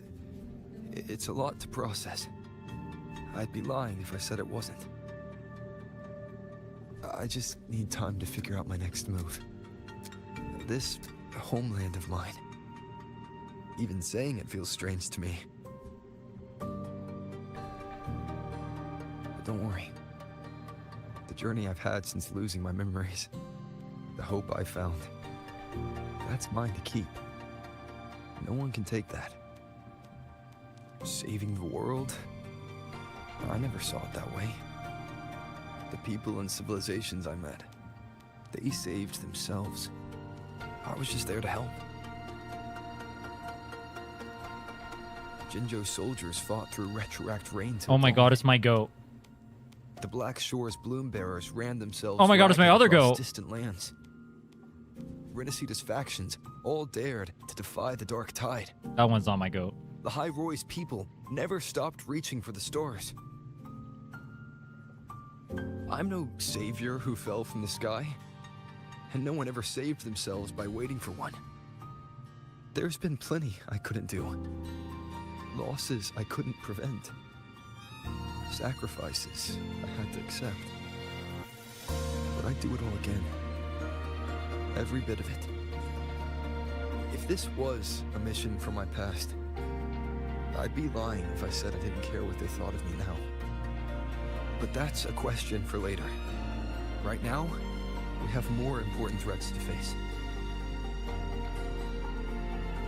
The fact that I choose this path even without my memories, that tells me this is who I am. I can't stand by while the lament brings suffering. I care about this world too much. But I'm afraid you'll feel alone.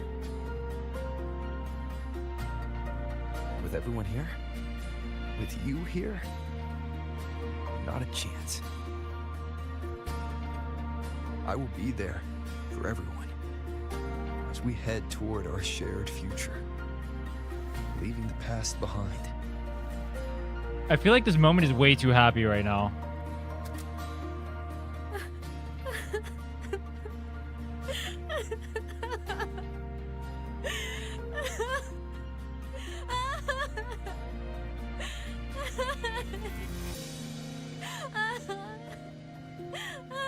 He like consoles her too.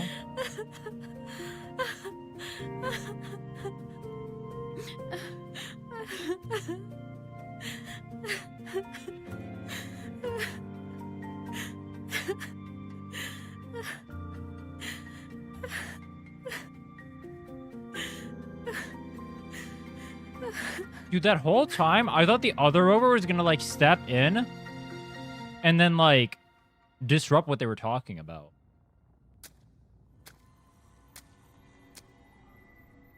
So, this is your choice. Is it worth it? I'll decide the worth of my mission, not them. I know where I'm going now. That's what matters. Not where I started. Then keep going. No matter what. Wait, does that mean Rover becomes more OP now because he got more frequency? Because you got the extra stuff that was lost in space just then, right? It's returned to the Exostrider.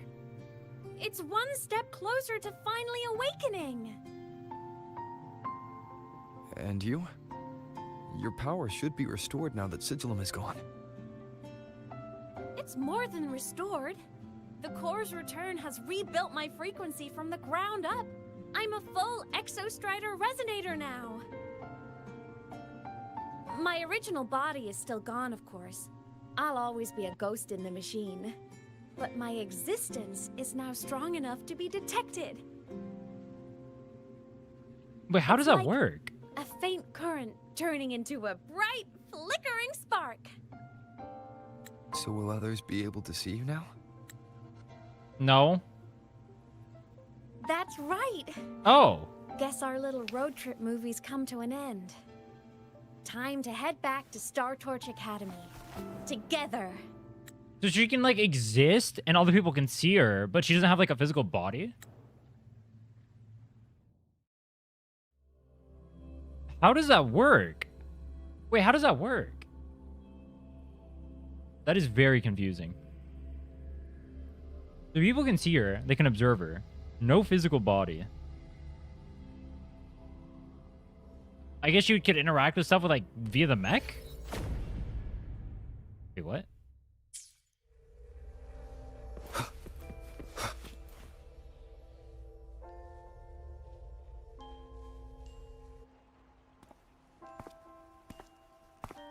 The others in the school should be able to see her now, right? All good on your end, Golden Boy? Lucilla mentioned the Exostrider in the Frostlands just moved. Please tell me that was you. Dude, the robot in the background, so happy. That was Aemeath. Given how well you know me, I assume you know her too. You found her? I brought her back to the academy. It's a long story. I'll fill you in when there's time. Understood. But I do have to ask, on Lucilla's behalf, what's the status of the core? It was returned to the Exostrider. That explains it. The Research Institute is reporting a spike in void matter concentrations over Lahai Roy. Voidstorm activity is kicking up again. Back when the reactor drive was in the sky, its annual self-diagnostics caused the Exostrider's greatsword pointed at the Threnodian to weaken. The Exostrider is probably running the same procedure now to integrate what you returned. Best for you both to stay within the academy until peak season passes. I still feel like... Was that where the story was gonna end?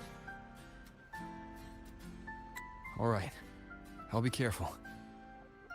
Next time you're in the infirmary, we should revisit your old plan. The one tied to the Exostrider, the Strider Gate. I mean, I guess it could lead into 3.2 now. For now, just be with Aemeath. It must be a great relief to have her back. I'm happy for you. You've earned a break. Get some rest. But is there a story? Like I'm not reading chat right now. But is there a story with the in the second half of 3.1? I'm reading chat right now. I'll read it after. Let me go biking. Oh my... I forgot how much we're lagging. Do not avert your eyes, bro. I forgot the city is cursed. Holy shit. You guys asked for the high graphics, bro. This is your fault. Brilliant idea. Okay. Why do I feel like someone's about to get in trouble when you talk like that? Hey, that's a totally unfair stereotype from when I was a kid playing with snowfluff seals. I was just thinking, now that people can actually see me, I could, you know, attend my own fan meeting. An unfinished song completed after all these years. Doesn't that sound amazing? That's how they're trying to get in. Oh, I know, right? Okay. You have to come too. You have to see this star perform. Forget all your worries for a night and just enjoy the young energy of Star Torch Academy. Okay, so we're gonna get an actual performance from Aemeath. Wait in line. Shouldn't we have VIP access? Why do we have to wait in line? We're the parent of one of the performers.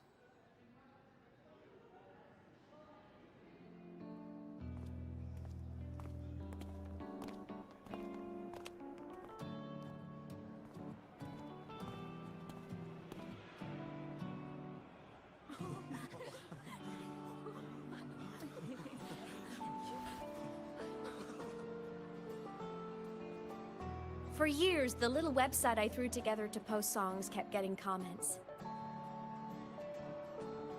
They'd talk about how much they loved a song, or share problems they were having in their lives, and then they started connecting with each other. I never saw myself as a hitmaker. I was just an amateur, singing what was in my heart. But over time, they stopped being just my songs. They became a melody that connected people. If my listeners want a complete song, I'll finish it for them. Or maybe for me, too.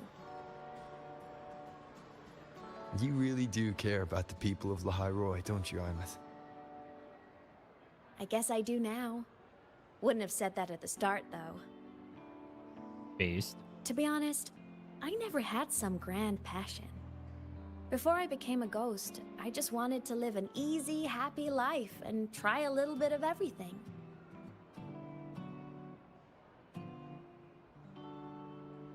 And my whole I want to be a savior thing? Well, that was just me trying to copy you. Actually, it's interesting because like everything about her personality, everything that she does or whatever, all like her tie-ins and all that stuff, all like the little gimmicks they have, all tie back into her childhood like that. But after I died, It's really interesting to see after the all fact, this after you play the time. story. Time to notice the people and things in Lahairoi I'd overlooked before. So many people here dream of becoming stars themselves, but that was never my dream. And you know what? I'd be able to show it to you too if I didn't lose my fucking 50-50. I'd rather be the one who looks up at the stars. First game. The one who watches over them. Really? But the way I see it, You've already watched over Lahairoi.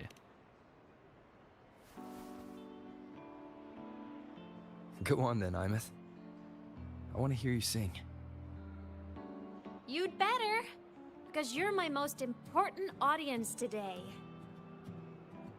But first, you need a better look for the show. Oh, is this where we get the outfit?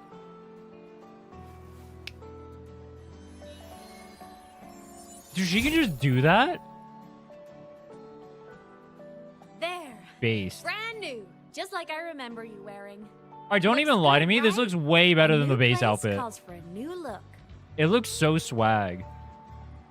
I'm actually, dude, high key. This brings me back. A cosplay of that rover would go hard. I don't know if enough people would know what it would look like, I used to though. wear this around the academy. You'd leave a whole trail of swooning admirers in your wake. Solaris' great savior.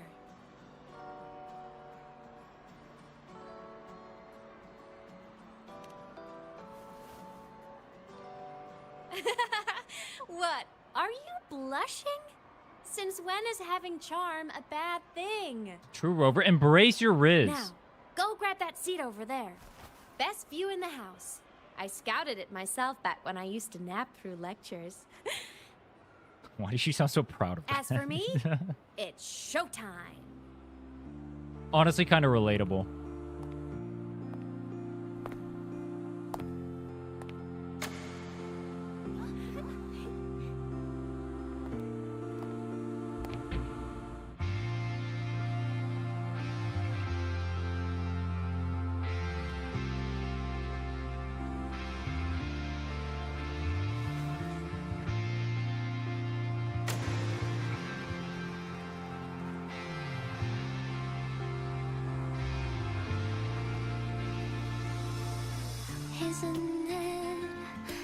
They animated the whole thing. I mean, I guess it's on par with the story for at this point. They animated the whole thing, bro. Why is Rover spotlighted? They gave her a dance for it? Nah, bro. They choreographed the song.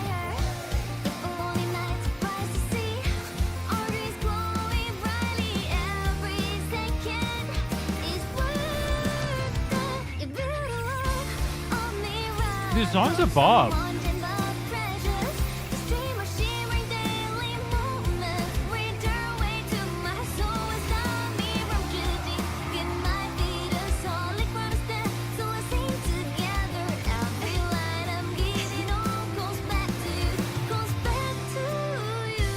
How much budget did they put into this fucking single story patch, by the way?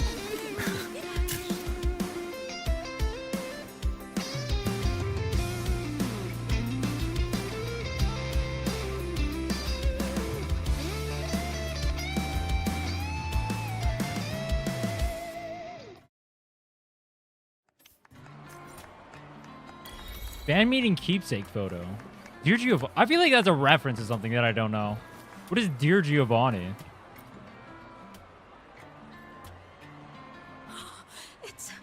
It's her. Fleet Snowfluff. That's definitely her voice. Oh, I can't believe she's actually here. See? Skipping class was totally worth it. Wait, do they not know what she literally has a sticker of her on her sleeve. How do you not know what she looks like? She's so bubbly and spirited, just like her songs. I'm getting her autograph later. Of all the songs she's posted online, my favorite is Indigo Universe. What's yours? Look at it. There's literally a sticker right there. Of course, it's the Tard E song. It's so funny and catchy. You can't be serious. That song's pure brain rot.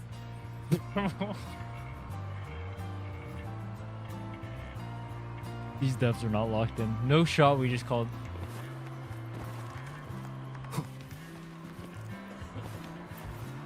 I'm expecting a 6-7 joke in here somewhere. I heard that name from a senior in energy science, but I never imagined she was Fleet Snowfluff. No. No, I can't accept this. Why?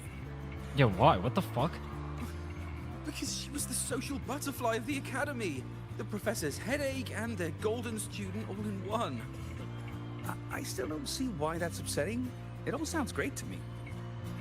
Her song, Fallen Petals. After hearing it, I always pictured Fleet Snowfluff as a tender, gentle soul. I mean, she never really seemed that way from her online replies. Maybe your impression of her was a little too personal. Why are they nailing the parasocial fan so hard right now? Literally true. Aemeath from Rebel College. She's been missing for years. Why would she be here? Aemeath? But the same one Professor Sakya always talked about? Yeah. She always wanted her as a mentee. She still brings her up to us. I thought the biggest problem would be that little rascal refusing to finish her studies, or me finally losing my mind from her The antics. fucking accents. I never thought she'd just... The accents for the NPCs send me in the story, bro. All of them in their little posh-ass or British-ass accents. I can't even do it. I can do the what shit. Professor Sakya is gonna be over the moon to see her. I can't take them like serious half the time when I hear them talking, bro. Can't believe I've lived to hear the full version of this song. I'm gonna cry. Oh, you're so talented. Why did you stop posting new songs all these years? An autograph! Please, Fleet Snowfluff! All right. Dry your tears. Autograph coming right Her up. body is still glitching out. It's actually, is it glitching out even harder? You know how inspiration goes.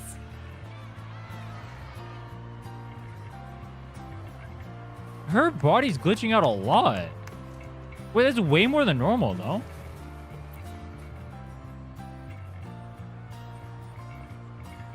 Oh, it's not glitching out over here. Wait, why? Dude, it was like full like epilepsy warning earlier.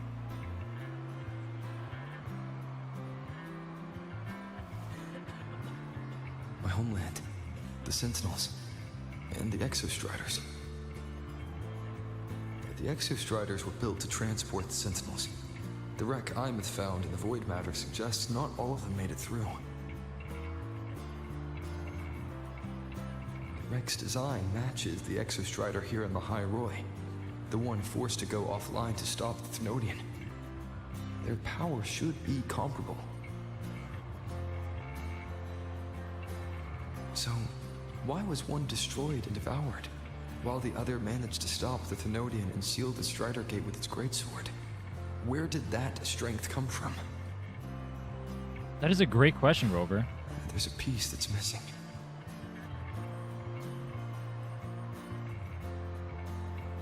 Bro got booped.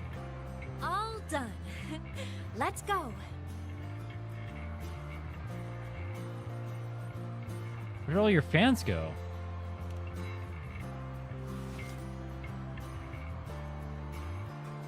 Please, a little meet and greet? I used to host huge parties at the academy. So, where to next? A wander about the academy, just like we planned. No rush, just a quiet stroll.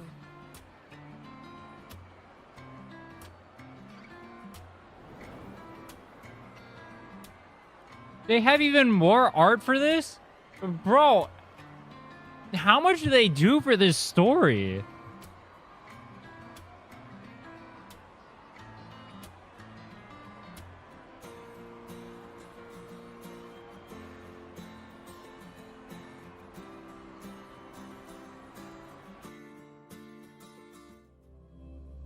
Okay, intermission.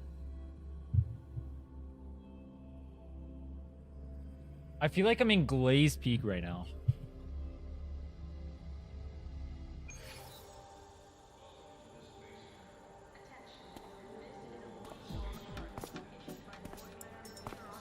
Oh, it's the bike music.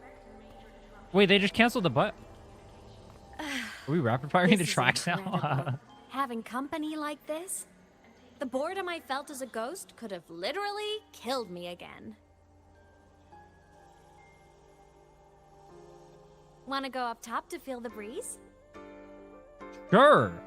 I didn't spend all day with you. I'm so happy right now. Really. Even a fake sky can hold such beauty.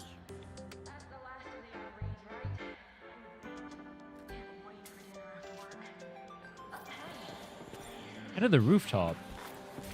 You might want to brace yourself before Nana's health center. I can't. All right, hold on. I can't tell if they're like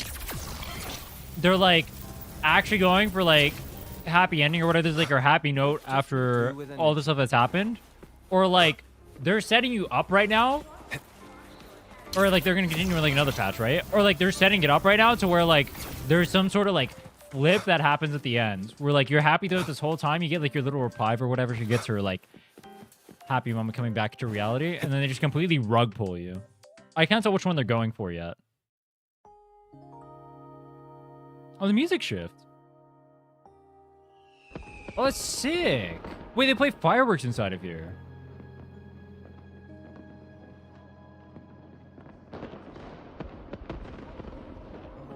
Now that your frequency is stable, what will you do next? Stay in Lahai Roy, maybe?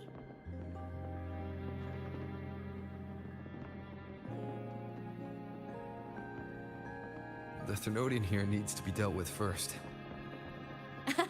Of course. Typical workaholic. I knew you'd say that. All right, but seriously, how the fuck are we gonna kill the like turbo black hole super civilization destroyer deluxe out there? Aleph 1 won't be an easy fight. But I believe in you. You're the one who keeps making the impossible possible. And after that, will you keep traveling? Any destination in mind? I need to think about that.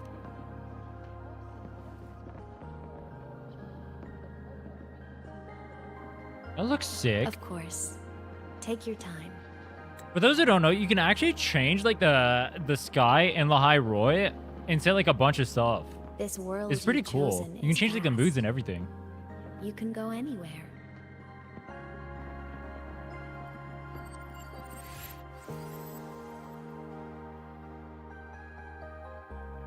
Are you leaving now?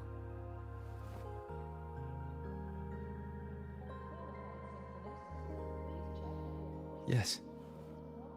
There's something I have to do. The Academy will look after you. Or you can go back to live in Bjorder Woods. When will you come back? I don't know, Aemeath. I'm sorry. but I'll come back to see you when I can. I promise. You promise? Promise. Then I'll wait for you here in Lahairoi. Rover, don't go get the milk. Don't do it, Don't feel Rover. You have to. You don't need it. The world is vast. Don't let me or Lahairoi hold you back.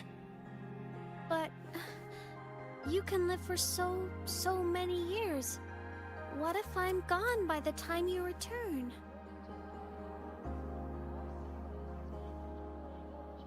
Sorry. I shouldn't have said that. You should go now. Aemeath. Why didn't Rover just take Aemeath with her?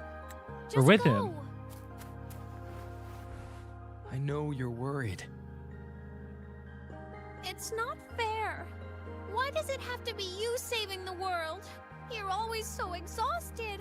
Always getting hurt.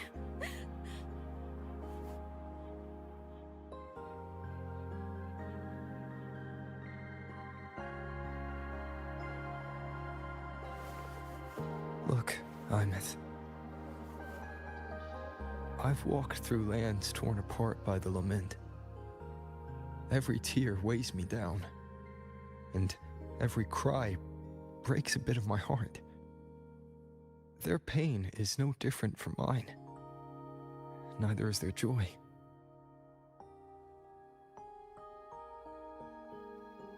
So if I can help, I will. I have to. Then I'll be the one to protect you someday. You look so smug. You protect me. Yes! You're not invincible. You get hurt, you get tired, you get sad. You're just like everyone else in this world.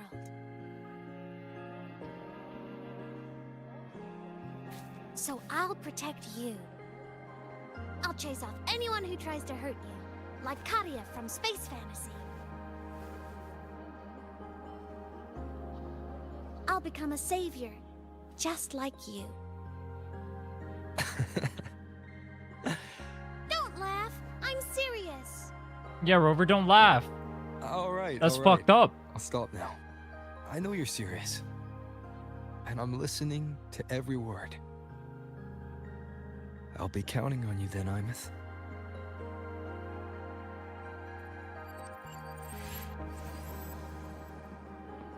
Tired? The frequency Sigillum took is coming back. It's not a great feeling.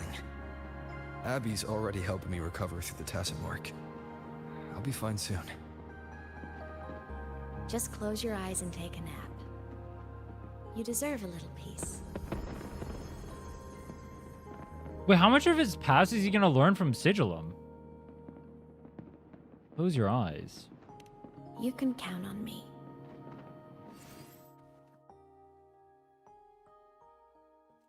I must not falter. What the hell? There's another cutscene? Huh? Why am I in control of Sigillum? What the fuck? Is it because I absorbed its frequency? Wait, more Rover. Aemeath's mind space is even more chaotic than last time. Okay.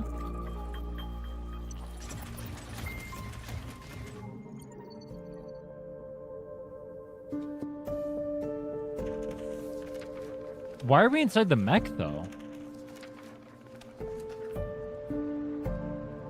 Oh, I get to seeing Sigillum's memories. Okay. Sigillum. Back for more? Thought I made a mess of you last time.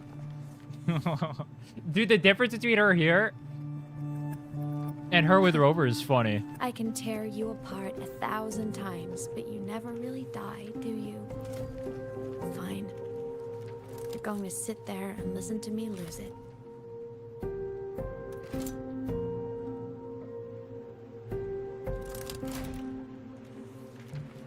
After all, there's no one else to hear this.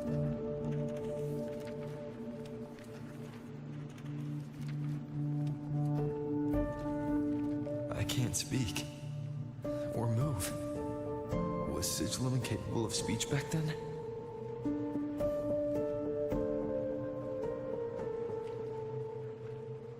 You know, I found something interesting in the Exostrider's reactor drive. Why does she look like that, bro? A message left by my future self. Years ago, while sailing the stars towards Solaris, an Exostrider caught the attention of Aleph 1.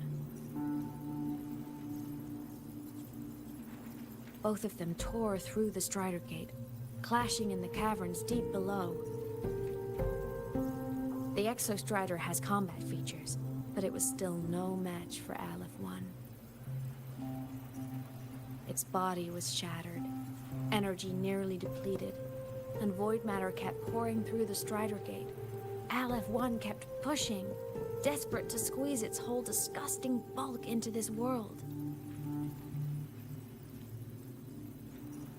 It was almost successful. It would have ended everything. But then a girl named Aemeath emerged from inside the Threnodian itself. The great savior, making her dramatic entrance at the final moment. What? The Exostrider watched her touch its great sword, the one pinning the Threnodian. Their resonance sent a surge of power back into the reactor drive. It turned the massive blade, forcing the Threnodian back through the Strider Gate and driving a seal over it. But the human girl who had resonated with the Exostrider, she was dragged through the Strider Gate with the Threnodian, vanishing from Solaris forever. Aemeath was the key? She helped the Exostrider seal the Threnodian? I was shocked at first, but the moment I stepped into void space, it all made sense.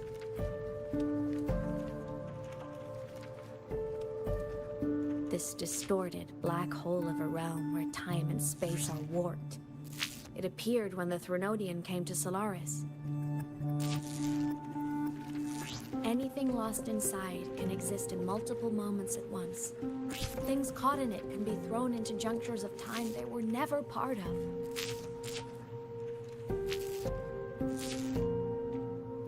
And I can move through it all. The void matter can't touch me. Bro, how broken is she? What the fuck? So she can exist literally whenever she wants? Well, yeah, she can move through it all. She can exist whenever she wants? Do you have any idea what this means? Why does she look so smug? Where is this going? It means I can use it to go back. Back to the very moment Aleph 1 descended.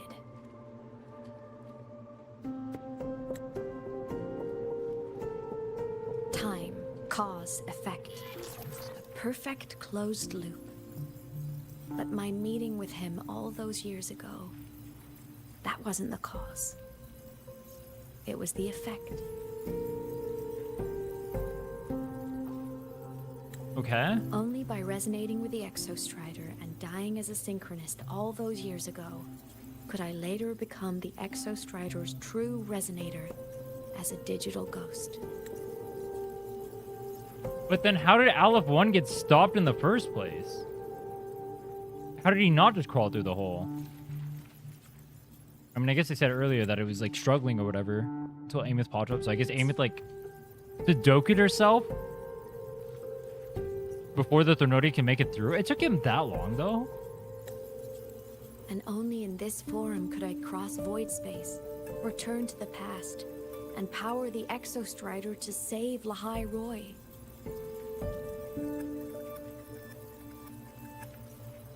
And only because Lahai Roy survived could he have ever come here, rescue my younger self, and let me grow up here to become the chosen synchronist in the first place.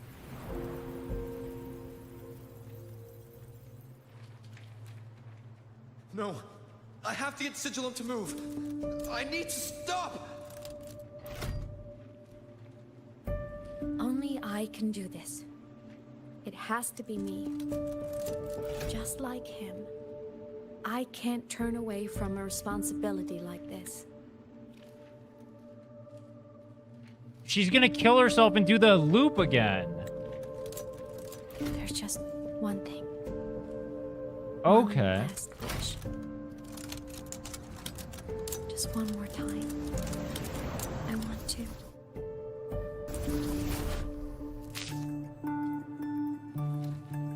Wait, is she just permanently fucked?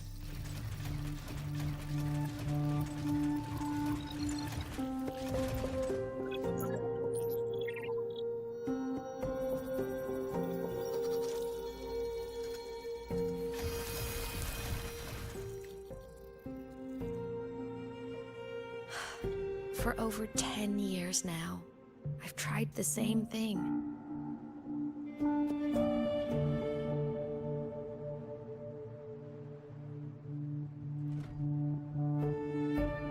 Every time the reactor drive ran its self-diagnostics during peak void storm season, I tried to reverse time. And every time, I failed. I just wasn't strong enough. But now, further along the timeline, the edges of void space are beginning to collapse. I don't know why the Threnodian is changing, but I know there won't be another chance.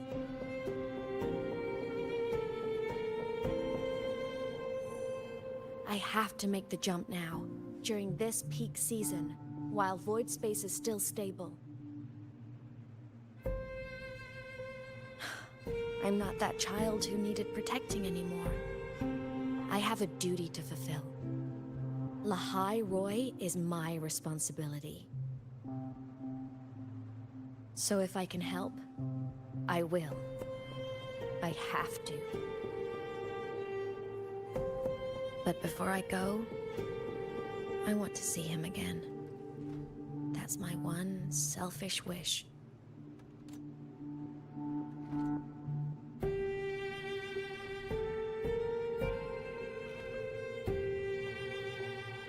I want to talk to him, to know how he's really been. I want to spend a little more time with my family.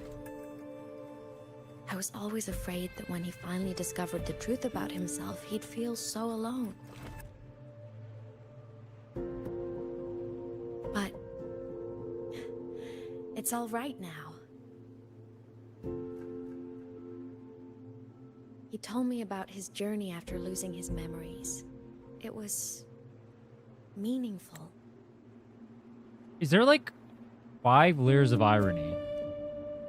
For Aemeath's true personality being like this, and her never telling Rover about any of this stuff, and then simultaneously her begging Rover to talk to her about this type of stuff? He met people. Just wondering. People who care for him, who miss him. People he formed connections with.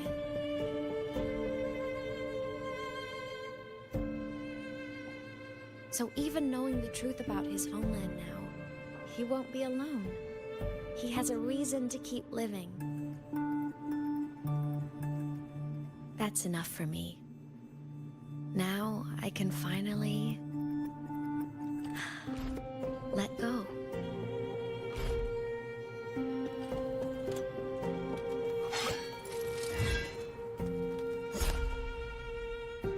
You! Wait, what?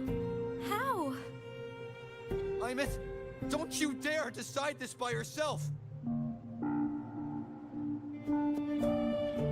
You're the one who taught me that my pain is no different from anyone else's. I can't turn my back on the responsibility I have. Wait, that's actually crazy. She's literally just a mirror of Rover. I mean, it makes sense she's her kid. Or his kid. Forgive me.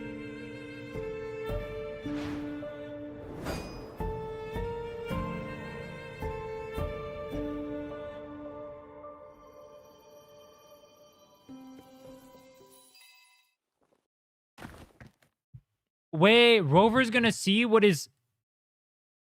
Oh, Rover gets to see what his philosophy does.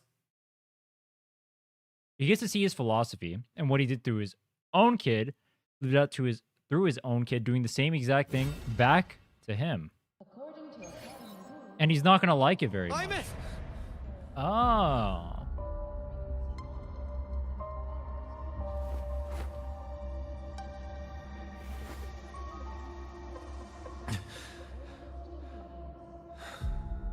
She's gone. This is the piece I was missing. Luke said the core's self-diagnostics would trigger peak void storm season.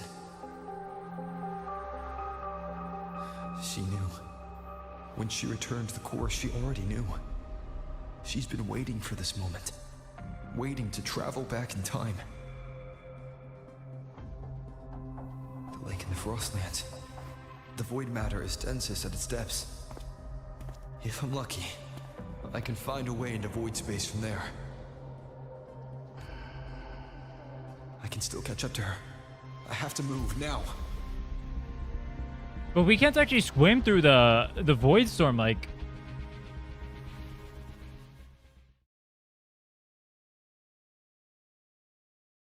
We can't actually swim through the void storm, can we? Or like go through the lake and whatnot. Didn't we figure that out earlier when we were losing our frequency? I'll have to jump into the lake from there.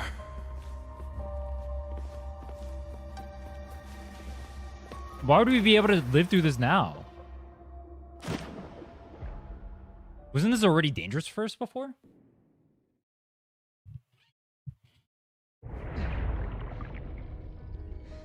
Don't go!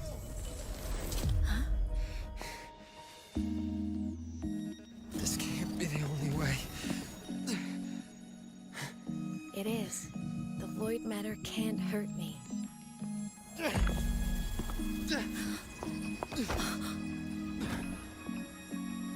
Don't try to save everyone on your own. This time, you have to trust me. Bro, he gets to feel the same feeling he made Aemeath feel before. There's no coming back. The Strider Gate will shut you out forever. Do the music? The loop will close. And the High Roy will survive. No, that's crazy. No way.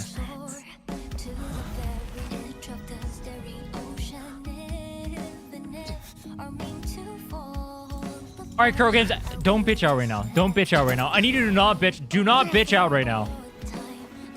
If you make Rover asshole saver, I'm gonna be beyond livid. Do not bitch out. Oh, that's where Rover saved.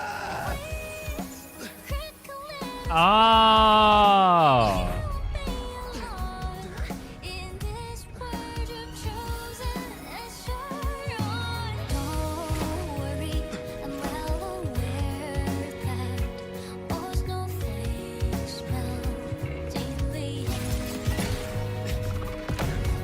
Yo, that thing looks sick, by the way. Don't bitch out, Kuro Games. Come on. No Rover asshole, please.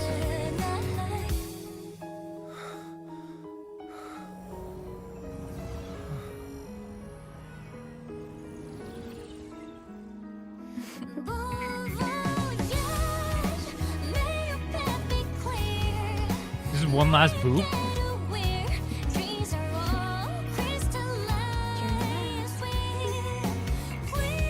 Oh.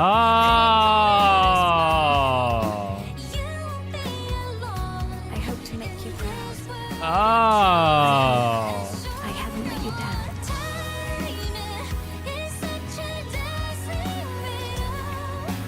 Oh, I'm seeing it. They give you a cinema scene for her too? It's breaking apart. I thought she was immune to it. Have to overclock to get through. Oh, should have known it'd be Dude, the visuals here are sick. The song here is good as fuck too. Alright, they're not bitching out, right? Rover looks... Nah. Nah.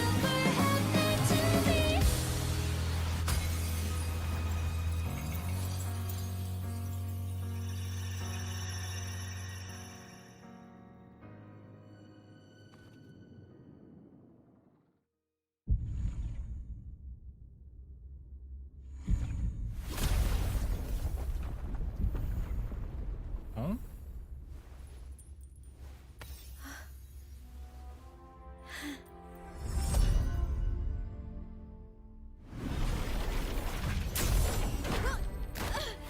They did an entire anime for this part? What the fuck?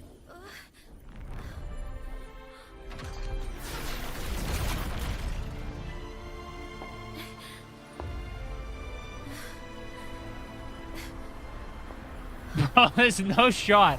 There's no shot. They did an entire anime for this part, bro. Short as it was, but it mattered. But even family can't stay together forever. The time to part always comes.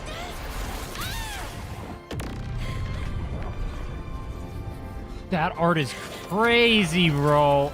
I've long come to terms with this responsibility.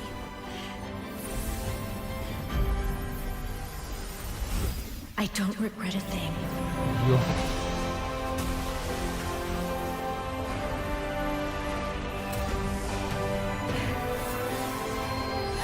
The amount of aura she is farming right now.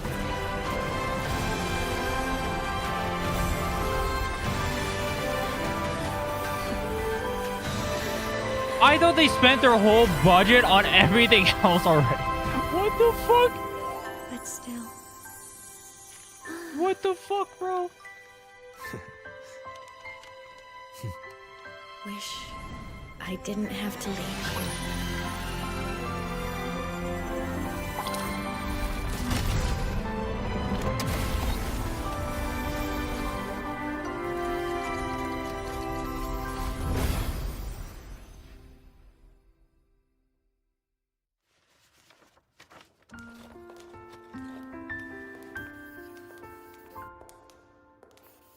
So, what kind of person do you Is want she to be dead? when you grow up?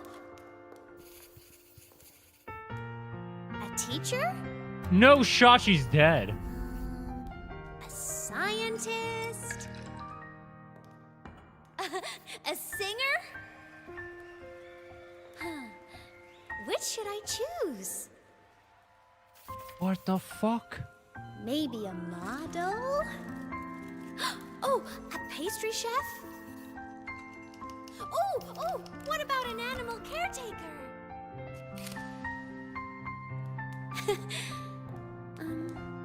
What would make you proud? Aemeath, my only wish for you is that you live a happy life. I see. And you? What's your wish for me? I wish that in your long, long life, you never forget how to feel the sorrow and the joy. Oh, getting to share this final Dude, the dream piano build up. makes me so happy.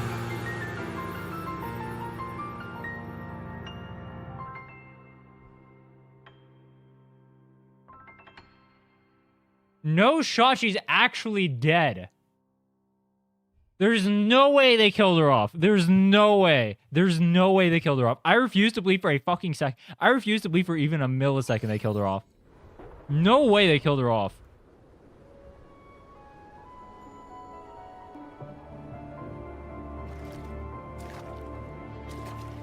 Rover's gonna be so depressed now. Lifted her from the lake when she was a child. That's when she lost her talisman. It wasn't my past self who saved her. It was me. Right here. Right now. My failure to save Aemeath, has it already become part of Lahai Roy's chain of cause and effect?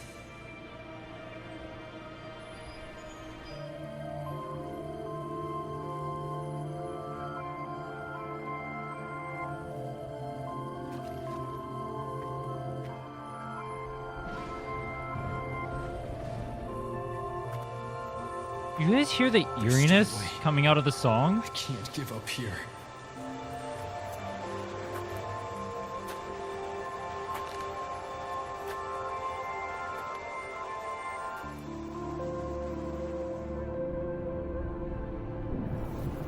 Aemeath is on the other side of the Strider Gate. This song, I'll just go through this song specifically reminds me a lot of if you've ever played 999, it sounds almost similar to Morphogenetic Sorrow. Anyway. You have very similar vibes. The odds are slim, but they're not zero.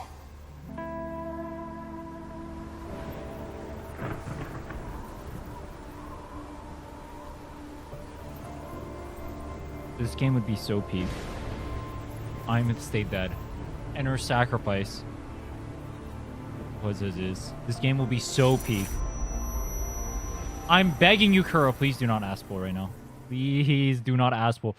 Please stick the landing. Please no Aspel. I'm begging you. Do not fall into the gacha game trap of every character must live. Don't do it. Don't do it.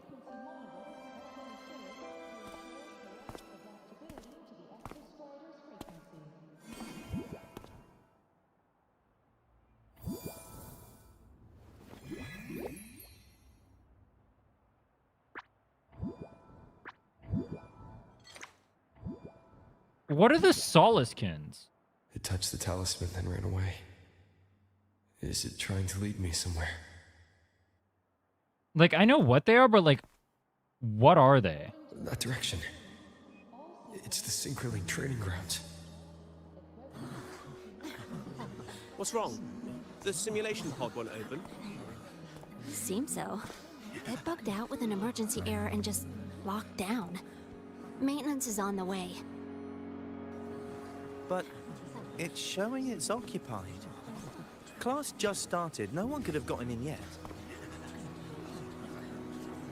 You will be so based if Rover gets debated here. You will be so based if Rover gets debated here. You don't understand how based it would be if Rover gets debated here. For the love of God.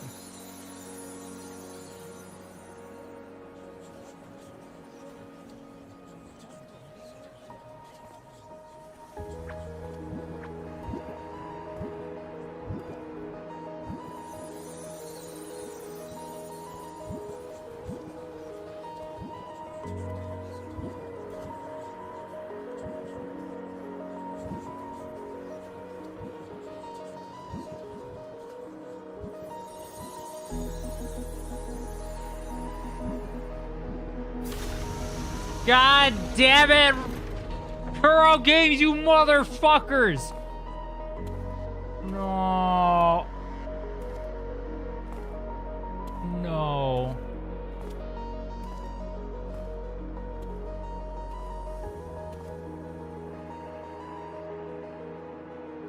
Why?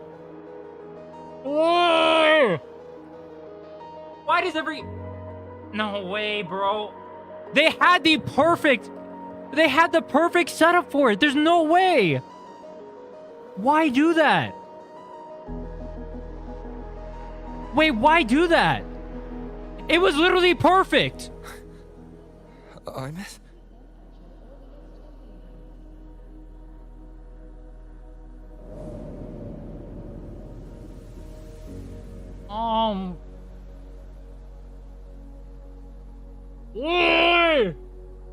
Why the fuck would you do that?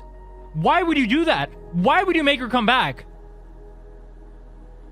You have the perfect moment. Rover finally gets to feel the consequences of what he subjected Aemeath to earlier. You have the perfect narrative for it. Why the fuck would you have her come back? Have Rover actually see the consequences of his actions.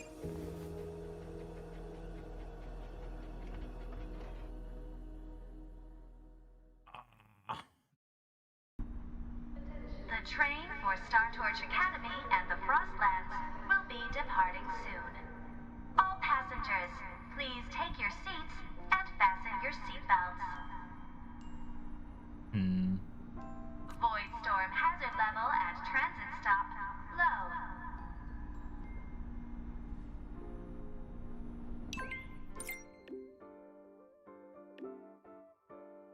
Why does every Ultra game feel the need to make it so every character has to? How perfect is the story there if she's dead instead of alive?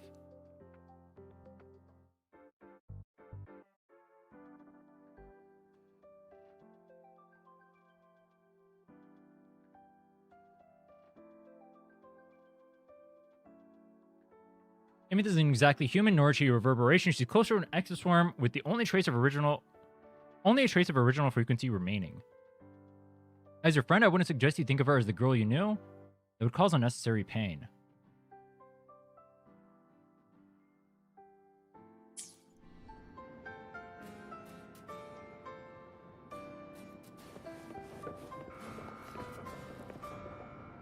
Why make her live?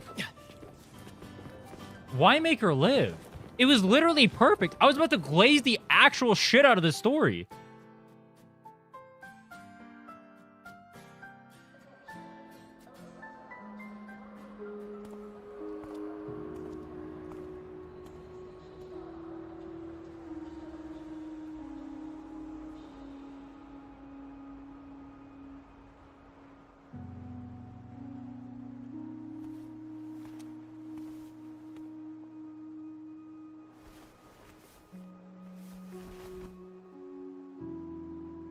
She is kind of dead inside.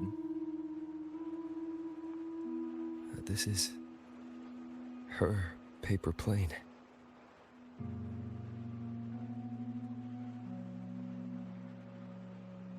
You can keep it if you'd like.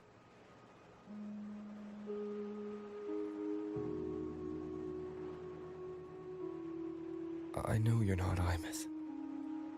You're only a piece of what she left behind, kept alive by this talisman. But if you exist, it means she's still alive too, doesn't it? Otherwise, the Solace Kin couldn't have brought you back.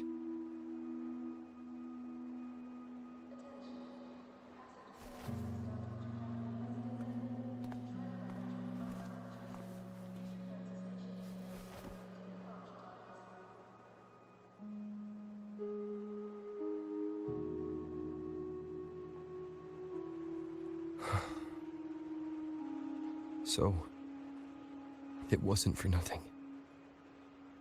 If I hadn't gone looking for Aemeath, I never would have found this talisman. And you wouldn't be here at all. Luke told me you're a piece of her. A thread that might still tie her to this world. If I follow it, maybe I can find where she is.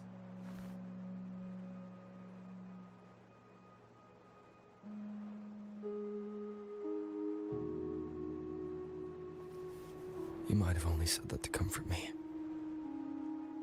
No one has ever seen what's beyond the Strider Gate. It's all just guesswork.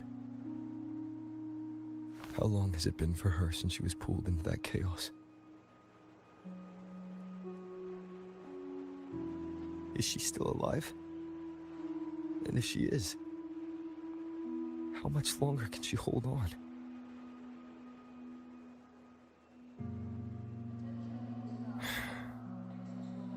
I don't know.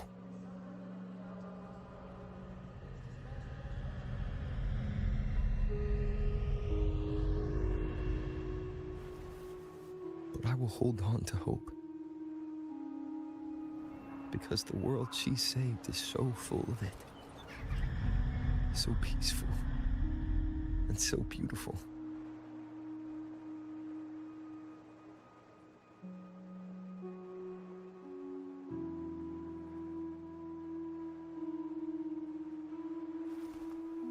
It's strange.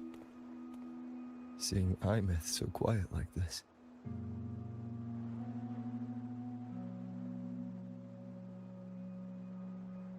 I will cross the Strider Gate and bring you home. Wait for me, Aemeath.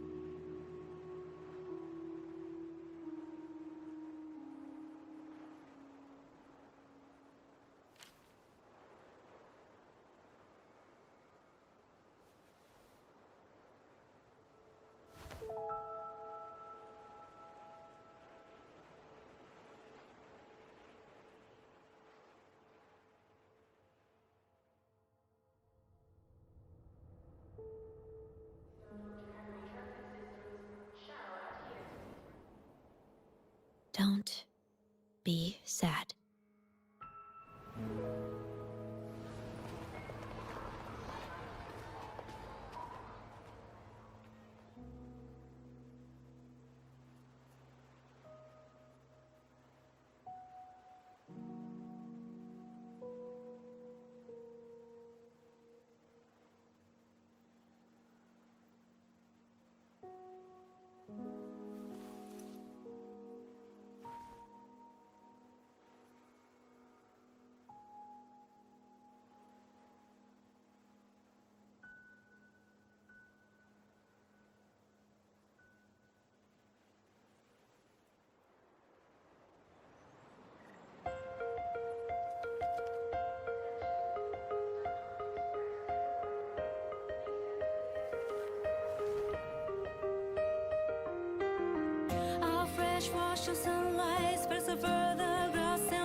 God.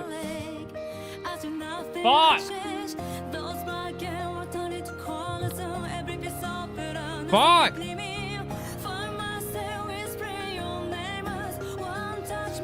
I need to think for a second.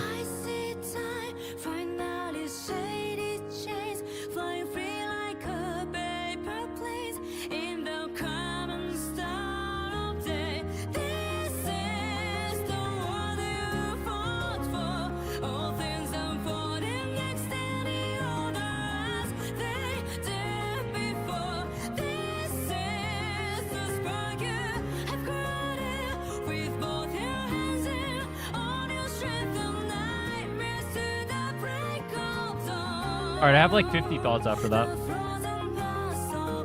I have like 50 thoughts after that. I'll wait till after the song's over.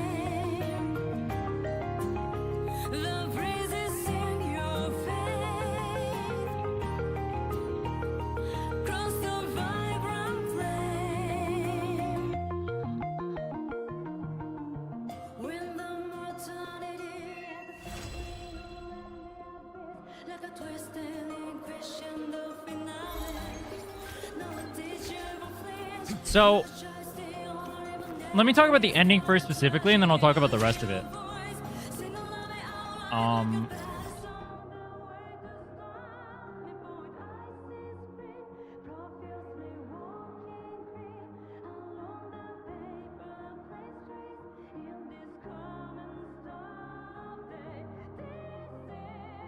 At least talk to her.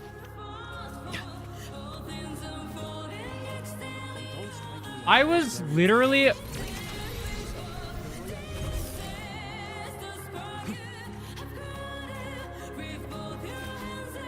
Wait, where'd she go? First to the treasure.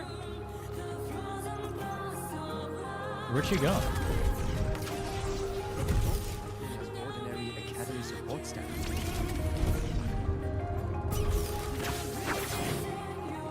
Okay.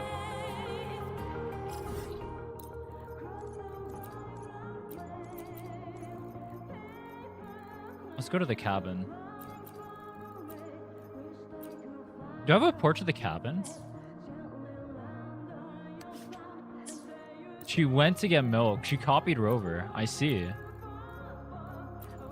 Where's the portrait that... I don't have a... Is it over here? Bro, I have none of the map unlocked on this account. Where's the snow place?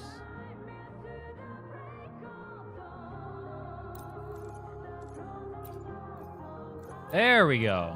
Okay. It's over... Where was it? Over here? No. Is this the cabin?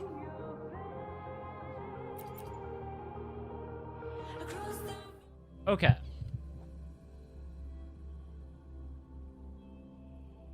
I'm gonna have a... This is gonna be probably... This is gonna be a very nuanced opinion. And so... Let's get in the cabin. It's gonna be very nuanced.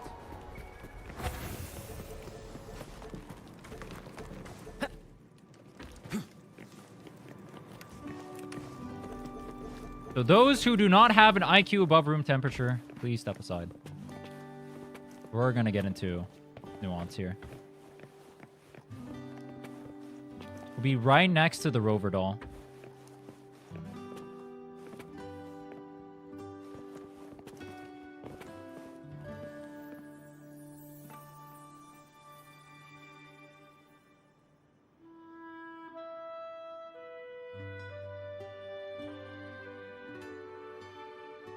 Okay. Look at the desk. I want to be by the rover doll, bro. We'll have Rover out by the rover doll. Where's the glazing? I think you guys are going to be very surprised by this opinion. Nuance. Okay. So...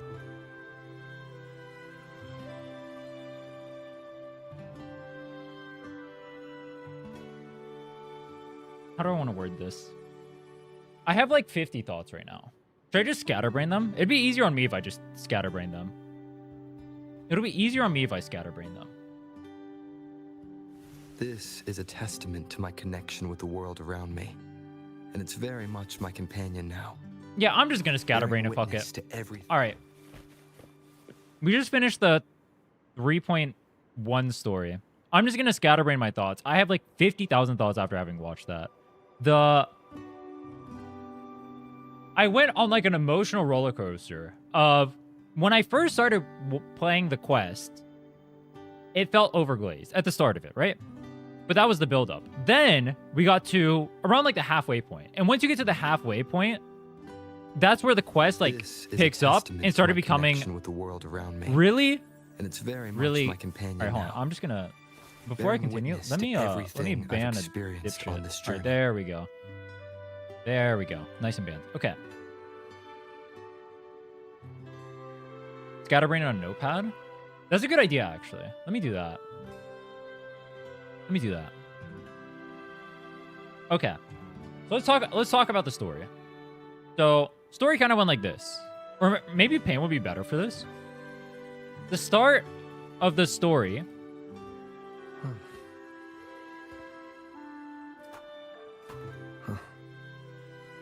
the beginning felt overglazed for sure, but it was build up. So I was willing to accept that. So my first initial assumption for the story was that I wasn't going to like it. And that it was going to be one of those, we overglaze it. It's like just like a decent story. But it's like one of those like gotcha player moments, right? This is a testament to my connection with the world around me. Okay, I need Rover to shut the fuck up. And it's very much my companion now. Then we got to the middle part. Once we got to like literally the middle, and we get to the part where we start learning more about Aemeath, and we see more of Rover, and we start hearing more of his backstory, and we see Rover's interactions there is great. Let me write down great. All right, great. Actually, this is a better way of putting it. Let's start writing down the great. So the great stuff. Rover felt like an actual character. I think one of the biggest weak points Wuthering Waves has had is Rover feels like, and obviously this is intentional, he's a self-insert who has no personality whatsoever, right? This quest deviated from that really hard. So I thought that was a good thing. I think self-insert MCs specifically are extremely boring and overdone. I get the point of it to have like some sort of immersion to like put yourself in those shoes. of whatever the character is or like whatever the story is going on, I find them super boring. I prefer it when a character has an actual personality. They actually do things that we'd even like question or whatnot. And we saw that inside of we saw it especially inside of the flashbacks to when we were seeing like Kid Aemeath and him interacting with Kid Aemeath, right? I thought it was really good. Another great point that I really liked, I loved when Rover felt exactly what he did to Aemeath happen in reverse. So Rover abandoned Aemeath, right? To save the world. And like, obviously Aemeath was sad about it. He cried about it, all that stuff. And obviously Rover probably felt sad himself too, right? But it was really cool to see the inversion of that, where Aemeath essentially does the same exact thing, where Rover learns all about Aemeath, finds out what she means to him, all that stuff, and then does the same thing Rover did to her, but in reverse, where she now abandons Rover to go save the world, right? That was great. I actually love that a lot. I thought that was really cool. I love specifically that Rover felt the consequences, specifically the consequences for him having done that, right? I'm going to turn off alerts for this. I don't want to get distracted. I'm going to be a little bit scatterbrained. I really like it. I like that we can see Rover essentially getting punished for his own ideology. He gets to see what happens as a result of his own ideology. I thought that was a great moment. I thought that was actually probably one of the, if not the best single-handed moment in the story. I really like that point. We're going to come back to this point. What else did I really like? I think it's no question that the art for the game, absolutely amazing. Everything, every cutscene, all the art that they do, all the effort they put into it, they do extremely well. Art is amazing. I don't really have too much to say there. Rover's voice acting throughout this, normally Rover's voice acting just feels kind of like a little bit more plain or like normal.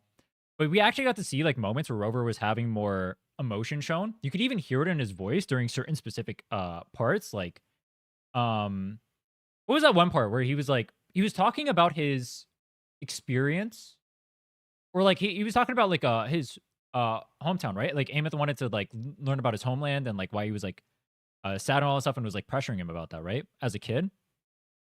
The voice acting there from Rover, and you can hear like him choking back tears as he's talking about that, trying to lie to Aemeath like that. Great. So the voice acting was really good.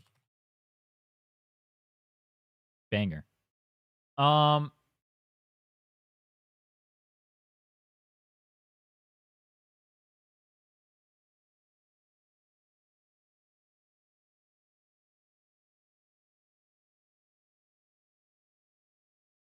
What else? What else do I want to talk about? I mean, the music is obviously great. I thought the music, most of the OSTs I heard were very fitting. The saxophone one with Luke was really good too. Love that. Music is always great. I don't have too much to say.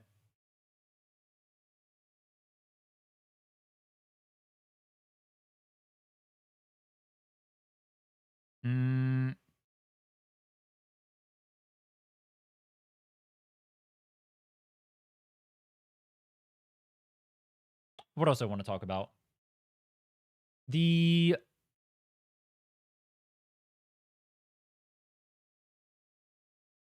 I like Aemeath being a more complex character than we've seen in probably any of the other characters to this point, where I feel like when I see characters in Wuwa, most of them are just like their trope, and then that's all they'll ever be, right? I felt like Aemeath was, I mean, first of all, she did like 3 things within that story. She's like a happy-go-lucky, like idle, turbo energetic, bubbly girl, right? Popular girl, right? So she has that going for her.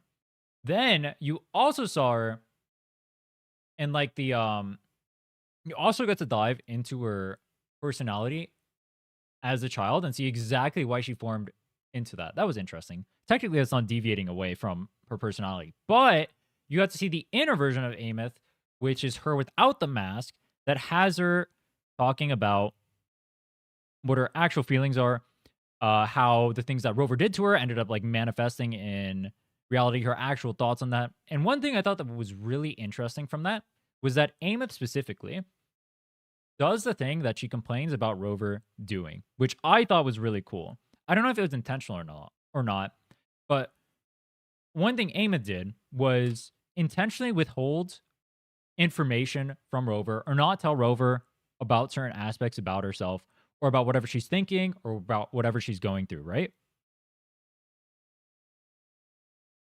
It was the same exact thing that in the flashback when she was talking as a child, she was complaining about Rover not opening up to her. And then multiple times throughout even her adult life or whatever, she complained about the same exact thing, right? Same exact thing. I thought that was really good. I like that aspect of it. I like the almost like being a hypocrite in a yeah, I guess that's what you call it, the hypocrisy. I actually liked that. It's interesting. I like seeing her as I like them adding that extra depth of her being a slightly more flawed character in that regard. I thought that was a really good touch to her. Actually, it doesn't necessarily have to be flawed. I mean, I guess it is. Because like you get to see her behind the mask, and then you also get to see like the hypocrisy compared to like her stance with like Rover and whatnot. She's not like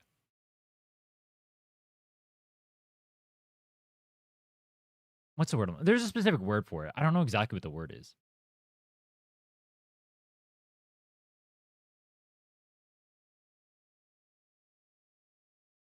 Mm.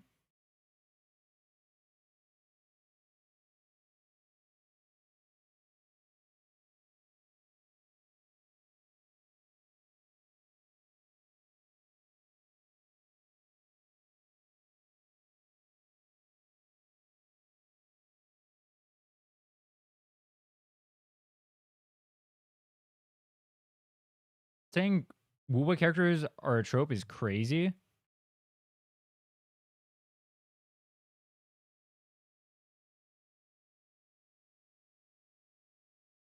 What is Chisa? What is Lene? What is Morny? What is Choyuen? What is Galbrena?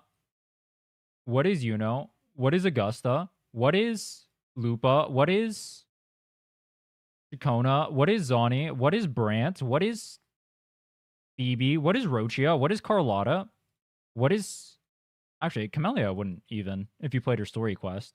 What is Shorekeeper? What is Shungliao? What is Jisha? What is Chungli? What is Jinchi? What is Inlin? What is Jian?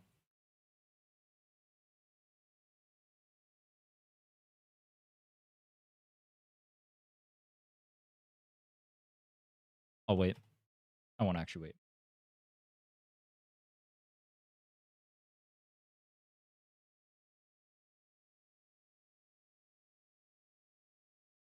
What else is it going to point out?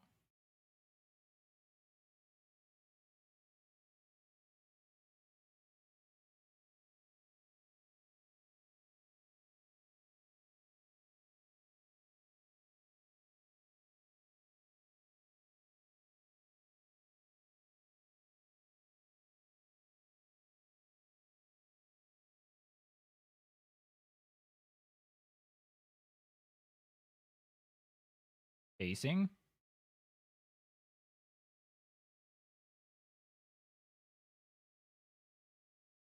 Big lore drops? All right, dude, the lore drops are kind of weird because I knew a lot of what was going to happen, not because I got spoiled from whatever. I was talking to Life about a lot of the stuff, and a lot of the stuff that he told me about, like, whatever his predictions were for the quest ended up coming true. Like, example, the, like, the Threnodian and then, like, the Strider Gate and where the Threnodian came from and where, like, Rover actually came from. Apparently, all this stuff had already been, known for... If you play through, like, Dreaming Deep and whatnot, you could figure it out. So that stuff I already knew, because I'd talked to Life about it. You got spoiled? No, we talked about... This was before 3.1 even started. All right, I'm going to ban you. You've been a dipshit consistently in my chat.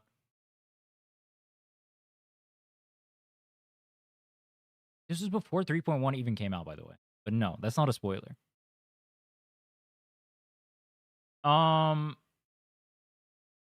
Lores were established as 1.0 exploration. Yeah, exactly. So like a lot of the stuff that's like would be lore drops. Normally would have been lore drops for me. I only figured it out because I talked to Life or whatever, right?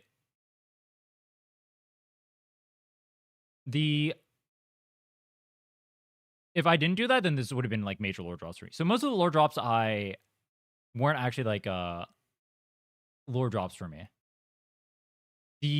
I thought that the second rover was gonna be like a major lore drop. Obviously, that was just like him longing to go home or whatever, and then it gave us all that, right? I thought it was gonna be like there was gonna be some sort of I don't know.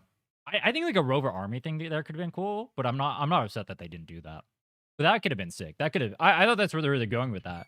Where like rovers like one of like many soldiers that look like other rovers, and then there's like an army of rovers or whatever that are like sent to like combat like the Lament or something. I thought that could have been sick. Or like try to figure it out or whatever. I thought that's where they're going with it. Time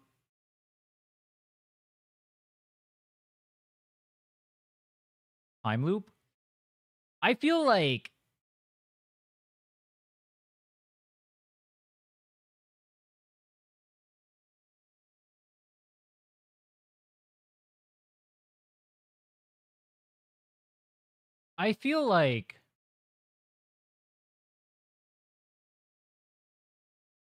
do I ever really like time loop stuff? I'm not a fan of time loop stuff. I mean, I think they wrapped it up well. The like scene where you have Aemeath and she like or like everything comes back to a close. You see how like everything's like tied together or whatever, right? I'm never a fan of time loop stuff though. I don't know if it's like ever like properly executed.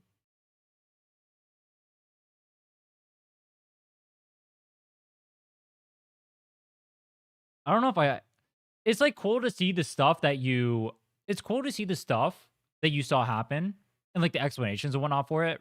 Like even not knowing what happens inside of the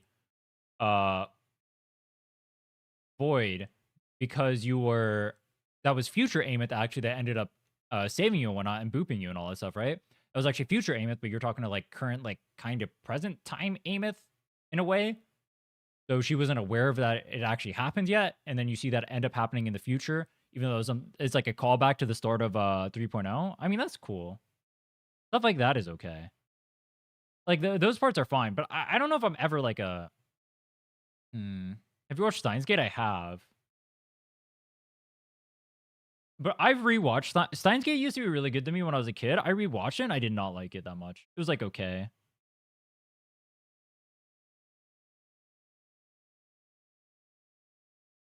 What else did I want to talk about?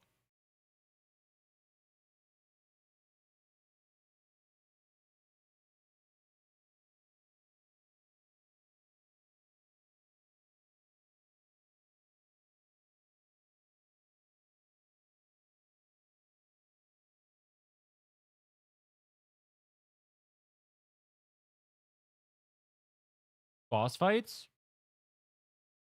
The spaceman fight was funny. Boss fight. The boss fight. So, Sigillum was probably the coolest boss we've had yet. I like the stylistic attack pattern he has. The cinema going throughout, like him like breaking the Earth or well, not Earth. The I guess like the moon or whatever was behind him, that planet thing. Him breaking that was sick. The whole place like changing and shifting the aura and whatnot in the middle of a fight was super sick too. His actual attack patterns were sick. Eek. That's probably, I mean, I said it during the fight. That fight is probably it is just the best fight we've had so far in the story. What else do I want to talk about for the great? We're talking music, art. Thought the VA direction was good. I like the callback to like.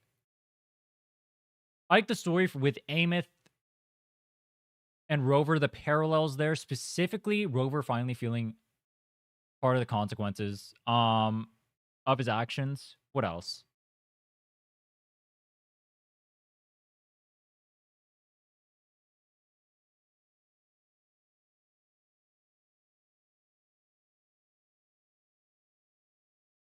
Aemeath's situation being ambiguous opens up many more possibilities. No, it doesn't. They already stated during the story that Rover is already gonna save him.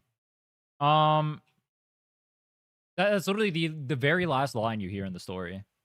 Like, you already know exactly what's gonna happen. Hmm.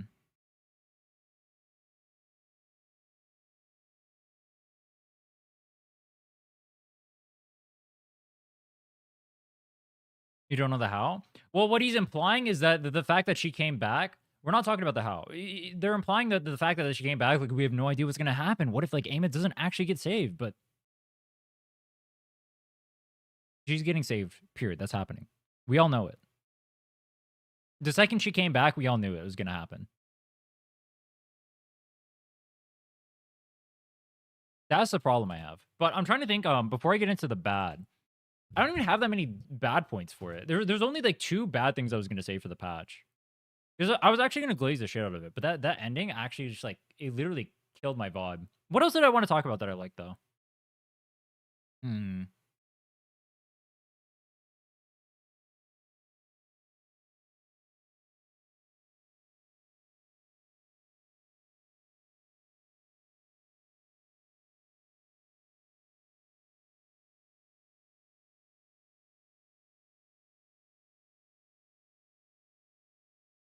What else did I want to talk about that was good? What else was good?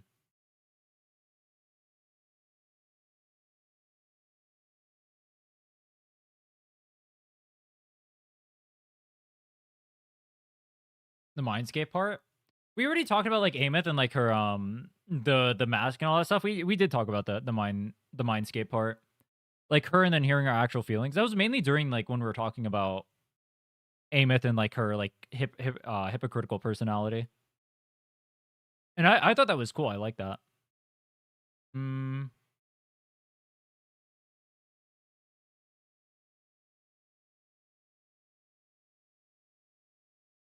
The lore drops were stuff that you technically already knew if you were paying attention to the story. Which I wasn't, to be clear. I had to get told what was happening. So, to be clear, I didn't know what was happening. I figured all this stuff out from, like, life telling me whatever, or, like, having his, like, hypothesis or whatever during 3.0 about what was gonna happen in the future, right? It ended up being, like, super spot on about everything that got revealed that I noticed during it, at least. What else did I want to talk about?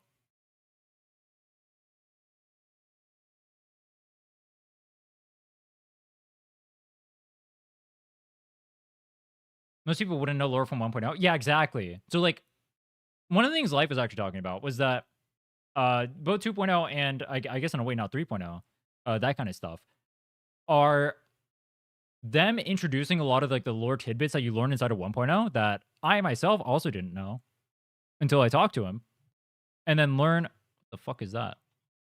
Why is there a timestamp? That I myself didn't know and only would have known if I'd seen, like, a lore CC doing it, even though it was technically already in the game, right? So technically you already knew it was going to happen, but if you weren't, like, turbo locked into the lore, then you wouldn't know it was happening. It's like Nodcry in that way. All right. So we talk about the great. Let's talk about the not great. There are only 2 things I wanted to talk about.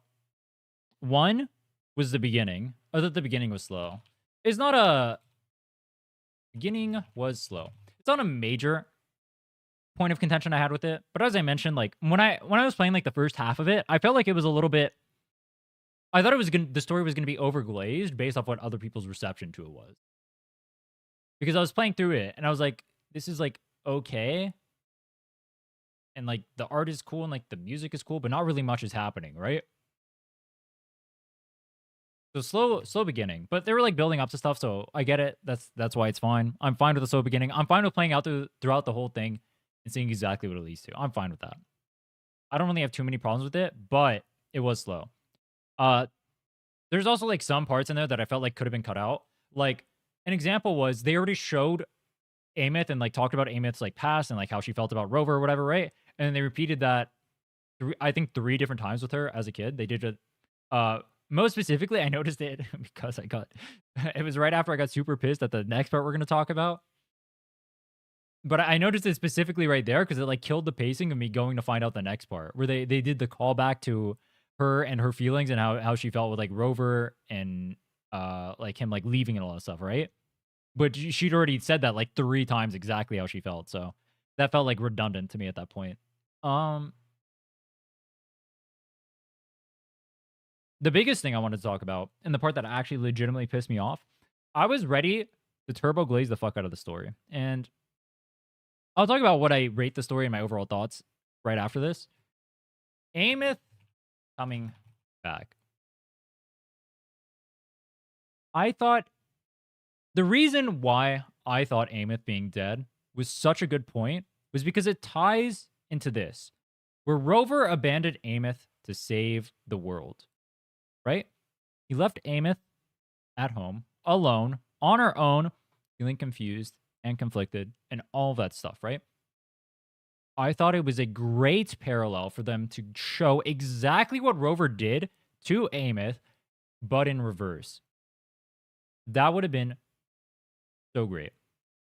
And they did do that. They had Aemeath sacrifice herself. They had Aemeath abandon Rover to go save the world, doing something that only she could do, just like only Rover could do whatever it was he was doing, right? Because Aemeath was a kid. So they had the exact same thing that Rover was doing, played back in reverse to him. Absolutely love that.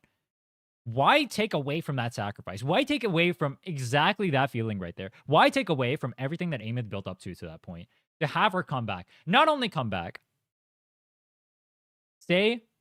explicitly state in the story with Rover, the very last line of the story, that we're going to go save Aemeath.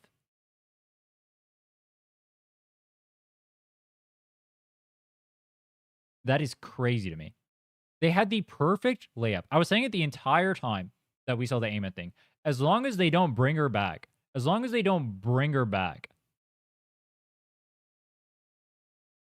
it would have been fine.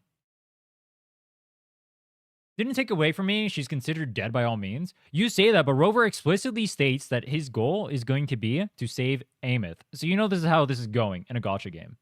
You already know how this is going, bro. They could have killed her off. They could have had this entire loop right here, making Rover feel exactly what he made Aemeath feel. And it would have been perfectly fine. That would have been great, bro. That would have been such a great way to end the arc. Great sacrifice. You had the great story leading up to it. You see Rover, you learn about Rover's past. You have all that. Those lore drops. You learn about Aemeath.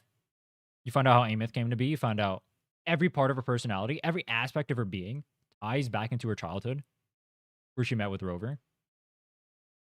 In kind of like a Freudian way. I thought that was sick. And then they bring her back. This literally kills my vibe. I think anyone pretending that Aemeath is not alive or coming back or going to be saved is delusional.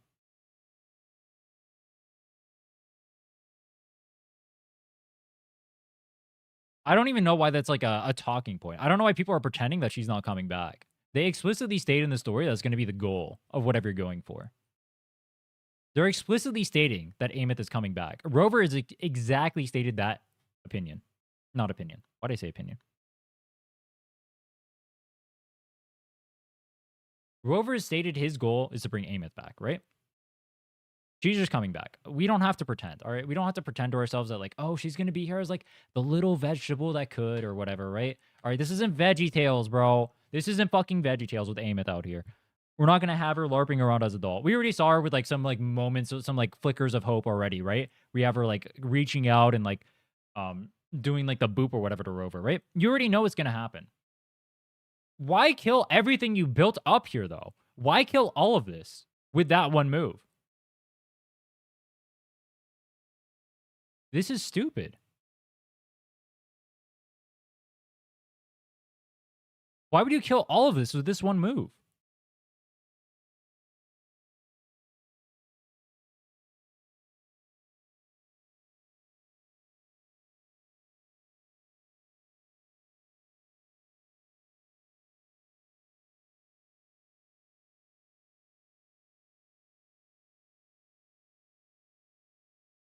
You want her to die permanently or at least not see her come back in the same quest?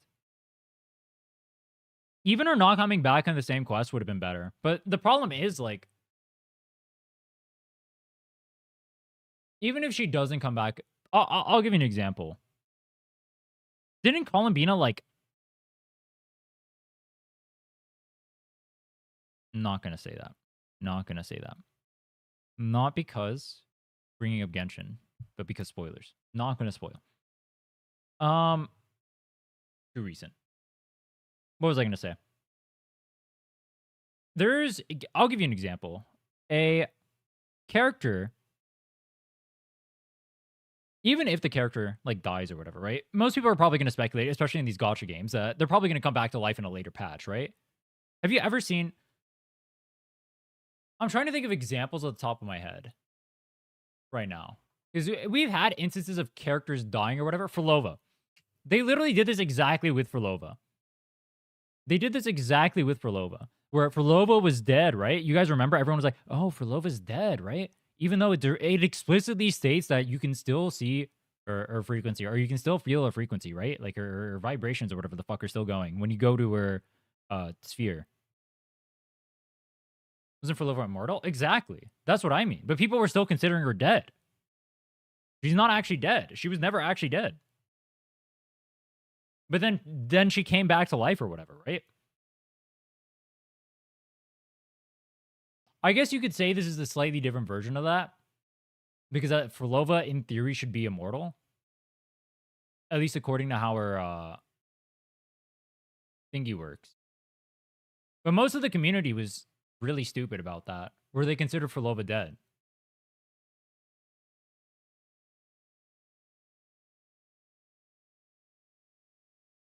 The example I want to make is one that I don't want to make because of spoilers. So I won't make it.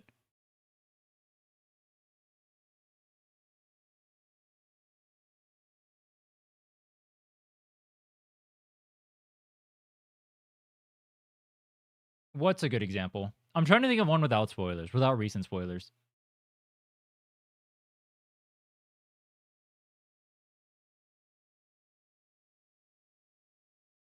Spoil it? I don't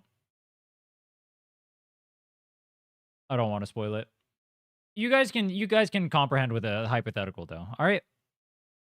Character's dead, but we know that in gacha game, character being dead is probably not the character actually being dead, right? They're going to come back in the future patch.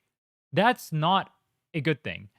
When you have that character dying, and then I just know I'm just going to see them later on, what are the stakes there? What are the stakes there? How do I feel anything from that? Oh, wow, they did all this sacrifice, and it was for literally nothing, because I know they're going to come back literally 2 seconds later. Like,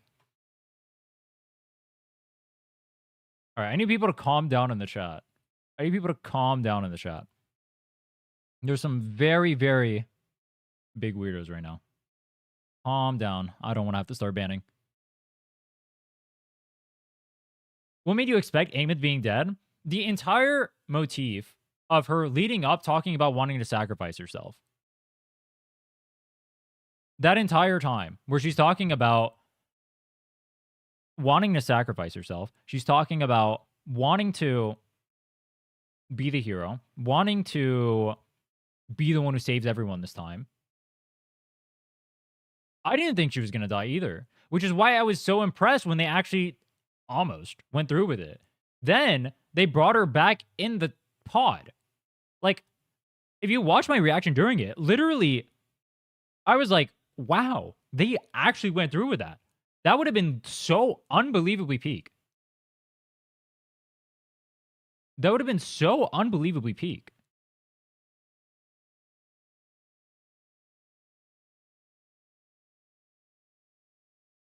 She's not dead? She's not dead. She's not dead. She's literally alive and moving around. She literally did the little boop thing on us. We said we're going to go save her. We said we're going to go find her somewhere else in the universe. We have her, like, Aemeath Husk over here.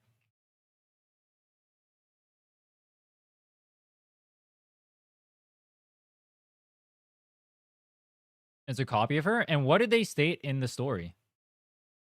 They stated that she's still out there, that we're going to go save her. Those are the two things that Rover said. Different interpretation of what's dead? It's not. Can you guys tell me right now with a straight face you guys think Aemeath is not coming back when they explicitly state 2 different ways in the story that we're going to go save her?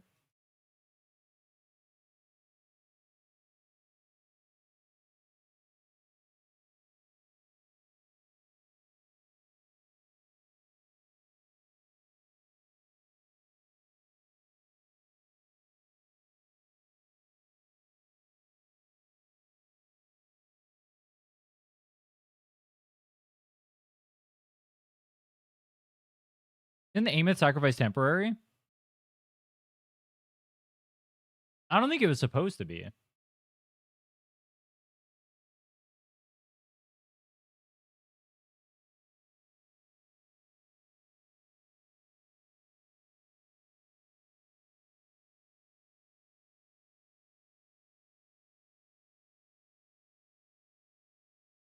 Seeing your own daughter trapped in a vegetative state? You say that, but what do we... The entire audience sees Aemeath, and what do they know about Aemeath? You look at Aemeath, you see Aemeath, and you know she's coming back. There's no stakes there. She's not... Nobody seriously thinks she's staying a vegetable. If she was going to stay a vegetable, you know what? I'd vibe with that. That's not going to happen.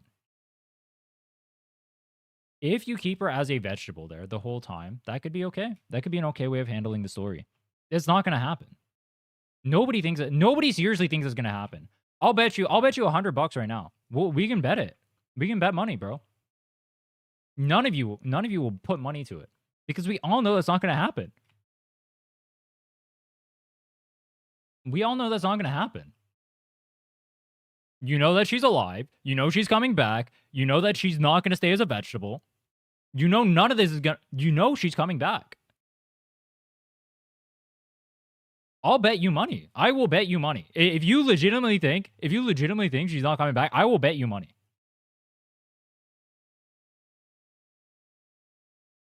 The stakes are there. They're not there. When you make it so a character cannot die, when you make it so everybody knows the character is still alive, when you make it so none of the characters in your cast can legitimately die, when you make it so Furlova dies and then comes back to life, and when you make it so Aemeath dies and then immediately comes back to life, or she's in this vegetable state, but she's only going to be there for like 1 or 2 patches or whatever, and everybody knows it who watches the story, there's no stakes. Where are the stakes there? How are there stakes there?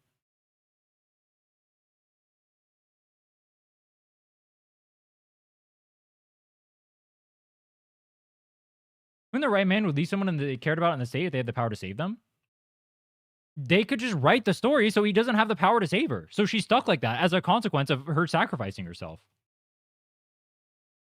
What stopped them from doing that?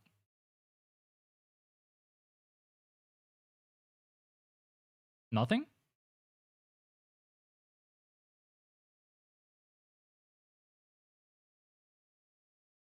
What would that do for the story? Rover lives with the consequences of his actions. Rover sees something happen. Rover abandoned Aemeath for however long ago, right? He sees the exact consequence of what he did before, happen in reverse to him, right? He has Aemeath now sacrificing herself. Aemeath going to play hero or whatever, right? And then Aemeath getting completely screwed over for it. Rover sees the direct consequences of his own actions played out in reverse for someone he cares about. And he sees what happens to them. They stay in a vegetative state, for example, or they're completely dead. Not they come back to life. None of that actually even happened. And now there's no stakes there. Now there's no reason that Rover gets no takeaway from that. No.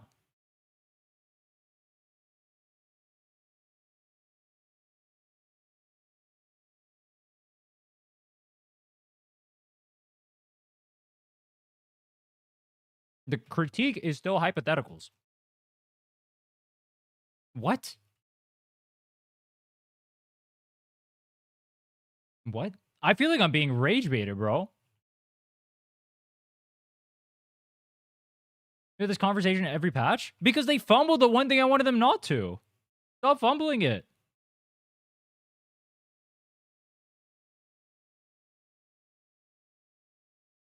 The same thing, I had the same problem with Furlova where she was dead, but she was not actually dead. What was the point of the lead up to her doing that thing? And then people are pretending that she's dead inside of the story. She didn't die. What was the point of the whole thing where she gets stabbed and then plunges into the water? The whole point of that entire arc is that she's supposed to be dead. But then she just comes back to life. So what was the stakes there?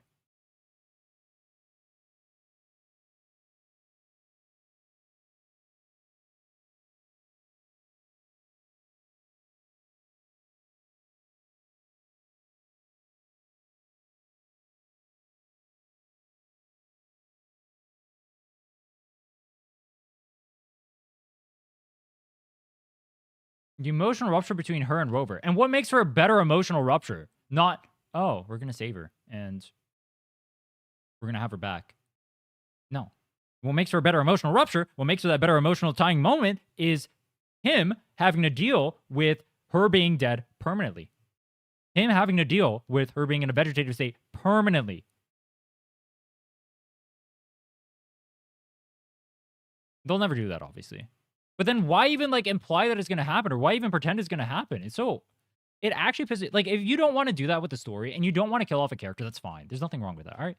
Or there kind of is... It kind of makes it, like, boring and stale in a way. But whatever. We don't want to kill off characters. That's fine. Why? Why even go through the effort of pretending you're even doing something like that? Why even pretend that you're, like, killing off Relova? Why even pretend that you're killing off Aemeath?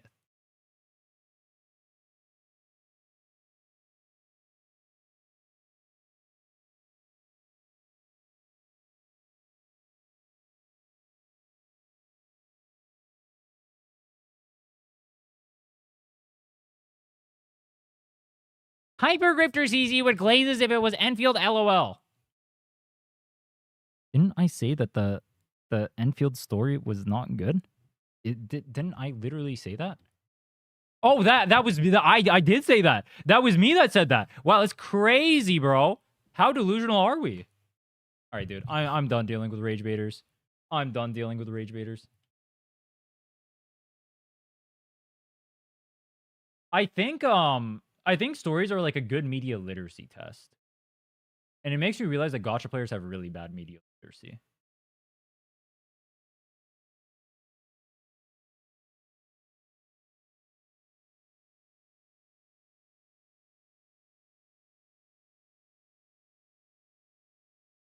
Dark voices have no weight without consequences, so I agree with you. Yeah, but agreeing with me is cringe, so I need more rage bait. Good to hear you're self-aware. But there's something wrong with you people. There is something legitimately wrong with you people. I'm just gonna say it, bro. There is something legitimately wrong with you people. I've stated exactly what I've needed to state. I've told you exactly why. If you like the story despite that, that's fine. I didn't even rate the story yet. That's the best part. I didn't even rate the story yet. I talked about... Do you notice how... I want you guys to notice something. I talk about one thing I don't like about the story. I talk about this, that I like. Did I do that? I did. I talked about all this. I spent 90% of the reaction glazing the story. It was only 95, actually. 99. It was only at the end where I didn't. And you guys are throwing bitch fits.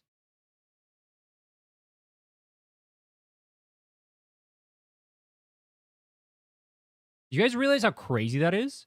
You realize there's like... That's like actually being demented, right? You guys realize how stupid that is?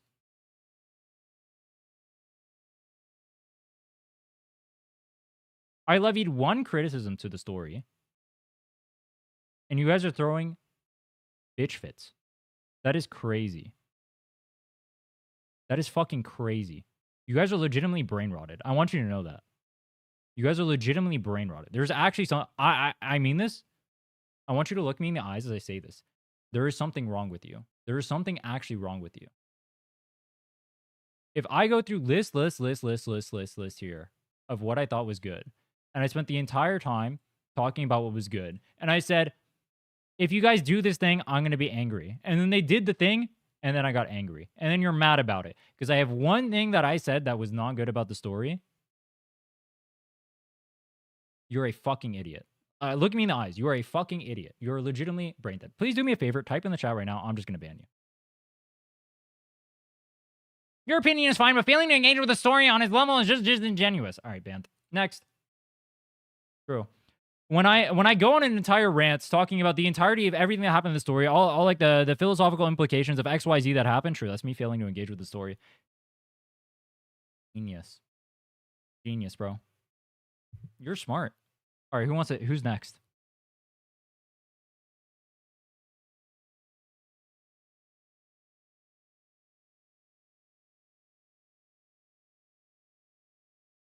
We got any other readers? Or we chill now?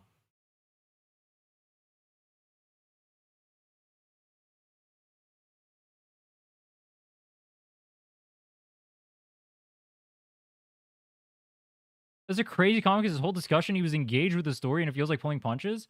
I don't know how, yeah, I don't know. I can't tell if I'm getting rage baited or not. Because I sat through the whole story, I engaged with the whole thing. I even went out of my way to go talk with other species. Like, I learned about the lore with life. We even watched, like, videos or XYZ about it before. I talked about everything that happened in the story during it. I talked about, like, things that happened outside of the story. I talked about, like, references to, like, things that happened before in previous stories in it, too. Like, how engaged you want me to be with the story to actually, like, have any opinion for it?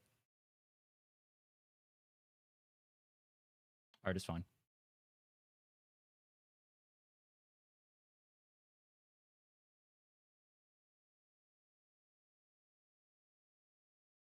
And see why Wu doesn't have many lore CCs? I think this happens in every gacha game I play, though. I had the same problem in Genshin.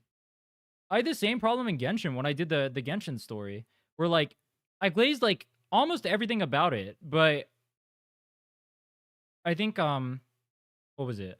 Yeah, it was Sumeru specifically.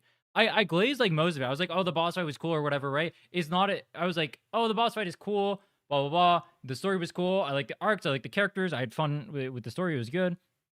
I thought Nodcry was better. That's what I said at the end. And then people got people crashed out about that. It's like, okay, bro. I'm not allowed to like one over the other. My bad. Every gacha game? Yeah, that's the point I'm getting at. It is every gacha game. It's not a Genshin thing. It's not a Wuwa thing. It's every gacha game. I don't know why they do that. I don't know why every gacha game does that. In what world can you look at and listen to like what I was saying, watch the reactions, listen to everything that I said over here, and then come away with a conclusion that like, oh, this guy is hypergrifter. Oh, this guy's Hoyo Shell. Oh, this guy is not engaging with the story whatsoever. Oh, this guy has no idea what he's talking about. Oh, maybe if he actually played the story, he would have a different opinion. Or oh, maybe you understand like the philosophical connotations of Rover as a character. Or like, oh, maybe if you were like more of like a bit of a vibe, then you would actually understand why Aemeath coming back to life is actually a good thing. And like if she doesn't come to life, it actually makes it worse for the story. Like, I'm gonna chill, bro. I'm gonna chill.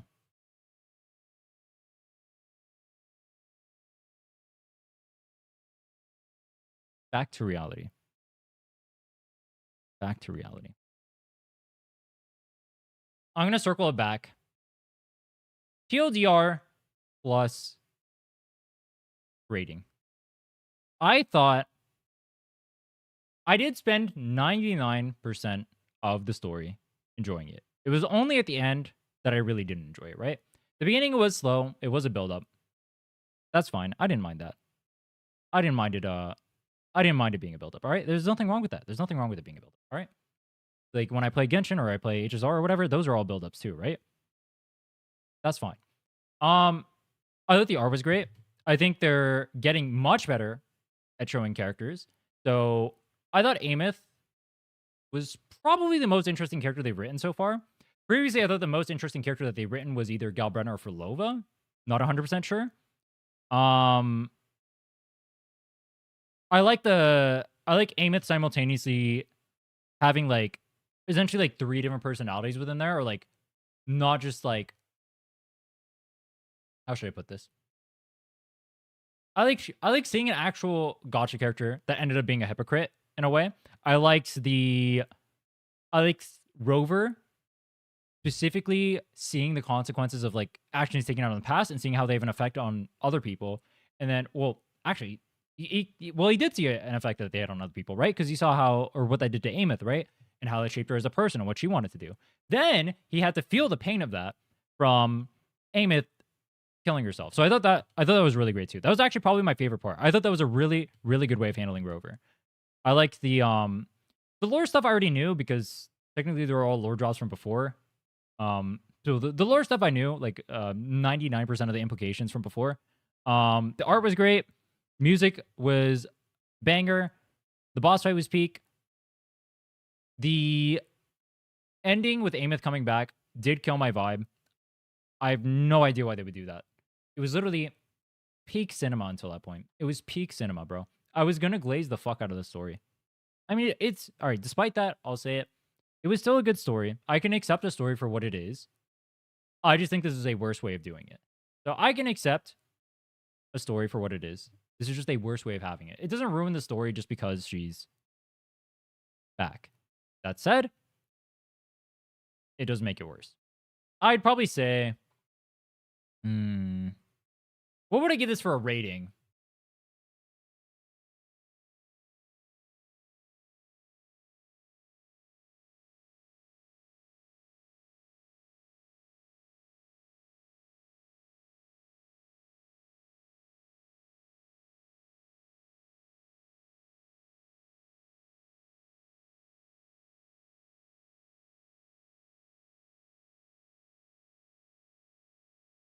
Hmm.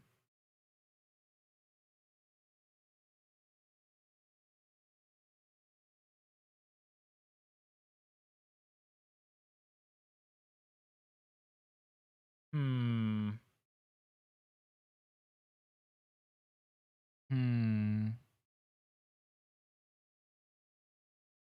Hmm.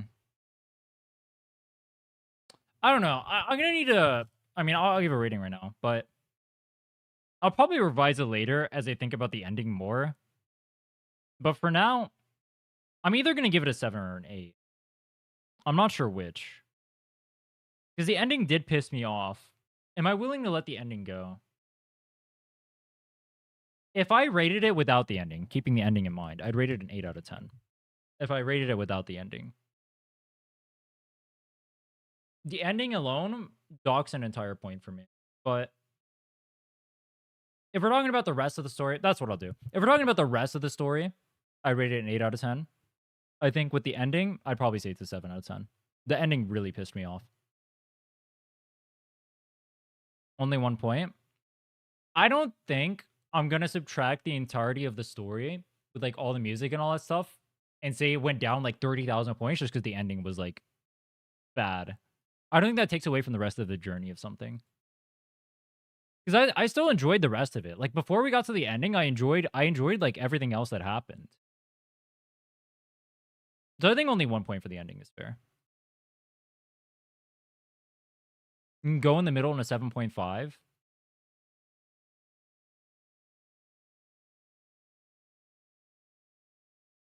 Any gacha story rated 9? No. I think the highest I've done is I think 8.5 for 3.3 and 3.4. For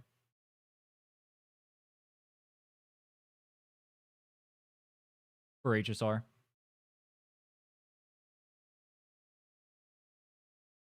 Why isn't it a 9? Pacing issues at the start. And Aemeath coming back.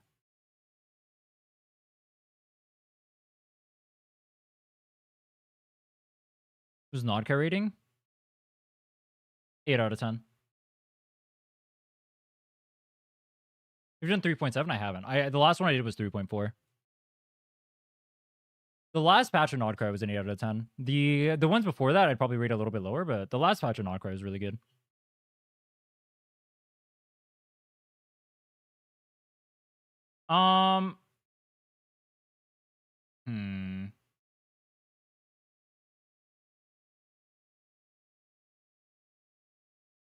Did someone die in Nodcry? Do you think what makes it? I'm not going to spoil. But technically, yes. But also, do you think the only thing that makes a story good is whether or not someone dies? Kind of an issue with gacha as a whole. They don't really kill off characters.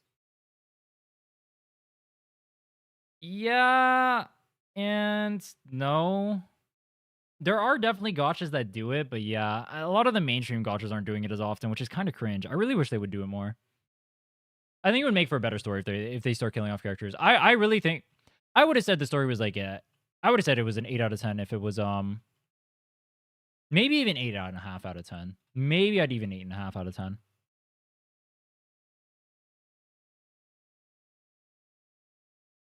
Was a rating Nodcry? The last quest specifically that I did was an 8 out of 10. The ones before that were probably like 7 out of 10s. The most recent one with Dottore was an 8 out of 10.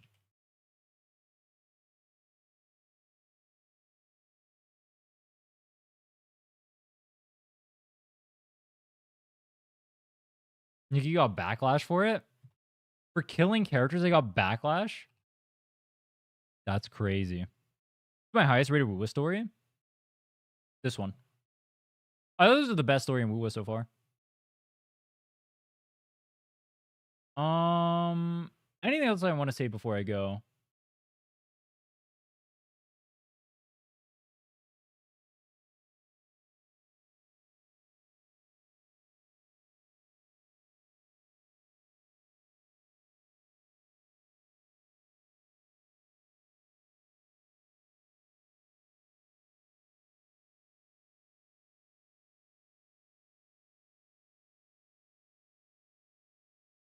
No, not really. I think it's definitely the best patch in Wuwa. I hope we get more stories like this. I think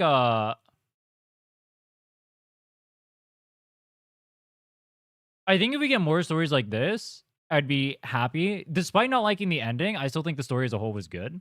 And most of the stuff they did was much better than a lot of the previous stories. I felt like for like previous stories and whatnot, and I mean I kind of saw why, like I feel forced to as well, for the way people react, especially if you don't like gigaglaze literally every single aspect of every single game.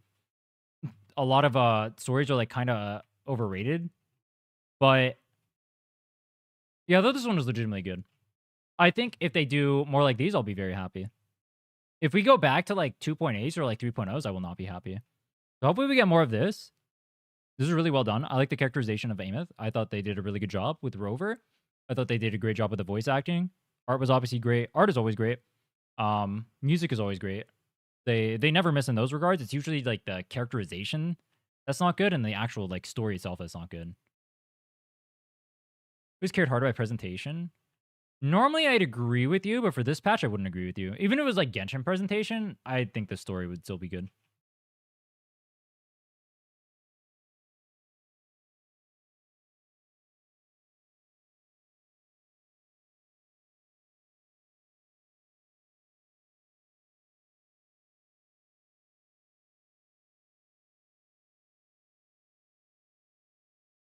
I thought Wuwa killed their characters because you never see them after their debut.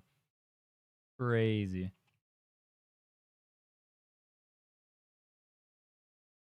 You get more stories like this, but not now. The main writer said that they're writing in waves, meaning the story is going to be calm hype, calm hype. If that's the case, that's fine. I don't mind that.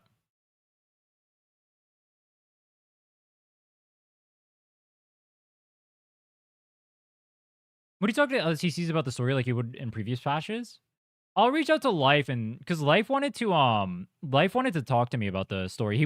Dude, Life has been egging me on to do the story for a while. I'm down to talk to Life. I was gonna reach out to him after the stream. I'll probably talk to Life about it because I think I'm actually curious what he disagreed with me on, because I haven't talked to him about 3.1 specifically because I didn't want to get spoiled. I've only talked to him about 3.0. Stop jumping. ADHD habit, bro. Life likes a story.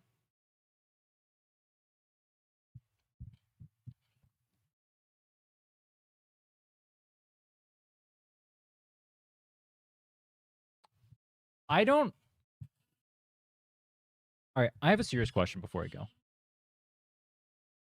I don't know if I'm just very not clear on what I'm saying, or if people are just really fucking stupid. I legitimately don't know. And I get very confused. Because how did I just spend probably an hour talking about the story and talking about the things I thought were good about it, and I spent 5 minutes talking about what I didn't like, and then I spent 55 minutes getting rage baited by chat. And then our conclusion from that was that I thought the story was bad. I don't know if that's a me thing or if that's an other people thing. Even with me not liking the ending, I still think the story is good, in case it needs to be spelled out. Even with the ending and me not liking the ending, I think the story was good.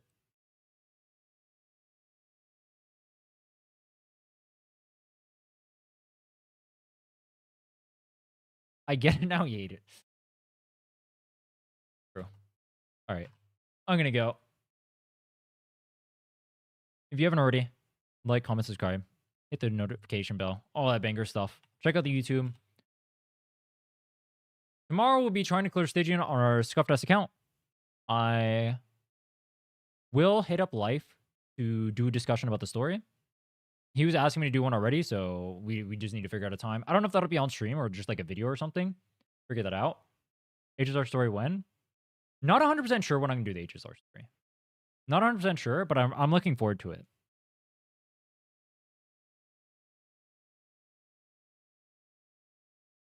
You talk to Aemeath downstairs? Yeah, I've talked to her inside of here. We did it when we did the Aemeath building stream, because on my actual account, I'm already over here. We also talk to Thunda. I'd be down to. I mean, we can do like a 3-way talk about the story. I don't know why I switched that scene. Bro, high key. I need a haircut. I'm getting a haircut next week. I need a haircut, bro. Look at my hair. I look homeless. Do I not look homeless? I look homeless, bro. I need a haircut. I'm going to get a haircut. I'm getting one. I'm dyeing my hair. I don't know what color yet. Peace.